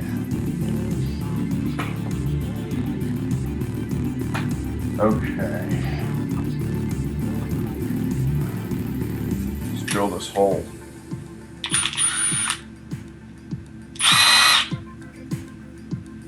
Oh, this should be fun. What I really need is sometimes I'll build like a little box around the hole that I'm drilling so that it doesn't shoot crap everywhere. But I need to find something that I can drill through to act as like a catch almost. Maybe this will work. This little cardboard box that my CPEX valve came in. Let me just combine all this crap from these other boxes into one box. Now I have a single box. That should work.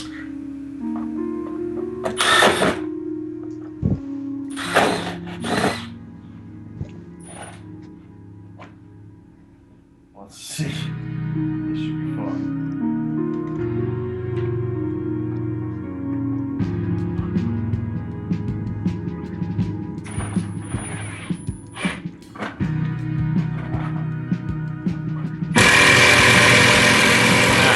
Yeah, that's loud.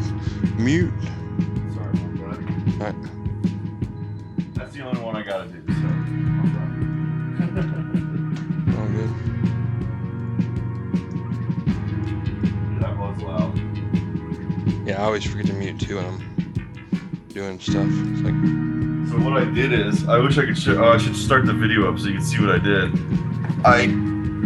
I drilled the hole through a cardboard box, and it caught almost all of the wood chips inside of the box. It's just kind of a nice little trick I learned while doing this a few times. But you need like a small little box or something that the drill bit can like fit through.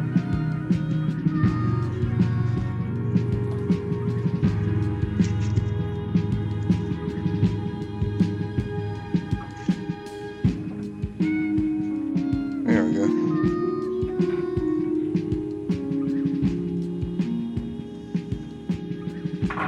Oh, shit. Come on, sucker. There we go. Oh, that's not really all the way in now. Let me see. This is so ridiculous. I mean, this is doable, although it's just a pain in the ass. It's so tight under here.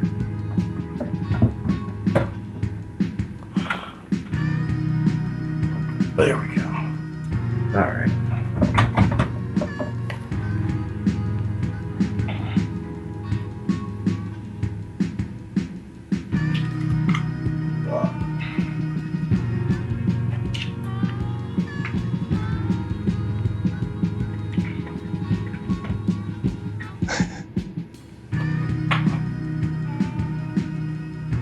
All right, where's that drill? So now it's just regular drilling some screws. This shouldn't be nearly as loud. Once I screw my finger, then it'll be loud.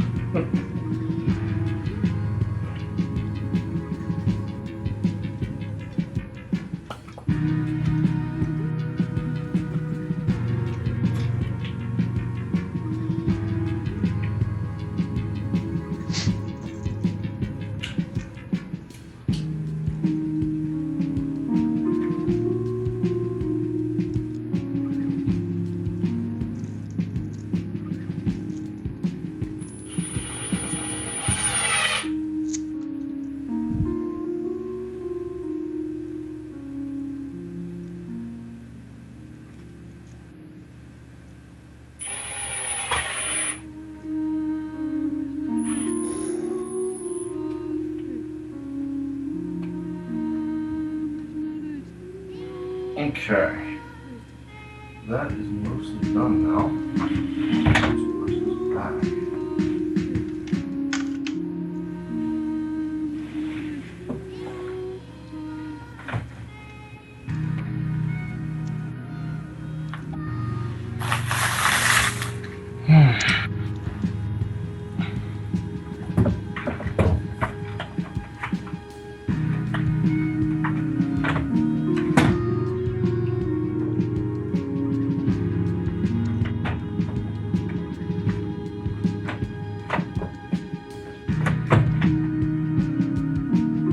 There we go.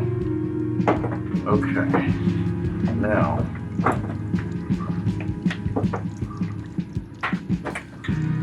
Yay. question is, can I flip the apex up and get to this thing? Holy crap.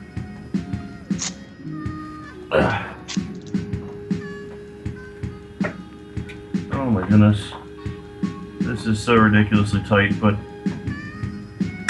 it is working somehow or the other. Oh my goodness. Holy crap. Okay. Now, honestly, that was the hard part. This part's easy.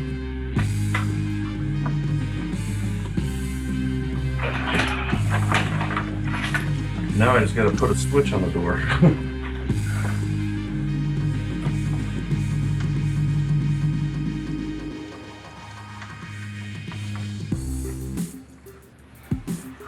And what I should do is put a bunch of extra slack so that I can actually pull this out again.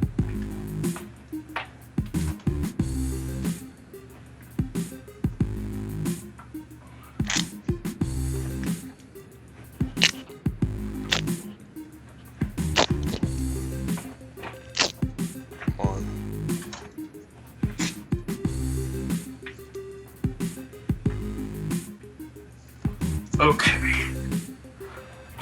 And I'll leave some slack on this side too.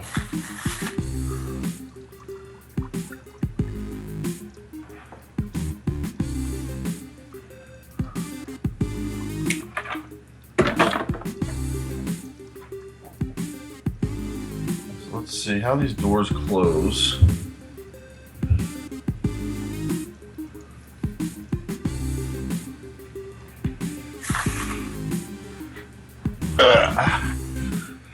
Gotta get my little switches now.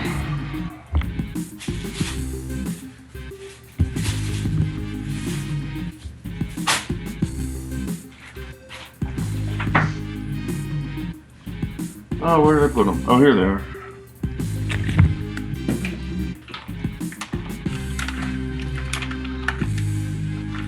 These are my leftover switches from my alarm system upgrades that I did. These are actually really nice switches. These are like my favorite ones. You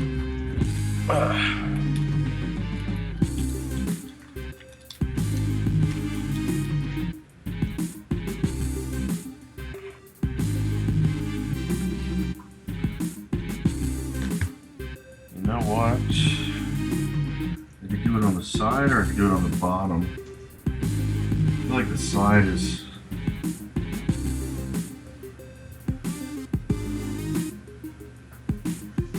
side would be less visible.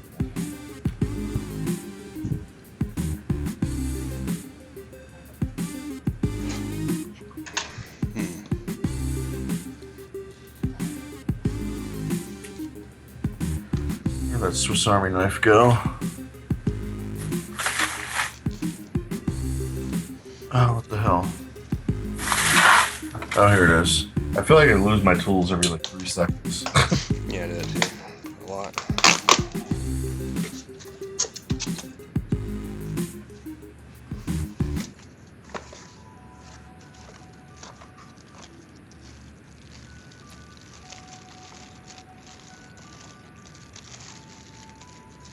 I feel like these little Swiss Army knives sometimes just with little scissors in them and stuff. It'd be kind of nice to have.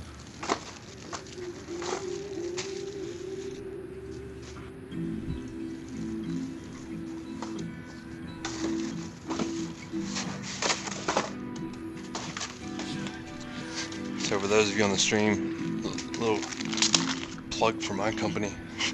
This is what I sell right here, pretty much. This box.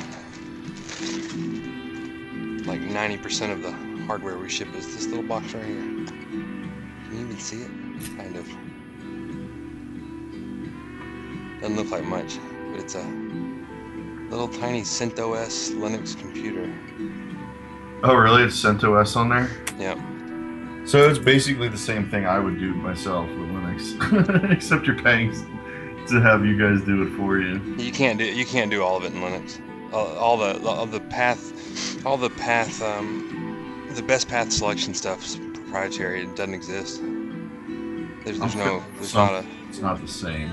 not a way to. You'd have to write your own software to do it. So those ports there, those are specialized filter-wire ports.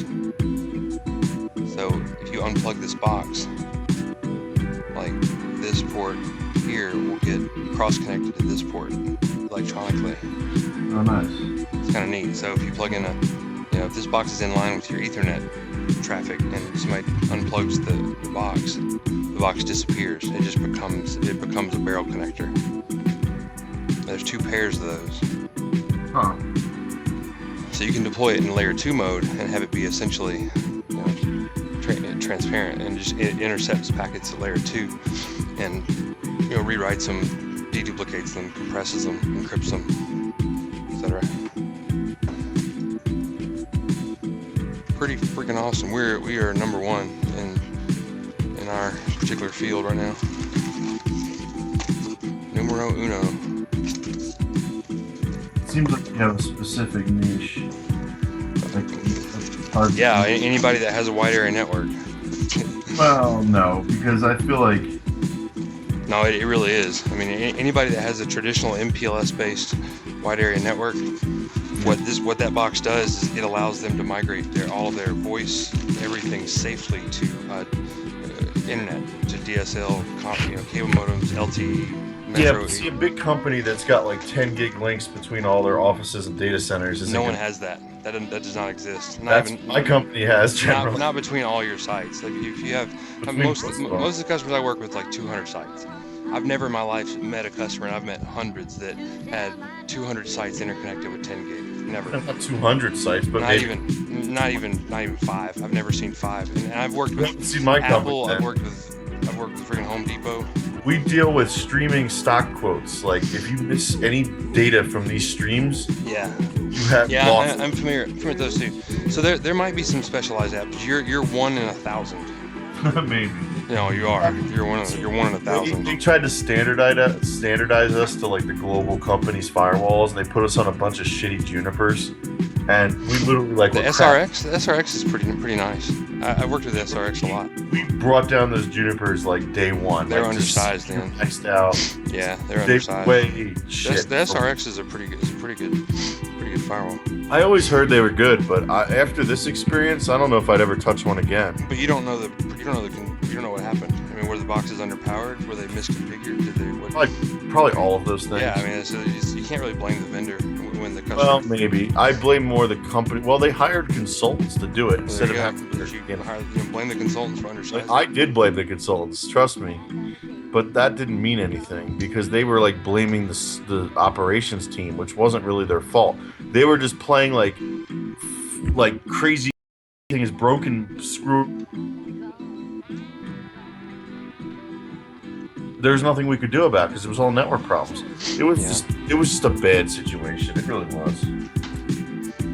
It's one of those situations where like blame is being tossed around, and really the blame was on the network industry, this consulting firm, which I was not happy with their work at all because they'd also been doing some F5 migrations for us, and that was terrible as well. Like they just I would never hire this firm.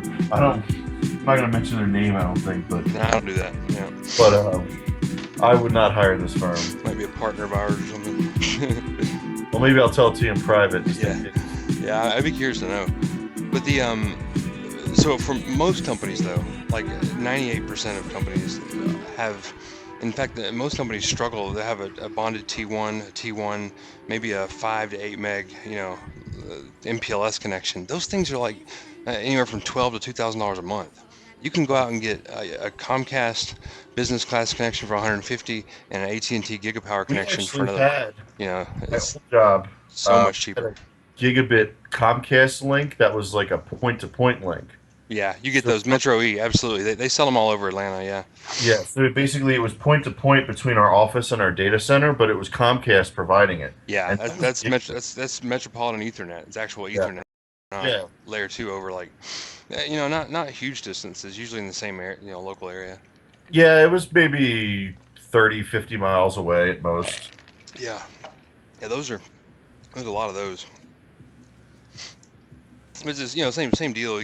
Bring in one of those, bring in a Metro E connection, and then just pick any other, internet provider, and the Silver Peak will essentially figure out, it uses those two links. It virtualizes them into a single bonded logical interface. Pretty cool. I can't tell if you're selling it hard because you're a sales guy or if you're selling it hard because you actually think it's cool. I actually think it's cool, 100%. Oh yeah, I'm not gonna make a sale from somebody on the stream, but no, it legitimately is I'm incredible, and plus it helps. I was number 2 in the company last year, so I understand it and can sell it correctly. But man, I don't want to say too much. I have a 7-figure deal that's going to close in about the next 2 weeks. Nice. I've been working on it for 6 months. That's going to pay for some gyres. If that closes, I'm going to order them. You're like, I'm paying for some gyres. It would pay for like. It's not. It would pay for like 100 of them. About those years, like not years, like a month ago or something. Yeah, no, I remember seeing them. I think you mentioned them too, but I just didn't realize. Once now that the thing's together and I can see it and like be around it, I just understand it better, Mm-hmm. And I feel like looking at the way it works and stuff, they would have a really interesting impact on it. It would be a fun thing to play with, if nothing else. Oh, definitely. All right, guys. If you're on the maintenance stream, well, if you hear me, you have to be. The fish they're being filled. Hmm? So I'm gonna put another. I'm gonna let it fill mostly up. Then I'll take some water out, let it fill more. Trying to stick this alarm sensor on at like just the right place where it like triggers it, but it doesn't like hit the side. I think I got it. Yeah, I'm gonna take a quick break and go out and say hi to the wife. I haven't seen her in a while. Alright. So I will be back. Entertain them with your construction prowess. I can't do your Skype video because it crashes OBS every time I try that. I had to restart the whole computer to get it fixed. We'll try it again later on. I probably could tweak it and mess around with it or something. Windows 10 is actually not as stable as 7 for me for this streaming thing. But anyway, I'll be back.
breakout box mounted there.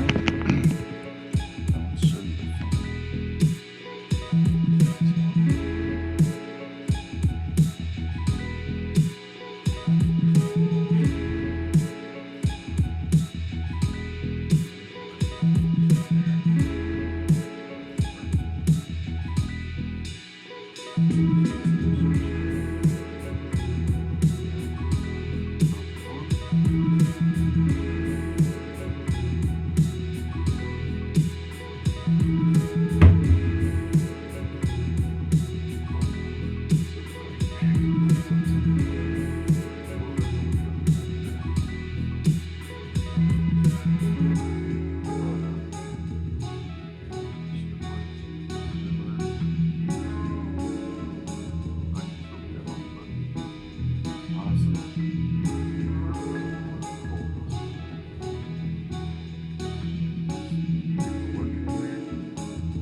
or even cut into it anywhere up to the vertical get a flow sensor. We'll see. All right, what's up?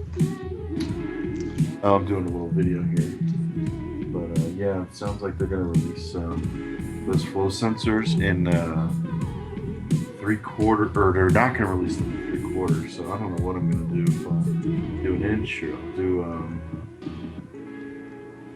I guess half inch. I don't want to do half inch because it reduces it, but anyway, yeah. Okay, so I just did a new video. I was just sort of doing it while I was on here. But yeah, I just got this the stand lighting with the switch. It's it's all done, so I'm gonna upload that to YouTube. So hopefully you'll be able to see what I've been doing while you've been doing this. Are you guys ready? Are you ready? Wait, what are we ready for? Journey, there. I'm talking to the fish. I'm pumping them up. I'm getting them ready. So you're getting them excited? Yeah, I'm getting them excited for their new home. What did I do?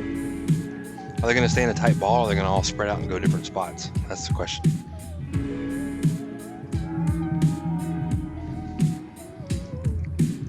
I have no idea. I thought they're going to stay grouped up for a while. That I don't know. Is that a 5-gallon bucket? Is that what that is? Yeah.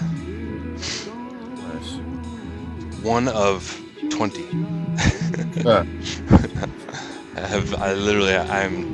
I'm not even kidding. I probably have 15 of them. Okay, let me do one more removal. And that'll definitely have the parameters lined up really close.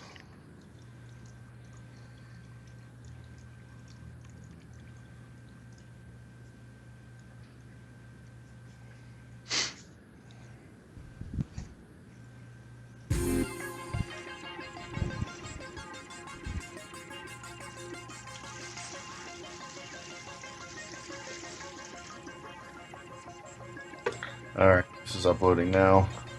I think you're gonna get a kick out of this. I mean, it's not any different from how I did it on the big tank, except for I use the official Apex breakout box instead of the one I made myself. Well, I didn't even entirely make it myself. I just I made the box for it. I bought it from that guy who made the circuit board. But now I'm really hoping they release that fluid monitoring module, because it'll have flow rate sensors, and you'll actually be able to see how much flow you're actually getting, as opposed to just like guessing. I don't know. It's exciting to me anyway. I was running. Sorry, I was muted. Yeah, no, I agree. The flow rate monitor seems like it'd be really useful. Yeah, totally. Very much so. And so you want to, like, if I was going to measure it, I'd probably measure it at the very top. Whoa, holy shit. The very top of that fish just jumped over the freaking wall. What? Oh, they're being bad. The wall is an inch over the sump. He just jumped over the sump wall. It was crazy. It scared the shit out of me. It was so loud. Yeah. Gotta keep an eye on those guys. I forgot what I was even saying. Alright.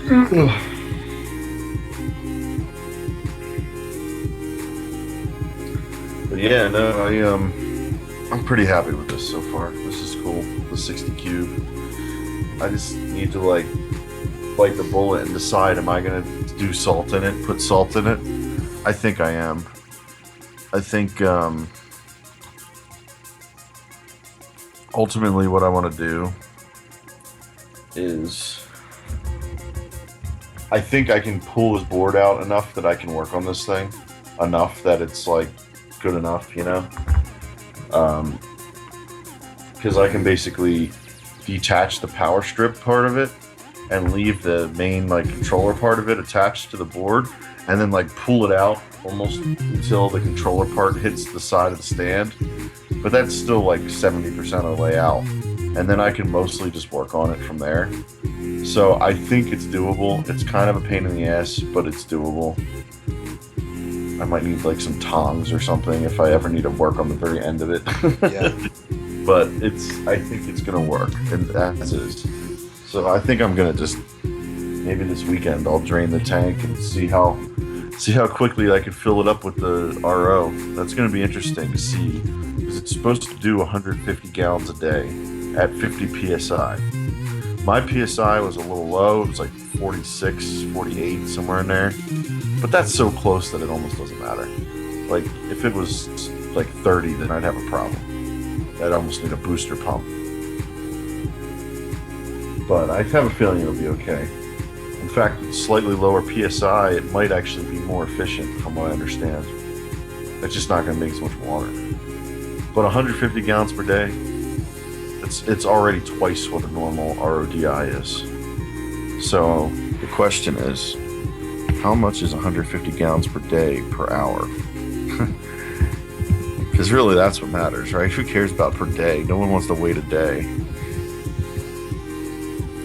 So that's not a lot. Kind of like the overflow volume I'm going to get. Yeah. About 6 gallons per hour. 6.25 gallons per hour. That's kind of ridiculously slow. So that means it's going to take almost 10 hours to fill this tank with RO water. Because, 6.25, the tank is going to be 60, and then the quarter would be the sump, right? Something. So that's going to be like 10 hours, almost. Wow. Well, let's see. 625 times 10. That's probably not even... It's probably going to be longer than that to do the sump as well. I bet you it's going to take closer to 12 hours.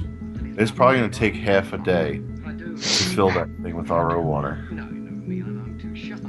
That's kind of a thing. That's a process. Yeah, you just got to plan for it, Yeah, I don't know when I'm going to do it. Maybe Sunday? We'll see.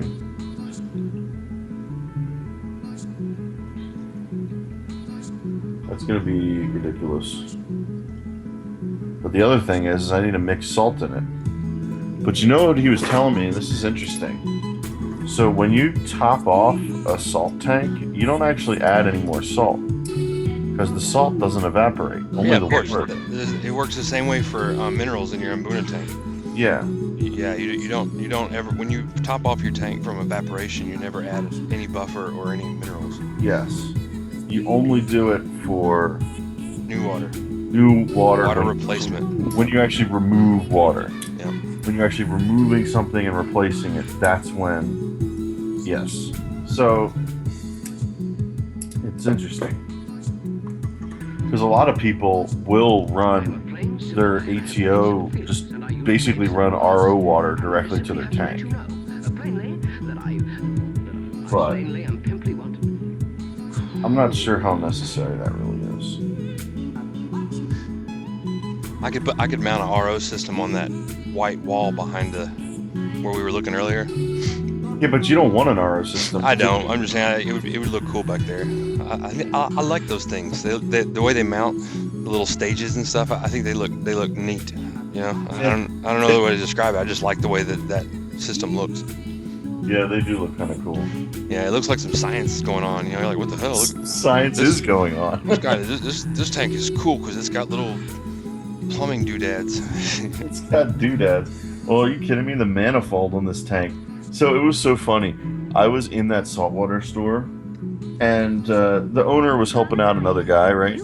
And you know, I walk in, and he's like, "Oh, hey, how you doing?" You know, I was like, "Hey, made good progress on the tank. Got this whole plumbing manifold done." And he was like, "Oh, okay." And I like show him a picture, and like he's like, "Whoa!" He's like, "Damn, that looks really nice." And I was like, "Yeah, I know." And then this customer guy walks over, and he's like, "Oh, your first salt tank?" I was like, yeah, it's my first salt tank, but I'm pretty experienced otherwise at like aquarium stuff. And then I show him the manifold, and he's like, oh, you know what you're doing. like at first he's like trying to tell me what to do, and then I show him the pictures, and he's like, oh shit, you don't need my help. It's like I think you know more than me. It was pretty funny. Every time I've shown a picture of that manifold to someone, they've been pretty impressed. Yeah, it's cool looking. It really is. It came out good. I think it's a lot. Mine's just gonna be a long tube with some valves hanging off of it. It's gonna be just as cool. It's just gonna be long. Yeah. I mean, it's just gonna be like what I have, but just spanned over like multiple feet. Which honestly, you know, if I could have done that, I would have. It's just I didn't have the space for it. Yeah. So I had to just pack it all in there. How long until the release?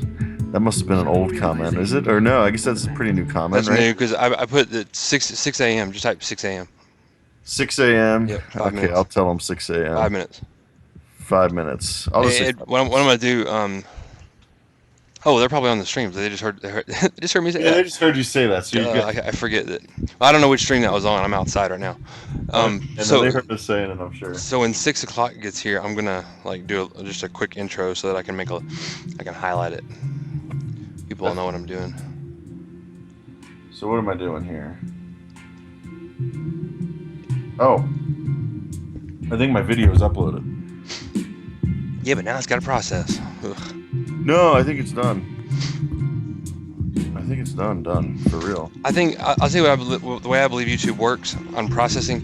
They give you a certain number of CPU cycles. They give each user, and mine is constantly running because there's constantly old videos being processed. You know, the stream videos. Yeah. So YouTube's real laggy for me. I think it even affects the web UI. Like, I honestly believe that. I would almost think they're separate clusters. You would certainly think that would be unrelated. I agree, but man, it seems like it gets really sluggish when there's like 2 or 3 videos processing at once. And I'm an IT guy, right? So it pains me to say that, but God, it really feels like it. Yeah, I don't know. I've never noticed, but I don't really pay attention that much. I see it. I do it a lot, so I just end up seeing it a lot. Okay, let's go check on the fish. They should be fine.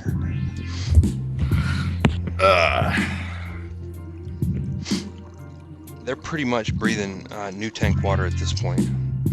He said he's on Oz, I guess Australia. Oh wait, hold on. Let me see. So, I'll so catch this up on guy, I think this guy is, and it's probably morning there. I don't know what time it's over there. It's like mid-afternoon, I think. Is it? Yeah. So it's for them it's not so bad. For us it's 4 in the morning or 6 in the morning. Is it Yeah. 6 over there? I'm gonna be working on this, and the plumber's gonna show up and be like, "Oh wow, it's 8 o'clock." I wonder what the plumber's gonna think about your tank. That's gonna be I interesting. don't know. I'm gonna ask him if he's got any advice. You know, like just to see. I doubt this is something they do very often. I wouldn't trust them to give you advice that's accurate. I'm not. I'm just curious. I'm curious what he'll say from a professional plumber. This guy is a third generation master plumber. All right. Well, He's like I'm sure he knows a lot about plumbing, but the question is, does he know what's safe in an aquarium environment? Oh yeah, right, absolutely. I agree. Oh, he said it's 8 p.m. over there. Oh wow, I missed by a long shot. Holy cow! Yeah, they're. Holy cow! Yeah. 8 p.m. Like 8 p.m. tomorrow, right? Yeah, I think so. Yeah. 8 p.m. tomorrow. It's 8 p.m. tomorrow there. That's so weird. So tomorrow night at like 8 p.m. I'm gonna think. Night already. I'm gonna think about Rotary Boy and be like, man, I am now where he was then. Now you know what it feels like. Now I know what it feels like for it to be tomorrow at 8 p.m. He's asking what kind of cichlids are you putting in? These are imbunas. They're all of the fish in this tank will be imbunas, specifically Malawi imbunas. They're rockfish. So rock colors. Yeah, the reason why the rocks are like this is because they like crevices. So I built little caves you can't see them, but there's all kinds of little intricate areas where the fish can go. And so, what time is it? 5:58. Yeah, Adam. Let me wait like 2 minutes and then I'll start. Yeah, Adam and I both have imbuna tanks, so that's kind of like our thing, I guess. Yeah, I sort of specialized on them because I like the way I like the rock thing. You know, fish that just swim back and forth all day long, that to me just seems kind of boring. I like the fact that they interact with what you put in the tank. And that's my story with imbunas is basically because of my crazy Aratus that lived for like 10 years. I mean, he was basically just in a tank by himself because he was such a bastard. Yeah. But he sort of was the inspiration for wanting a tank of all imbunas because of just how crazy his personality was and how like interactive of a fish he was. He used to, like I think I've said it before, he would like follow your finger, he'd follow like a laser pointer. The cat would be ridiculous with him. He would follow the cat around. He was ridiculous. And the cat would try to get him, I think. But the cat never really tried that hard. He wouldn't try to like get me into the water. But no, he was pretty interesting. That's kind of what inspired me to want a whole tank of these guys.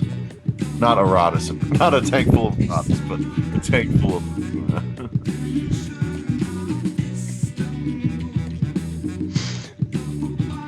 Okay, it is 6 o'clock. So You doing it? yeah, so I'm gonna turn them loose. So this is the culmination of like 8 months of work, like designing and planning, building. I built every aspect of this tank from scratch by hand. The stands, the glass, the sump, every bit of that.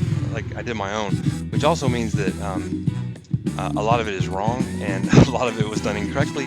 But I've had a number of folks that have helped me out, like LX and some other guys that have kind of helped me work through all the different problems, and it's turned out quite nice. So I'm all the way to the point where I have a bunch of fish that were orphaned. Their old tank literally blew up, and they had to be moved into the sump for a temporary basis until the new tank is done. And so now I'm finally at the point where I'm going to move a couple of fish from the sump, the temporary home, into the new tank and see what happens. The water parameters are exactly the same. So I have precisely the same water parameters. The fear is that there's some industrial, something or the other, poison in the water of some sort. I think it's really unlikely. I've been really careful. but there's a ton of silicone that's been involved in this project. Like literally 10 or 15 tubes of silicone 1 and Aquarium, so lots and lots of it. So if there's something in there, the fish that I picked out, there are 6 of them. You can see them in a little bowl there. Sort of one from each major species that I keep. There's a subset of Mbunas, and there's not a lab in there actually. That's probably the one that's missing. But and I didn't risk putting one of the Cynodontis in there either. There's not a chance. Oh wow! Not gonna do that. He said he has a breeding colony of Chipoke, which are the ones I was just talking about earlier. The big ones, the big Araz. That's pretty. So, that's kind of ironic, isn't it? That is kind of funny that you say that, Rotary Boy, because I was actually just at my local fish store around here, and I have one store that's very focused on cichlids and Mbuna, and they always have some Chipoke, and those things are huge. They are like the Aratus. They're like the Aratus's bigger, more evil cousin or something. But they're cool fish though. I've been curious what it'd be like to keep them, but I'm also afraid that they would destroy everything and anything in my tank. Yeah, so I have one. I had like 7 Aratus when I started, and there's only one left because he murdered everyone else in the tank. He killed all the other Aratus, and so that one sole survivor is still left. So the question is, do I buy a bunch more and like overcrowd them? No, don't. I don't think so. Don't. Don't. It's just gonna happen again. All right, so I'm gonna remove the. I didn't really need to acclimatize these, but the reason I was real careful about it is because if something does happen and they do die or something occurs, I want to know it wasn't because I didn't acclimatize them correctly. I want to know that the cause is something in the tank and not, the transfer process. So that's normally the tank parameters being as close as they are, I could probably just move them directly, no problem. So I did like an accelerated drip, more like a small stream, Yeah. And I feel this. I think it's already more than fine. I mean, at this point for sure. You're being very, very cautious about it, and I think that's fine. But all right, so I'm just removing the rest of the water so I can get the fish out. You're not gonna just dump it in. Yeah, maybe I should. I would just dump the whole bucket in. Like, why not? We'd maybe empty it so it's lighter. I wouldn't bother netting them out. That's just gonna stress them out. No, you're right. That's actually a good point. I was actually gonna bowl them out, but wow, I'm just gonna dump them in. He says his Aratus actually was killing the Chipoke. Yeah, they're boss, man. They're absolute. I wouldn't be surprised. You know what it is? It's one of those things that's going to depend on the individual fish, but Aratus do have a tendency to get extremely mean. And they're really athletic too. Yes. Right, actually, you know what? I'm gonna do one thing real quick. Sorry, fish. I know. Torpedo shape they got. False alarm. All right, I'm gonna do this real quick. Yeah, I can set this up real quick and make it way better, so we can see. Ultimately, the stream will be configured with all 6 cameras, and this process will be built in. Fish pour. This is the epic fish pour here. Yeah, it actually is kind of an epic fish pour. Epic fish pour. I don't know. Actually, I'll make that the title of the video. Epic fish pour. I'm not kidding. I really am. Epic fish pour. I just made that up on the spot. Pretty good. Good job. Good contribution. Right. But yeah, I have a feeling it comes down to the individual fish when it comes to some of these really, really aggressive ones. But I wouldn't be surprised if Aratus maybe are the king of mean when it comes to Mbuna. Either that or the Kenyes or the bumblebees. I think it would be a hard pick, to pick between a Aratus, a Kenye, a bumblebee, and maybe even a Chipoke if you found a mean enough one. I've heard some stories of some pretty mean Chipokes, but I don't know, I've never actually owned them, and I've never seen how mean they can get. It seemed like they had some pretty big Chipoke and with some fairly smaller Mbuna, and, they weren't, like, destroying them or anything, so I imagine the temperament does depend very much on the individuals. Yeah, for sure. I've seen some big Aratus though that would give some of these Chipoques run for the money on terms of size. Some really fat Aratus too. One that looked so bloated I couldn't believe it was still alive.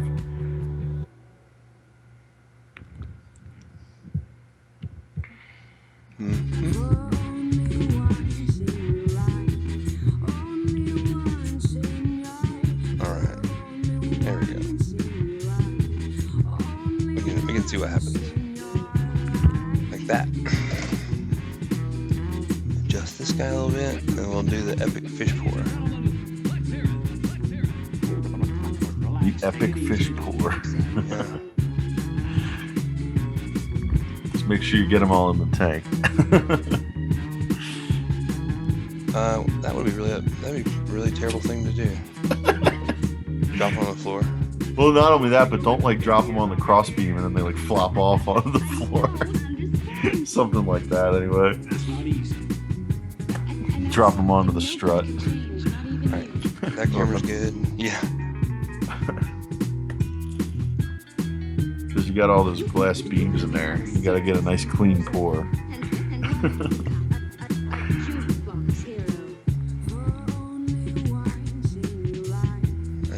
Right there. Okay, now we're almost ready.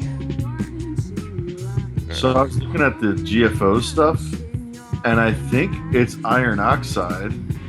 And I was like, isn't that the stuff you make thermite with?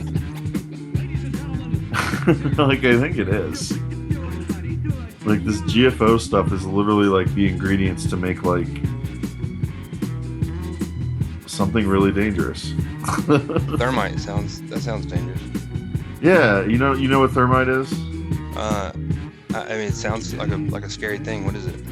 It basically Explosive, maybe?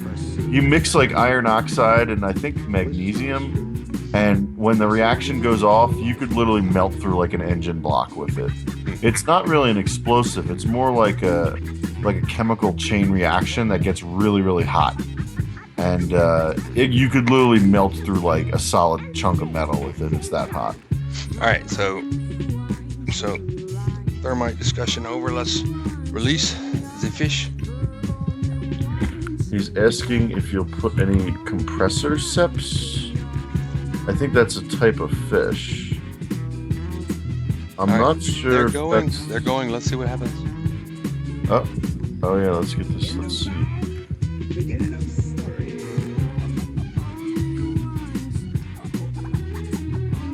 So you pouring now? I was gonna say I got the. Yeah, I just did. So I gotta wait for the delay now. Yep, I see the bucket in the background coming over. Oh, here's the epic pour. And of course, they all swam to the left of the tank. 3 of them did. Oh, there's the Demonsoni. He's like chilling. Oh, the big Keny's over there getting the cave. Oh, look at that. They're swimming around. So far, they seem like they're having a good time. They're not on camera now, of course. They all just ran off camera view. Of course they did that. You're gonna need more cameras with this huge ass tank. Yeah, it's so big, I know. You need to get some of those wide angle cameras is what you need. I have one. Yeah, the one on the right is the wide angle. You can see how wide it is too. Yeah, no. That camera looks awesome. Have you considered using like high-end like IP cameras instead of webcams? No, you can't. You really can't do better. It's actually not. It's not really possible to get much better than these Logitech C920s. And this up close, yeah, it's really just not possible. I know that sounds without going to like thousands of dollars.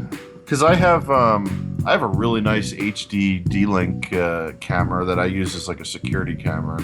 I really like that thing. It's nice. But the wide lens on that thing is really good. But it's also a pan and zoom camera.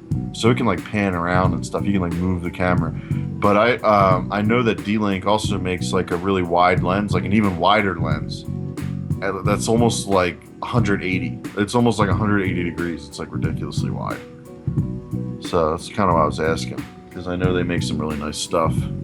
Yeah, but these Logitechs are pretty much the top of their game as it relates to sub $1,000 I'm sure I could get some kind of multi-$1,000 camera that would beat these, but these are really good. And they're only $65, you know, so if I break it or something. The dog chews through the wire. That's not terrible, I guess. I think the one I got was probably about the same. Oh, he's talking about the eye biters. Oh, that's too funny. He was asking if you're going to add the compressor-ceps. I'm not sure how you pronounce it. And I just realized what those are. They're called the Malloy eye biters. And apparently they are sort of known for eating eyeballs. Interesting. Yeah. No, I had not thought to put those in the tank. I don't know if they're from if they're in Buna though. If they're not in Buna, then I probably wouldn't put them in there. But that's just because I'm a purist. I have heard of these though. I could definitely fit a couple haps and stuff in here without too much trouble, but They would get eaten alive, I think. I do want. Yeah, I don't. Well, they could keep away from them. You know, there's so much room in here that they might be able to. I don't know. Maybe they are in Buna. I think they're Mbuna, but it says they're unlike most Mbuna. They don't really dwell on the rocks. They sort of swim out in the open. Some of them are in Lake Malawi. But see, given that they're not really truly rock dwelling, I don't know that I would mix them in. I mean, they might do okay. Honestly, the bigger concern is they're going to eat the eyeballs out of your fish. Apparently, it's pretty uncommon that they do it, but they have been known to do it. Thus the name, right? Yeah, he thinks they're cool. He says they're really cool. I've never owned one. I've only heard of them fairly recently on that Facebook group. That's the only reason I even knew what that was. Once I figured out that that's what he was talking about, that Facebook group, there was some guy on there who had just gotten one. Flame haps are his favorite, he says. I need to see what that looks like. I'm not as familiar with that. I'm not nearly as familiar with the haps and the...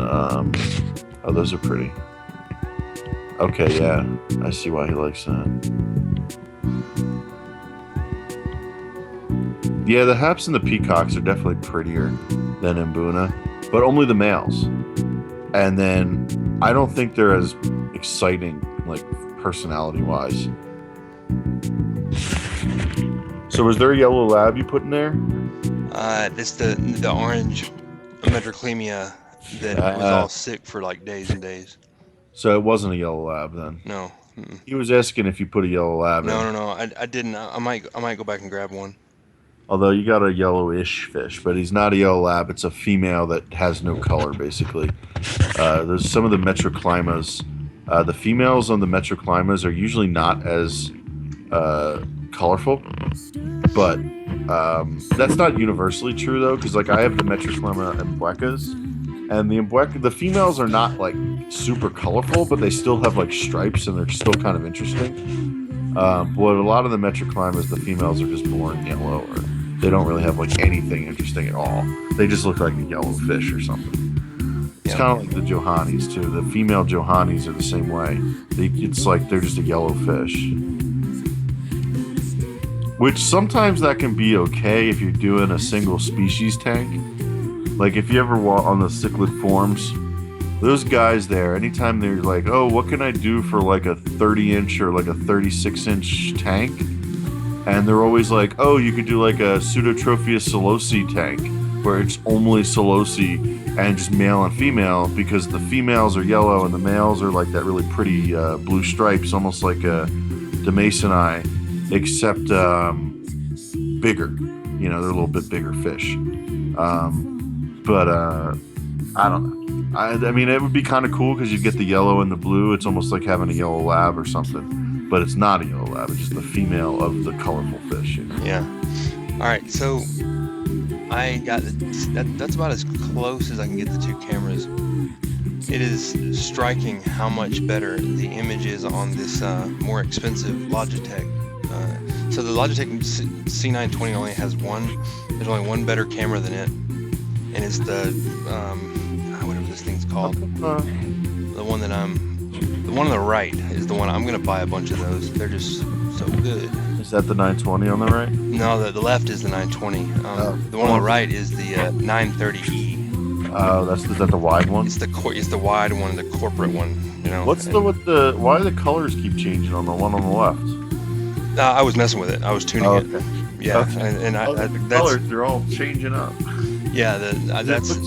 I've got it tuned the best I can, and The one on the right looks more like a higher color temperature, and the one on the left looks almost like green. It is, yep, and that is a weird thing, but the one on the right is accurate. I'm looking right at it right now, and Yeah. that's No, actually the what one on the right looks more red. actually what it looks like in the room. Yeah, the one on the left looks too green. It could be that actinic light is doing that. It's Why triggering. only on the one camera? That'd be weird, right? Well, no, because the actinic light is only under the right camera, and so it's probably just got a better lighting situation here. Probably just has better light pickup. Yeah, maybe. That camera might just be that much better. It could be. And if so, I'm gonna replace all my 920s with these. Eventually, they're expensive, like $140. Yeah, I bet. I mean, I have what, the 910, that old 910 of mine upstairs. It's funny, it's almost the same series. Electric Water's back here. He said a marble peacock would look good in there. I'm sure it would, but I think the Mbuna would devour it. Yeah, I mean, and that's a question for this other folks on the stream too. I'm gonna go to the garage so I can chat while I'm talking. We'll just let the fish chill for a bit. The question is, you know, in a tank this big that has this much surface area, you know, there's 12 feet of essential space available to the fish. Can you put like a big peacock in there, and is there just so much room that nobody will bother them? I don't think so, because I think the real problem is it's not so much that you're giving them enough space, it's that they have different personalities and different behaviors in the lake. They exist in the same areas in the lake. But pretty they often. really, but they sort of, but not exactly, because the Mbunas do stick near the rocks, and the haps and peacocks are usually out in the open. Like they're usually But like I've watched hours of recorded in Oh, I know. So. Malawi, and they mix it up though. I don't know. What I might do is, I might buy a couple, put them in, and just see what happens. Could. You know, I don't think I would personally, but there's a lot of people looking down upon it too. Like that Facebook group, they don't even let you post a picture of a tank with like mixed fish. They like ban. They're like really ridiculous. Haps and Mbunas go. You can. No, I think you're right. It's not that they're not from the same lake, because some of them are from the same lake. It's that they don't really they don't have the same behavior in the lake, and when you put them in fine quarters, that difference in behavior can cause problems. I think that's kind of Right. Yeah, no, I agree. So we won't do that for a while. So guys, the way that this is gonna work, I'm gonna watch them for like 24 hours and see what happens, and then I'm gonna probably start moving the rest of the fish into the tank. I mean, I now that I've seen a couple in there, I want to do more. Well, you don't want to do all of the fish, because then what's going to happen to the media in your sump? You know, you need something to keep that media alive. Yeah, that's a good point. You should probably leave some. I'll leave probably a couple of the big males in there, and I'll let the not so dominant fish kind of have their way. This thing they're doing right now, that up and down swimming thing on the glass, Yeah. fish always do that. And I know you probably know this, LX, but fish almost always do that when you put them in a new tank. It's weird. Like, Yeah, they do, actually. They just always they'll do it for like, it depends. You know, I think given the size of this tank, they'll probably only do it for a couple hours, but it can last for a while. I've definitely seen fish do that before. Well, they see themselves as I think what they're seeing, and then eventually they realize it's. Oh, look, they went around the corner. That's so cool. So guys, for me, this is like a science project, right? I have been fascinated from the start by how the fish would behave in a tank this big. Would they swim all the way around the corners from end to end, you know, or would they tend to hide in certain spots? And God, those kessels make the fish look so cool. Wow. So I'm gonna, you know, spend an unbelievable amount of time studying the way these fish behave. You know, that's really a big part of what this is. And the stream itself is, you know, if you are interested in kind of keeping track of the fish, you can do that as well. The stream gives you that. But the kessels really do a good job. Remember I told you I didn't like the Kessel Yeah. a long time ago? Yeah. But I realized that the Kessel was just too much for a 75-gallon tank. You've really got to have the light way up off the water. Like I have them like a foot and a half. I'm like 10 inches up. Yeah, at least, probably a foot, at least a foot. You know, Well, I don't think that Kessel's too much for a 75. I mean, I've seen people having two of those on like two of the bigger ones on like a 75. Yeah, I don't doubt it. For the room I was in, though, the couch was right there, and if the light couldn't be that high, it blinded everybody. So this room is isolated. You need to build like those things they put around like photography lights. Like, have you ever been like a photography studio? Yeah. And have those lights that have like those black, it's almost like a tent, where it's like Yeah, I had those. The old tank was covered in those. Both the left and right side were, but again, it was because there's a lot of glare from the front of the house. So where this is now is specially designed. It's recessed. The windows are closed, and there's really no ambient light. So it's like perfect. I shouldn't have to. Those are called shrouds. I shouldn't have to shroud anything. I hope. I hope not. It certainly doesn't seem as though I'm going to need to. Let's see here. That Kenyi has yellow in it. I never knew that until now. It really is a hybrid. It's got some lab in it or something. Does it? Yeah. I've never been able to see it. The Kessels make it clear. They look like shit. I picked some really grody fish. So, Rotary Boy is asking, he's got a Malawi themed tank with a Sev, and some people disagree with that, but they're all happy. So, what are your thoughts? I think that if they're all happy, that's then fine. It doesn't matter. That's what I was going to say too. I think if they're happy, it's fine. I think it's more of a problem that you can't predict if they're going to be happy, and also how temporary is the happiness. Because sometimes, you'll put them in when they're small. As soon as they hit adult status and become active and looking to breed and stuff, then they get mean and aggressive, and then problems happen. Yeah, that's absolutely the case. So what it is you got to watch the transition points. So Yes. If you buy a bunch of fish, I found this out the hard way, right? The Aratus turned black. I thought it was a female. It was all yellow and black stripe. And one day, it literally just turned black overnight. I thought it was like dying. And then it started killing everybody, or chasing everybody out of the tank.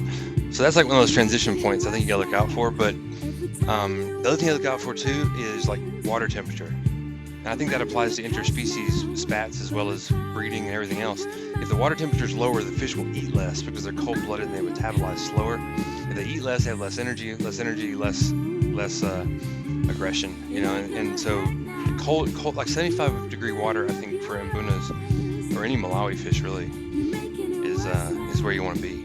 Like that makes a big difference. That's pretty cold. Yeah, 75 is cold, but 75 or 76, like in that range. I've been doing 76 to 76.6, and I'm only able to be so accurate because of my aquarium controllers, but I can almost keep it within a 0.1 degree, which is absurd. If you want like a lot of babies and stuff, which I do, like I want lots of babies, as many as possible, because I have so much room.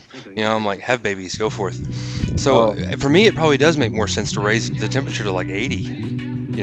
I think 80 is the absolute max, but you could raise it to like 80 degrees. So he said he has a problem with hole in the head disease and wanted advice. So my advice for that would be, what the hell is that, first of all? So hole in the head disease, they think it's caused from a few things. One of the things they think it's caused from is a parasite, or it might even be like a protozoa called hexamida. Another one of the things they think that can cause it is carbon. Not just carbon in particular, but really fine carbon dust. Like if you didn't clean it well enough, or possibly carbon, or carbon that's not changed frequently enough. If you have hole in the head disease, I'd almost say... How the hell you know that? I've read a lot of shit about this. I would say if you have hole in the head disease, take out all your carbon. Don't use carbon at all.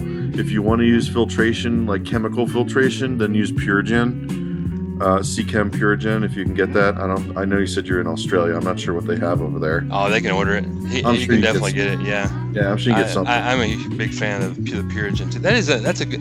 You could run an entire tank on just Purigen. Oh, you totally can, and people totally do. But yeah, I would say Purigen instead of carbon, and also for hexamida, if it really is hexamida, that is like a treatable, parasite kind of thing. You can use metronidazole, which is it's one of the medicines on like the World Health Organization's like must-have medicines for people even. But metronidazole is the name of it. The only problem you might have getting a hold of it is that some countries regulate it like a medicine, like a pharmaceutical. So you might actually have to go to a veterinarian to get it. Here in the United States, that's not the case. I used something. The only medicine I ever used along those lines was it's called fenbendazole. Fenbendazole is a dewormer for dogs, and they powder it. Yes. And I used it to kill those freaking planarians. So I had a planarian. I don't even like saying the name. I hate them so much. I can't explain. Planarian infestation that took over my planet tank, and that would kill them off, but they would come back. Yeah. And, I finally killed enough of that stuff. Finally killed them. He says he uses Matrix, and he says it's the best. I know you use Matrix too, don't you? The Matrix. Seachem. Yeah, but which one? The Matrix carbon or the sub? I like them both. Oh, he said he does not use carbon. So I would suggest trying the metronidazole if you haven't. That will usually treat hexamida if that's what's causing your hole in the head. I've also heard that hole in the head can be caused just from poor tank conditions. So I would try to see if the make sure the tank's parameters are all good. The thing that what surprised me, those BRS guys said that realistically carbon's only really active and useful for like 8 days. That's totally true. No, that's even what Eheim says. Yeah, no, when you buy an Eheim filter, oh yeah, I have BioHome in my tank. That's what Electric Water just said. BioHome Ultra. I have in my tank electric. I have a combination of BioHome Ultimate and Eheim Substrat Pro is what I have. So I have BioHome Ultimate and Substrat Pro. Rotary Boy just said that he has planaria also, and it's extremely hard to get rid of. Yes. Well, tell him that I dosed. I hear like, why are we doing this? You're just not reading the chat. You can hear me. Yes, I'm reading it now. I'm looking at the chat. Yeah, you don't have to type. You can just talk. Yeah. Right. I keep forgetting that, man. Like, hey, tell him that. He hear you. It's just there's a lot of dimensions to this. Like the stream itself is 20 seconds in the past, but this conversation's occurring now in the present with the chat. So it's like really confusing. So anyway, that fish fenbendazole stuff works, and it didn't hurt the fish, and it didn't damage my plants. I had extensive planted tank, 2 of them, and I had planarians in both of them, and it did kill them off, and it did not hurt the fish. So if you haven't tried that, you should. I had to use it like 6 times to kill them.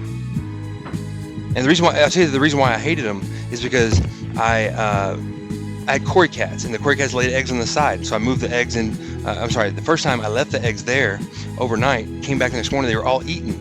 The planarians had eaten the eggs, which really pissed me off. So the next time I moved the cory cat eggs into the adjacent tank, and they hatched and they came out and they made it. But somehow eventually planarians made it into the adjacent tank as well. And I was never able to hatch cory cat eggs again because the freaking planarians would eat them.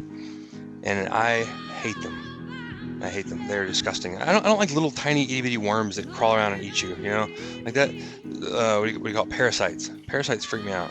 It's just not my thing. I'm fine with all of those nature's creatures, but not parasites. Some of them are like single-celled organisms, which is creepy. If I can't see it, I'm fine with that. If you can't see it, well, most of the parasites you can't see because they're internal.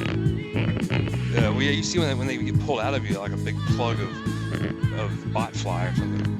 All right, I'm gonna pick out some more fish. Oh, I think he wants the name of your medicine for planaria. The one you're. I think I know which Here, one you're talking. I got it right here. I googled it. I should've- Yeah, he wants you to type it in for him because I think he's having trouble understanding the name.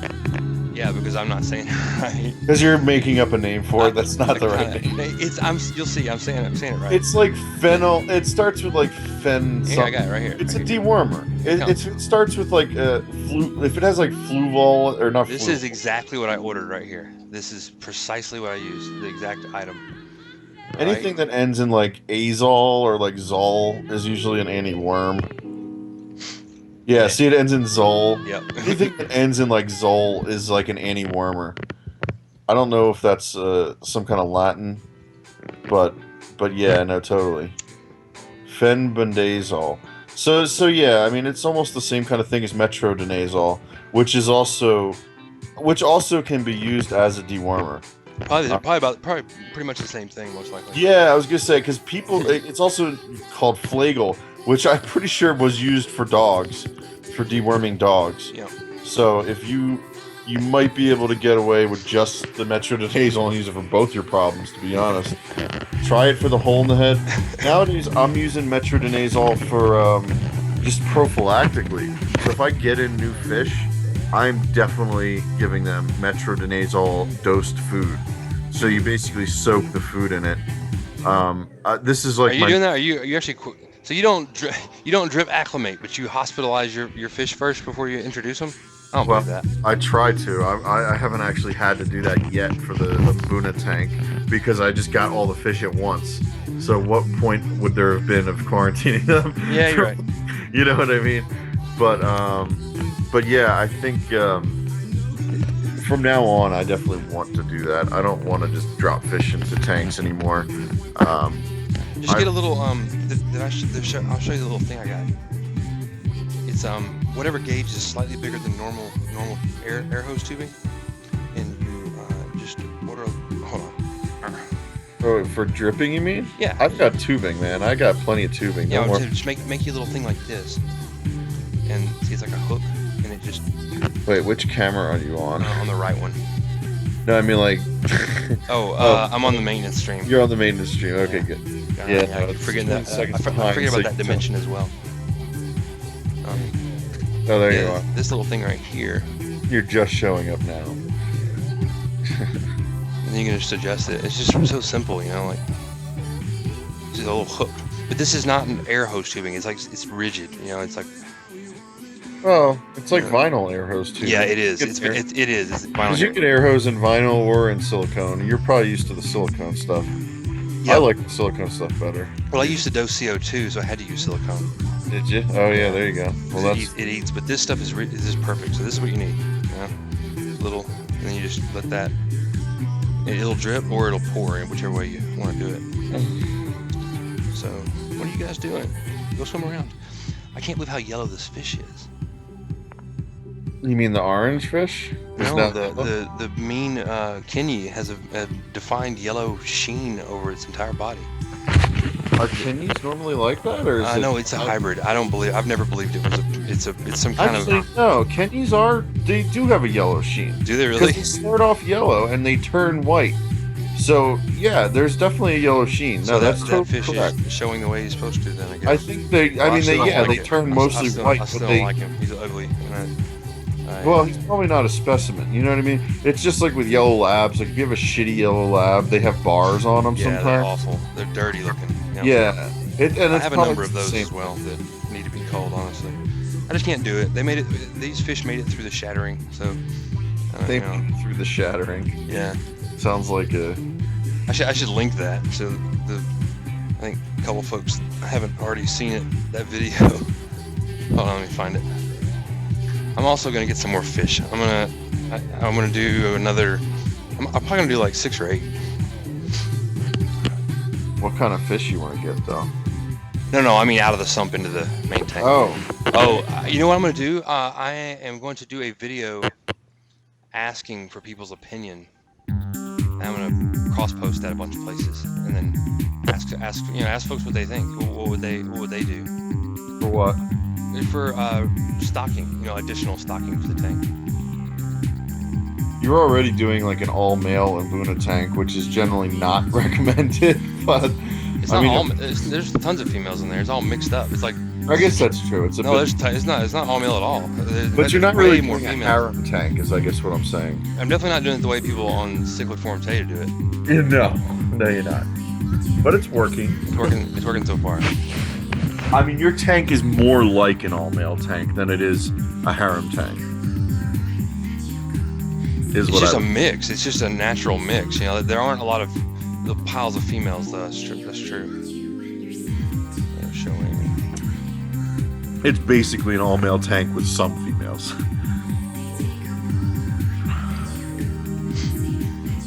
Okay, who's next? We'll get a lab. We'll get. Yeah, he was asking about yellow labs. Why don't you throw one of those in there?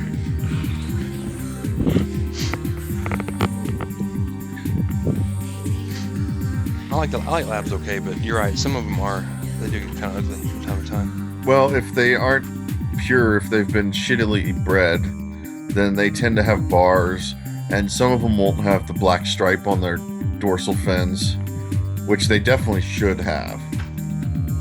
But you'll find crappy ones, you know, like poorly bred ones that won't have the bars, that will have bars and they won't have the black stripe on their dorsal fins. So that's usually a surefire sign you want to stay away from those. It's so funny, if you search Google for yellow labs, you do not get the right kind. You get the dogs. That's kind of funny.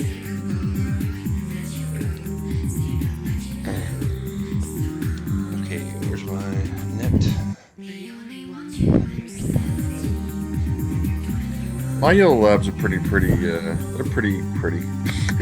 They're pretty nice looking. It's like they're kind of pretty, yeah, you know. Pretty. Oh, we need a blue Sokolofi. All right, guys. Yeah, why don't you put one of those in there? You get a few of those, huh? I got a lot of. I have more of those than anything else, by far.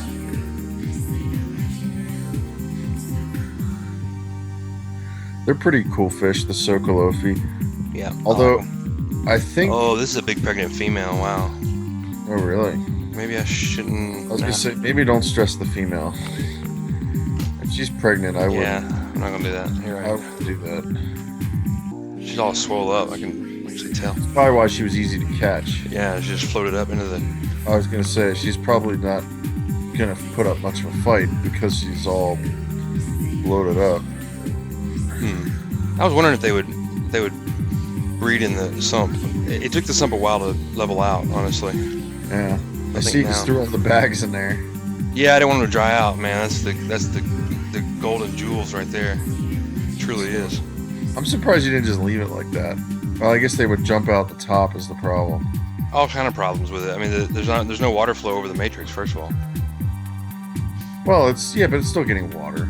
It's just not- Yeah, but it's not being exposed to ammonia. It's not being. You have to spread it out. The stuff sorta. down at the it would be anaerobic. I mean, plus they have to have high oxygen. That's the whole point. Is you oxygenate the water as it falls down through the bioballs, and then the water with all the ammonia falls over the matrix, the last layer, and it. See, I don't think it matters that much because it works just fine in a canister filter, and that's a completely closed loop. No, it's not. That water is flowing over it the same way, and a canister actually. You actually can have problems with bacteria and oxygen if you don't, you can't get enough oxygen into the canister. It is important that the bacteria have oxygen. Absolutely. Yeah, but I mean, you got that air stone in there. I think it'd be fine. Like, I don't think your oxygen levels are going to go low enough that it would And hurt. at the center, down in the middle of that pile, that's anaerobic bacteria. Now that could be useful, but there's no flow, so there's nothing to get to them. So now this way, all of them are primed. You know, there's as much coverage and bacteria exposed to the water as possible. So do you still have some Johanni? Is that what that one guy is? There's yes. Well, the one that's in the tank right now, that is actually a wow. He's so dark. He's stressed out. That's the Demonsoni. Demoncini, Domasuna, whatever. Masoni. The Demonsoni. The Demasoni. You see how rough he looks? Is that the one on the left there, or which one are you talking about? Oh no, you're right. What is that? Okay, I thought that was the Demasonize over here on the left. I was talking about in the sump. What are you looking at? Oh, I'm looking at the maintenance stream again. It's so confusing. It's so confusing. I know. All right. I was looking at the. Oh no, I'll come back in there. I'm gonna fish a couple out.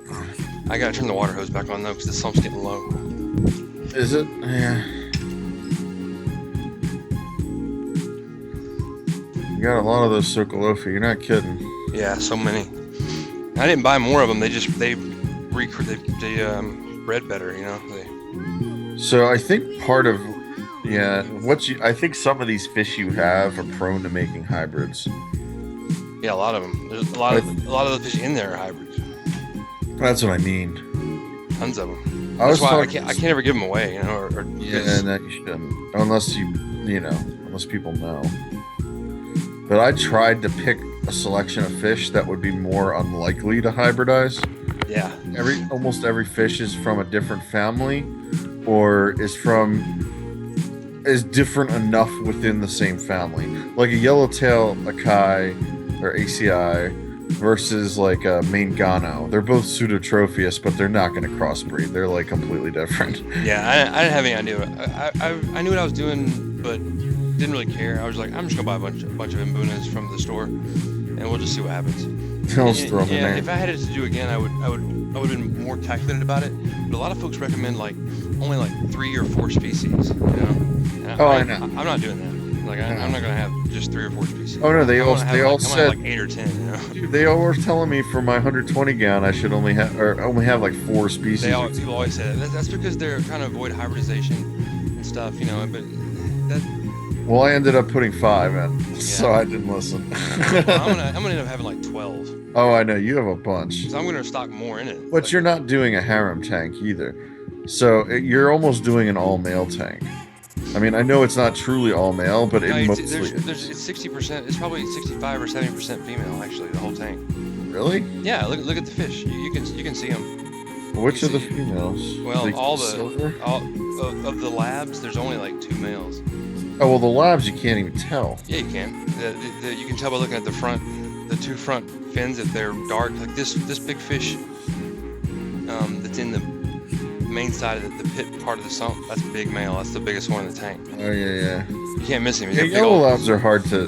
They're harder when they get older. It gets easier to tell. Yeah, but they're not the kind of fish I mean. I mean more like the ones where it's like dramatically different between the males and females. Yeah. Because yellow labs. Socolopes you can tell too. Yellow labs are mellow no matter what, so they're not going to be a problem even if no matter what, really.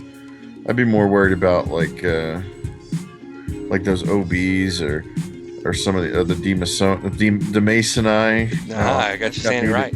Now you got me doing it.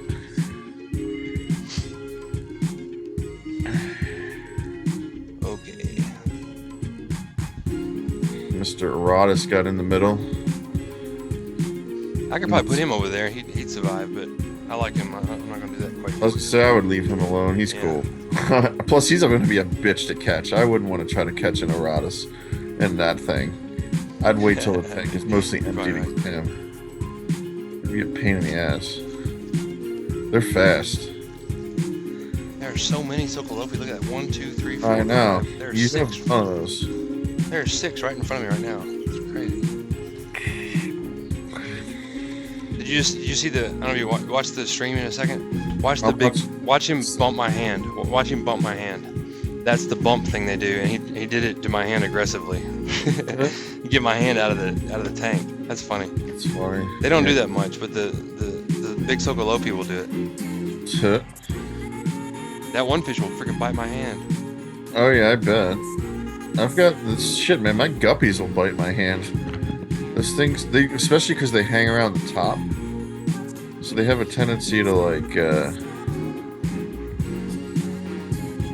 I don't know. They have a tendency to be, to kind of try to snip at you. I mean, they don't really hurt you. They can't. No, I didn't hurt at all. It's just funny to me. It's the fact that they would do that. I'd be like, get your hand out of my space, you know? Like, yeah. Once I start doing the saltwater tank, it's going to be a little more ambiguous to stick my hand in the tank. especially with like sea anemones and crap. You'll get stung. It's not just like an Abuna tank. You can pretty much stick your hand in an Abuna tank, no problem. But some of those saltwater fish have teeth, like real teeth. Yeah. And some of the Crazy stuff eels. will sting you. Oh, especially the eels. An eel could bite your finger off. I mean, most of the eels you would actually keep couldn't, because they're too small. But they could make you bleed pretty bad. And not only that, but they can get infected, because they're half the way they kill things is because they're like nasty, infectious mouth bites. You know, these things just. Whoa. What up, buddy? Oh, what do you got there? Who'd you catch? Bunch of angries. Huh? Hold on, I'm trying to make sure I didn't get the wrong fish. No, big Suckalofi. You want the big one? Oh, is that the male? Damn, it's really hard to look down on them. You can't hardly tell much about them when you're looking down. It is hard. I would try to get them from the side if you can.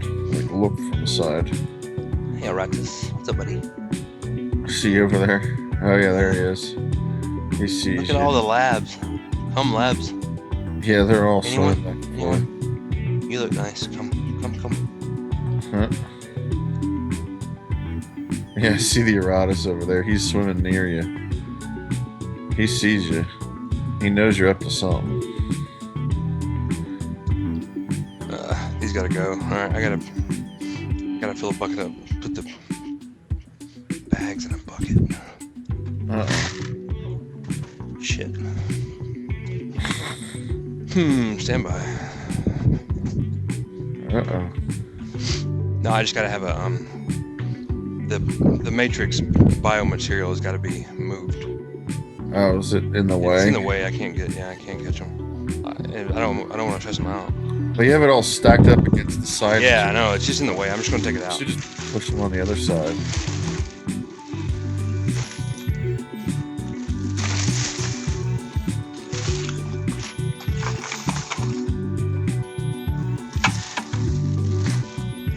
Alright, hold on.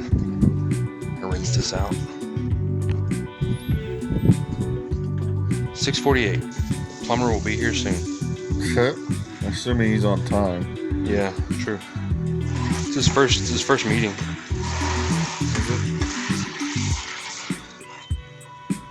Huh. Man, that Eratus is fat. He's big. I didn't notice how wide he is. I've been feeding him a lot because I thought a lot of the food was going in the filter. I think they've just been eating it all. Maybe. They're all really fat. They haven't been able to move around much either. No. So maybe it's inactivity. I'd probably try not to feed them too much, but you don't want to bloat them up if they can't get it out, you know? Well, they look pretty healthy, honestly. Yeah, they seem okay.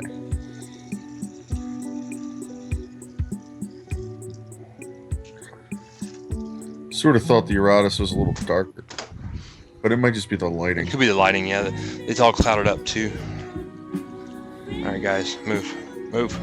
Because they do tend to lighten up a little bit when they're stressed. Or darken. It kind of depends. Yeah, usually when they darken, they're getting mean. Yeah, it goes different ways though. I've seen them darken. Some of them darken up when they're. When my Eratus was really, really old, he sort of turned like he wasn't really as dark anymore. He would get like more of a tan brown, but less of like that black, you know. He looked almost like he got a little bit of his yellow back, but not quite. But he was really old. I mean, you have to understand, he was like 10 years old before that ever happened. Okay, now let's do it. He is having fun. You can tell how quick they are, because just how he moves so much faster than the other fish. If you just watch.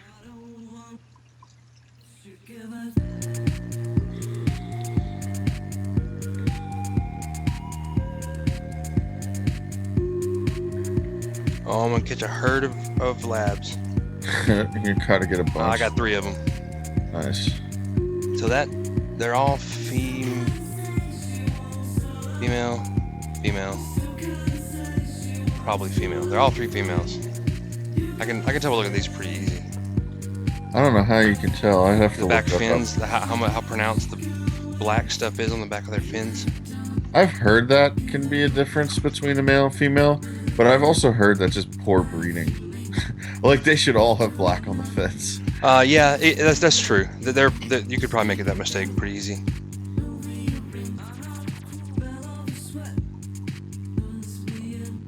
Yo, homie, you missed the baffle. Huh. Come to me. I need you. What are I they need you. doing? I need you to come with me. You can't go. This is the female. She keeps. You're not going. Stop swimming into the net. Oh, Yeah, the one that's Them and Sony's have not fared well. no, Not a good habitat for them. no, probably not. They I need- still had those blue dolphin mandas. They only had 2 left though. They sold most of them. I really hate netting these things. You almost need a bigger net. No, the net's fine. I just don't want to. I don't want to net them. I'd rather. It's better if you bowl them. You just Sure. get them into a bowl. You never have to touch them. I'm gonna try that real quick.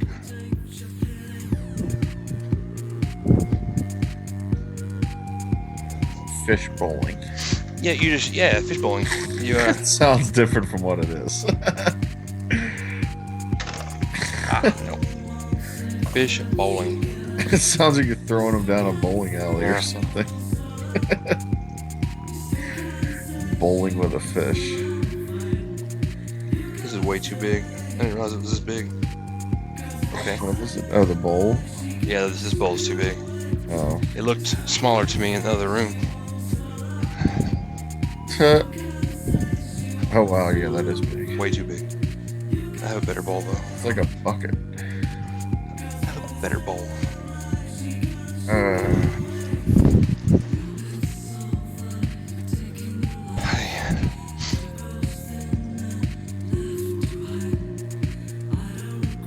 Let's go bowling in this side. I don't want you, honey. You're too important. I don't want you either. This Johanny, maybe the Johani.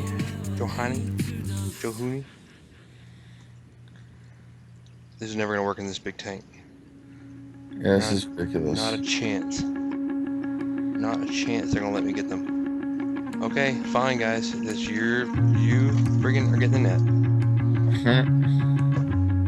Did anyone have to do it? Yeah, it seems like a pain to try to catch them in a bucket. Yeah, it really is. I don't think I probably could never do it. I need one of these metric. Well, the problem is that the bucket pushes them away. The net at least sifts through the water, but with a solid bucket, you're almost creating a force of water pushing them away from it. So it's like you're working against yourself. Calm down. Although I've seen some impressive net techniques from a few of the fish store employees.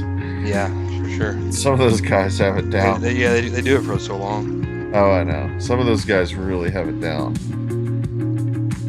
I was watching them change the beta water, and they were like dumping the fish from the little cups into the net, and like dumping the water into like another bucket, putting in new water.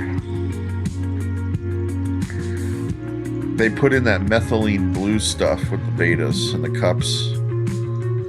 It's like an antibacterial or something. Yeah. I don't know. Betas are weird because you can just stick them in a cup and you're good to go.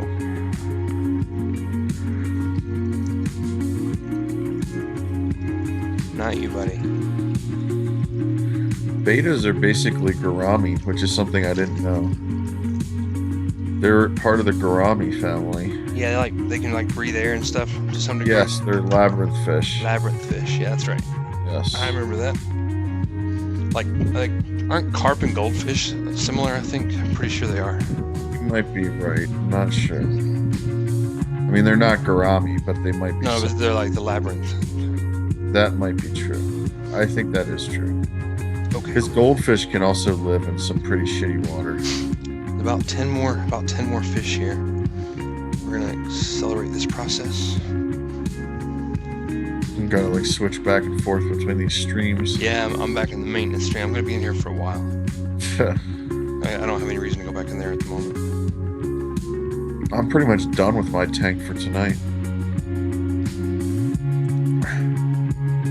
You'll have to watch my video at some point. Yeah, I'll go watch it here in just a minute. Let me start the drip. Where the hell did I put it?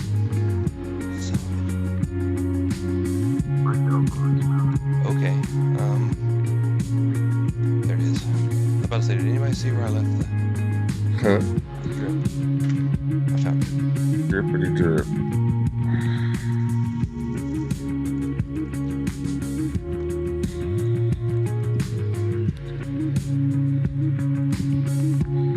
So what are you doing? Like a siphon with that little hose? Yeah, Is that what you're doing? Yeah, just a little siphon. And then just controlling it with that little valve. Yeah. Yes, sir. That is it. Seems like the chat kind of quieted down a little bit. Yeah, it's like 7 in the morning. Oh shit! It's 5 in the morning here. Pretty much been up all night now. Yeah, same here. Okay.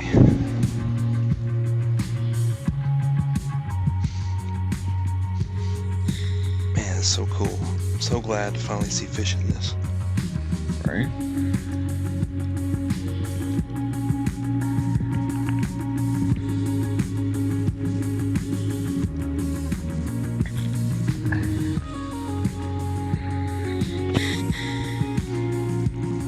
Now I've started improving the camera quality. That never-ending meta game. You know how much time I spent on it. Holy cow. Oh, I know. You're obsessed with cameras like I'm obsessed with, like, fancy technology shit. Or like, controllers or whatever. yeah.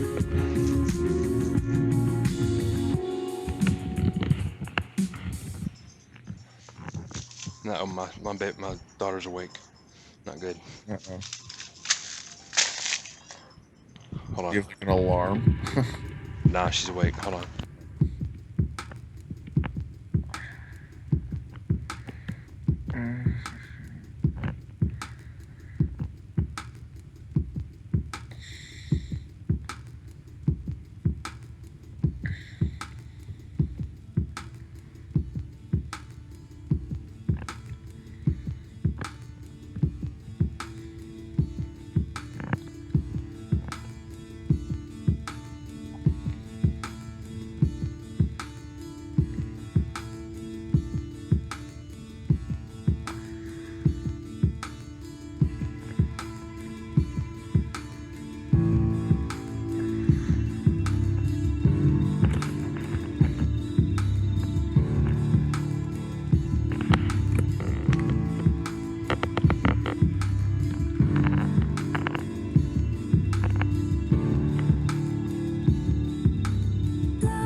The only thing I'm really missing is that fluid monitoring module that they're going to release.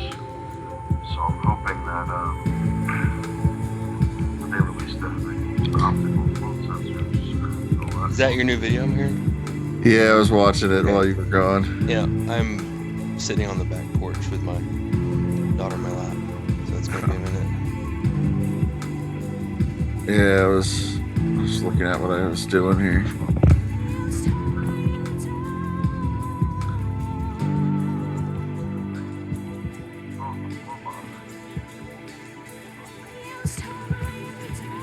Pretty happy with how this all came out. It is so tight in there, though. It's like the opposite of your stand. Yeah, I had the space to burn, you know. Luckily. Well, you got that whole other side. It's gonna be kind of crazy. That's like a little dining room, essentially. It's just a little square. But it's, you know, I've been using it for office for years. But I moved my office to the garage, literally to make room for that tank. Huh.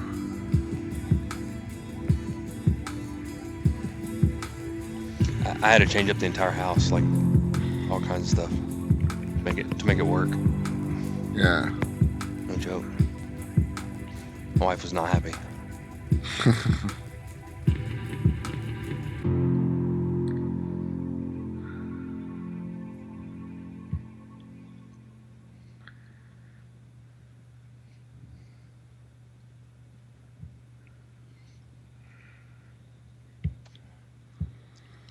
Pipes, are you awake?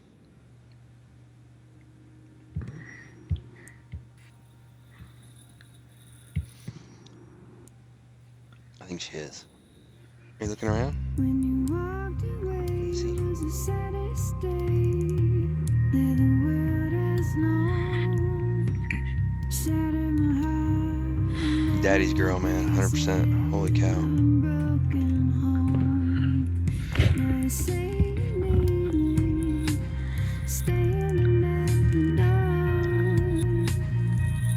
asking if you can come in, and I can't say no, no, I can't say no. Interesting. Just can't say goodbye. Every time we do, well, it's just another lie. Oh no, you dropped it. You're no good for me, but every time I'm with you, there's nowhere. Girls are fundamentally different than boys. Oh, I yeah. realize that now after 40 Oh. years. You turned a fan? Oh, you broke the fan, didn't you? So what now? I was talking to my wife. Oh.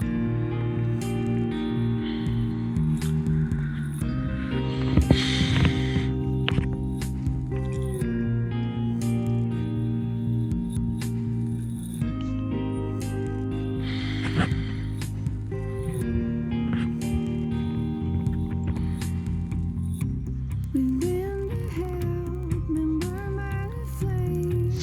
Basically, I need to move enough fish in there so I can move the other flue ball. Can't do that until tomorrow anyway, though, because the new tube is not here until tomorrow. For the fluval? Yeah, I had to order new tubing for it. Oh, yeah. It'll be here tomorrow. What you doing, dog? This dog is crazy.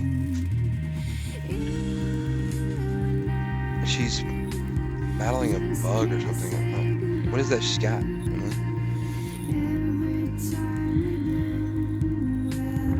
Is it chewing gum? Hey, look, she's eating something. I think she's chewing gum. She's chewing gum. She's been chewing on it for like 10 minutes. I didn't know dogs chewed gum.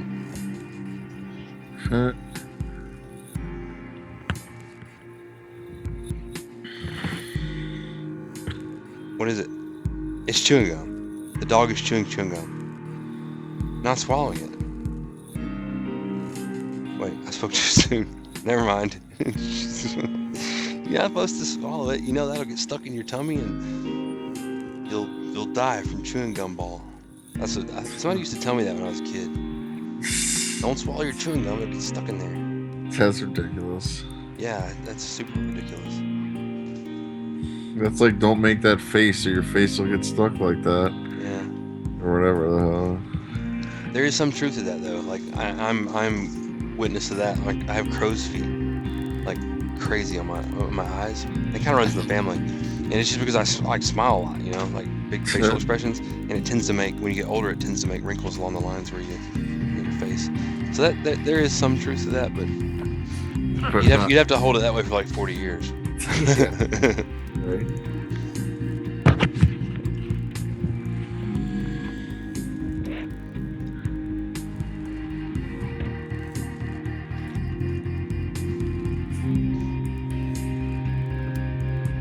Man, I hope that buck is not overflowing onto the floor right now. Oh boy. How long has it been? No, there's no way it's filled up yet. All right, Pipes, we gotta go check. Let's go.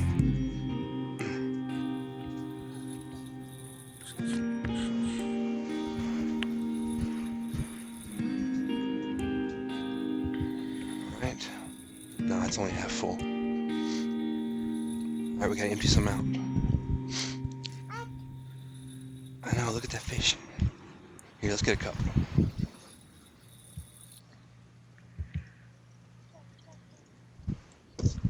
Sorry. Relax, relax, relax, relax.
So funny.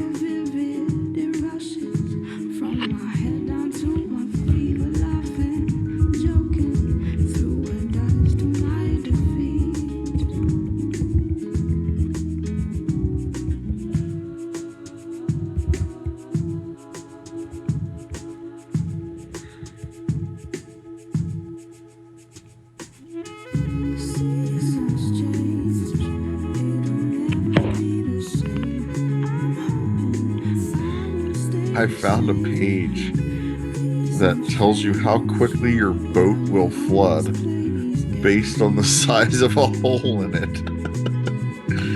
It's kind of a funny thing to think about, but it's... Oh, honey, we just hit a tree or a root or a stump.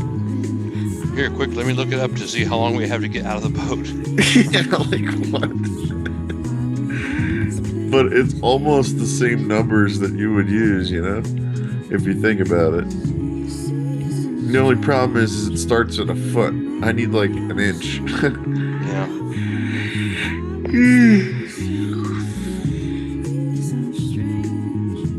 They're also talking about like bilge pumps and stuff. Like how big of a bilge pump do you need to like keep your boat floating when it has like this size hole in it? That's kind of a like just a little bit of a rickety premise. Flood information.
Interesting. Here we go.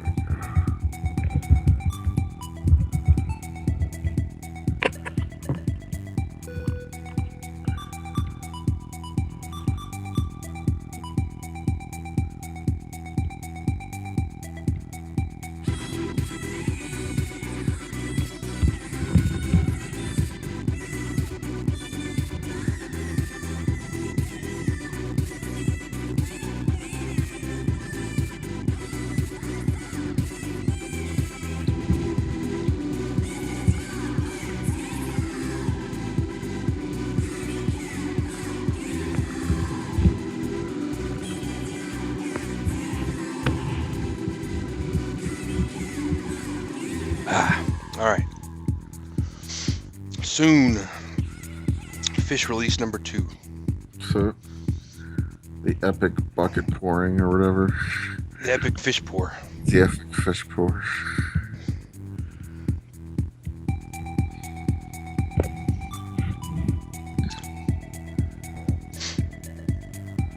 The tank's so big that I dumped them in there, they just disappeared.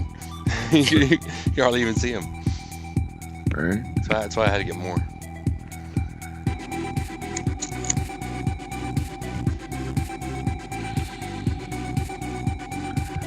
Oh, interesting. H1 minus H2.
Relax, guys. Relax.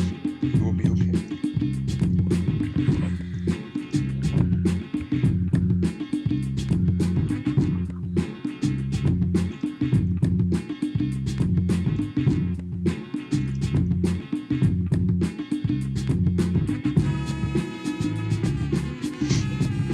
Alright. I'm gonna do this next batch. The epic fish pool. Part 2. Part 2. Part 2.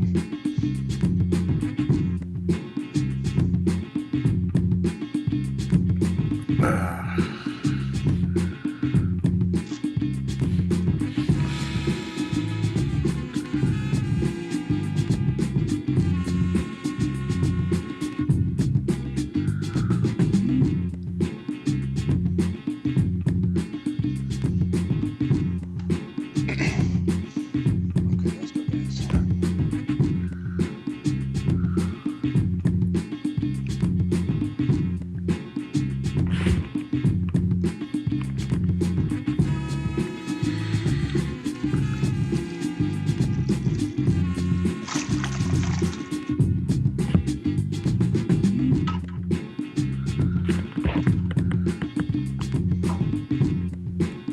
There we go. There's the second batch. I gotta wait 20 seconds. I hear you pouring them, but I can't. Oh, there it is. Yeah, they thrashed around a little bit initially. Oh, look at that. That was cool. You just see like all these fish just like Go appear. flying, yeah. Well, they're moving around. They seem like they're having a good time.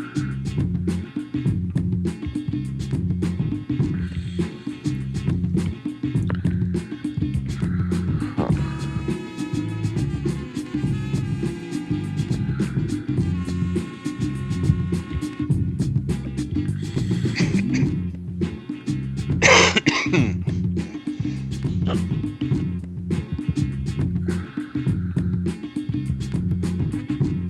Oh wow.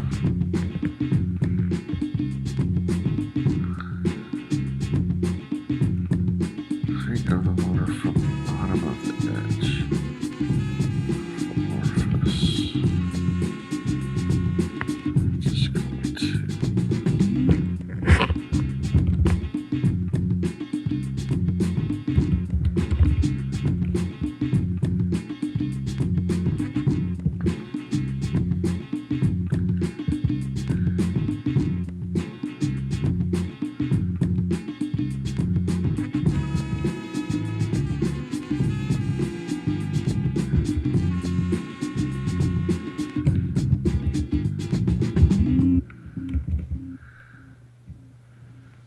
With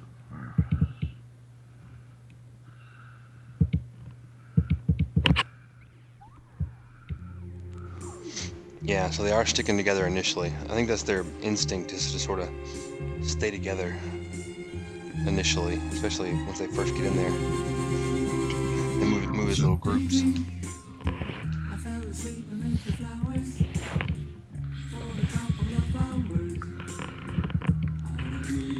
item water from the top.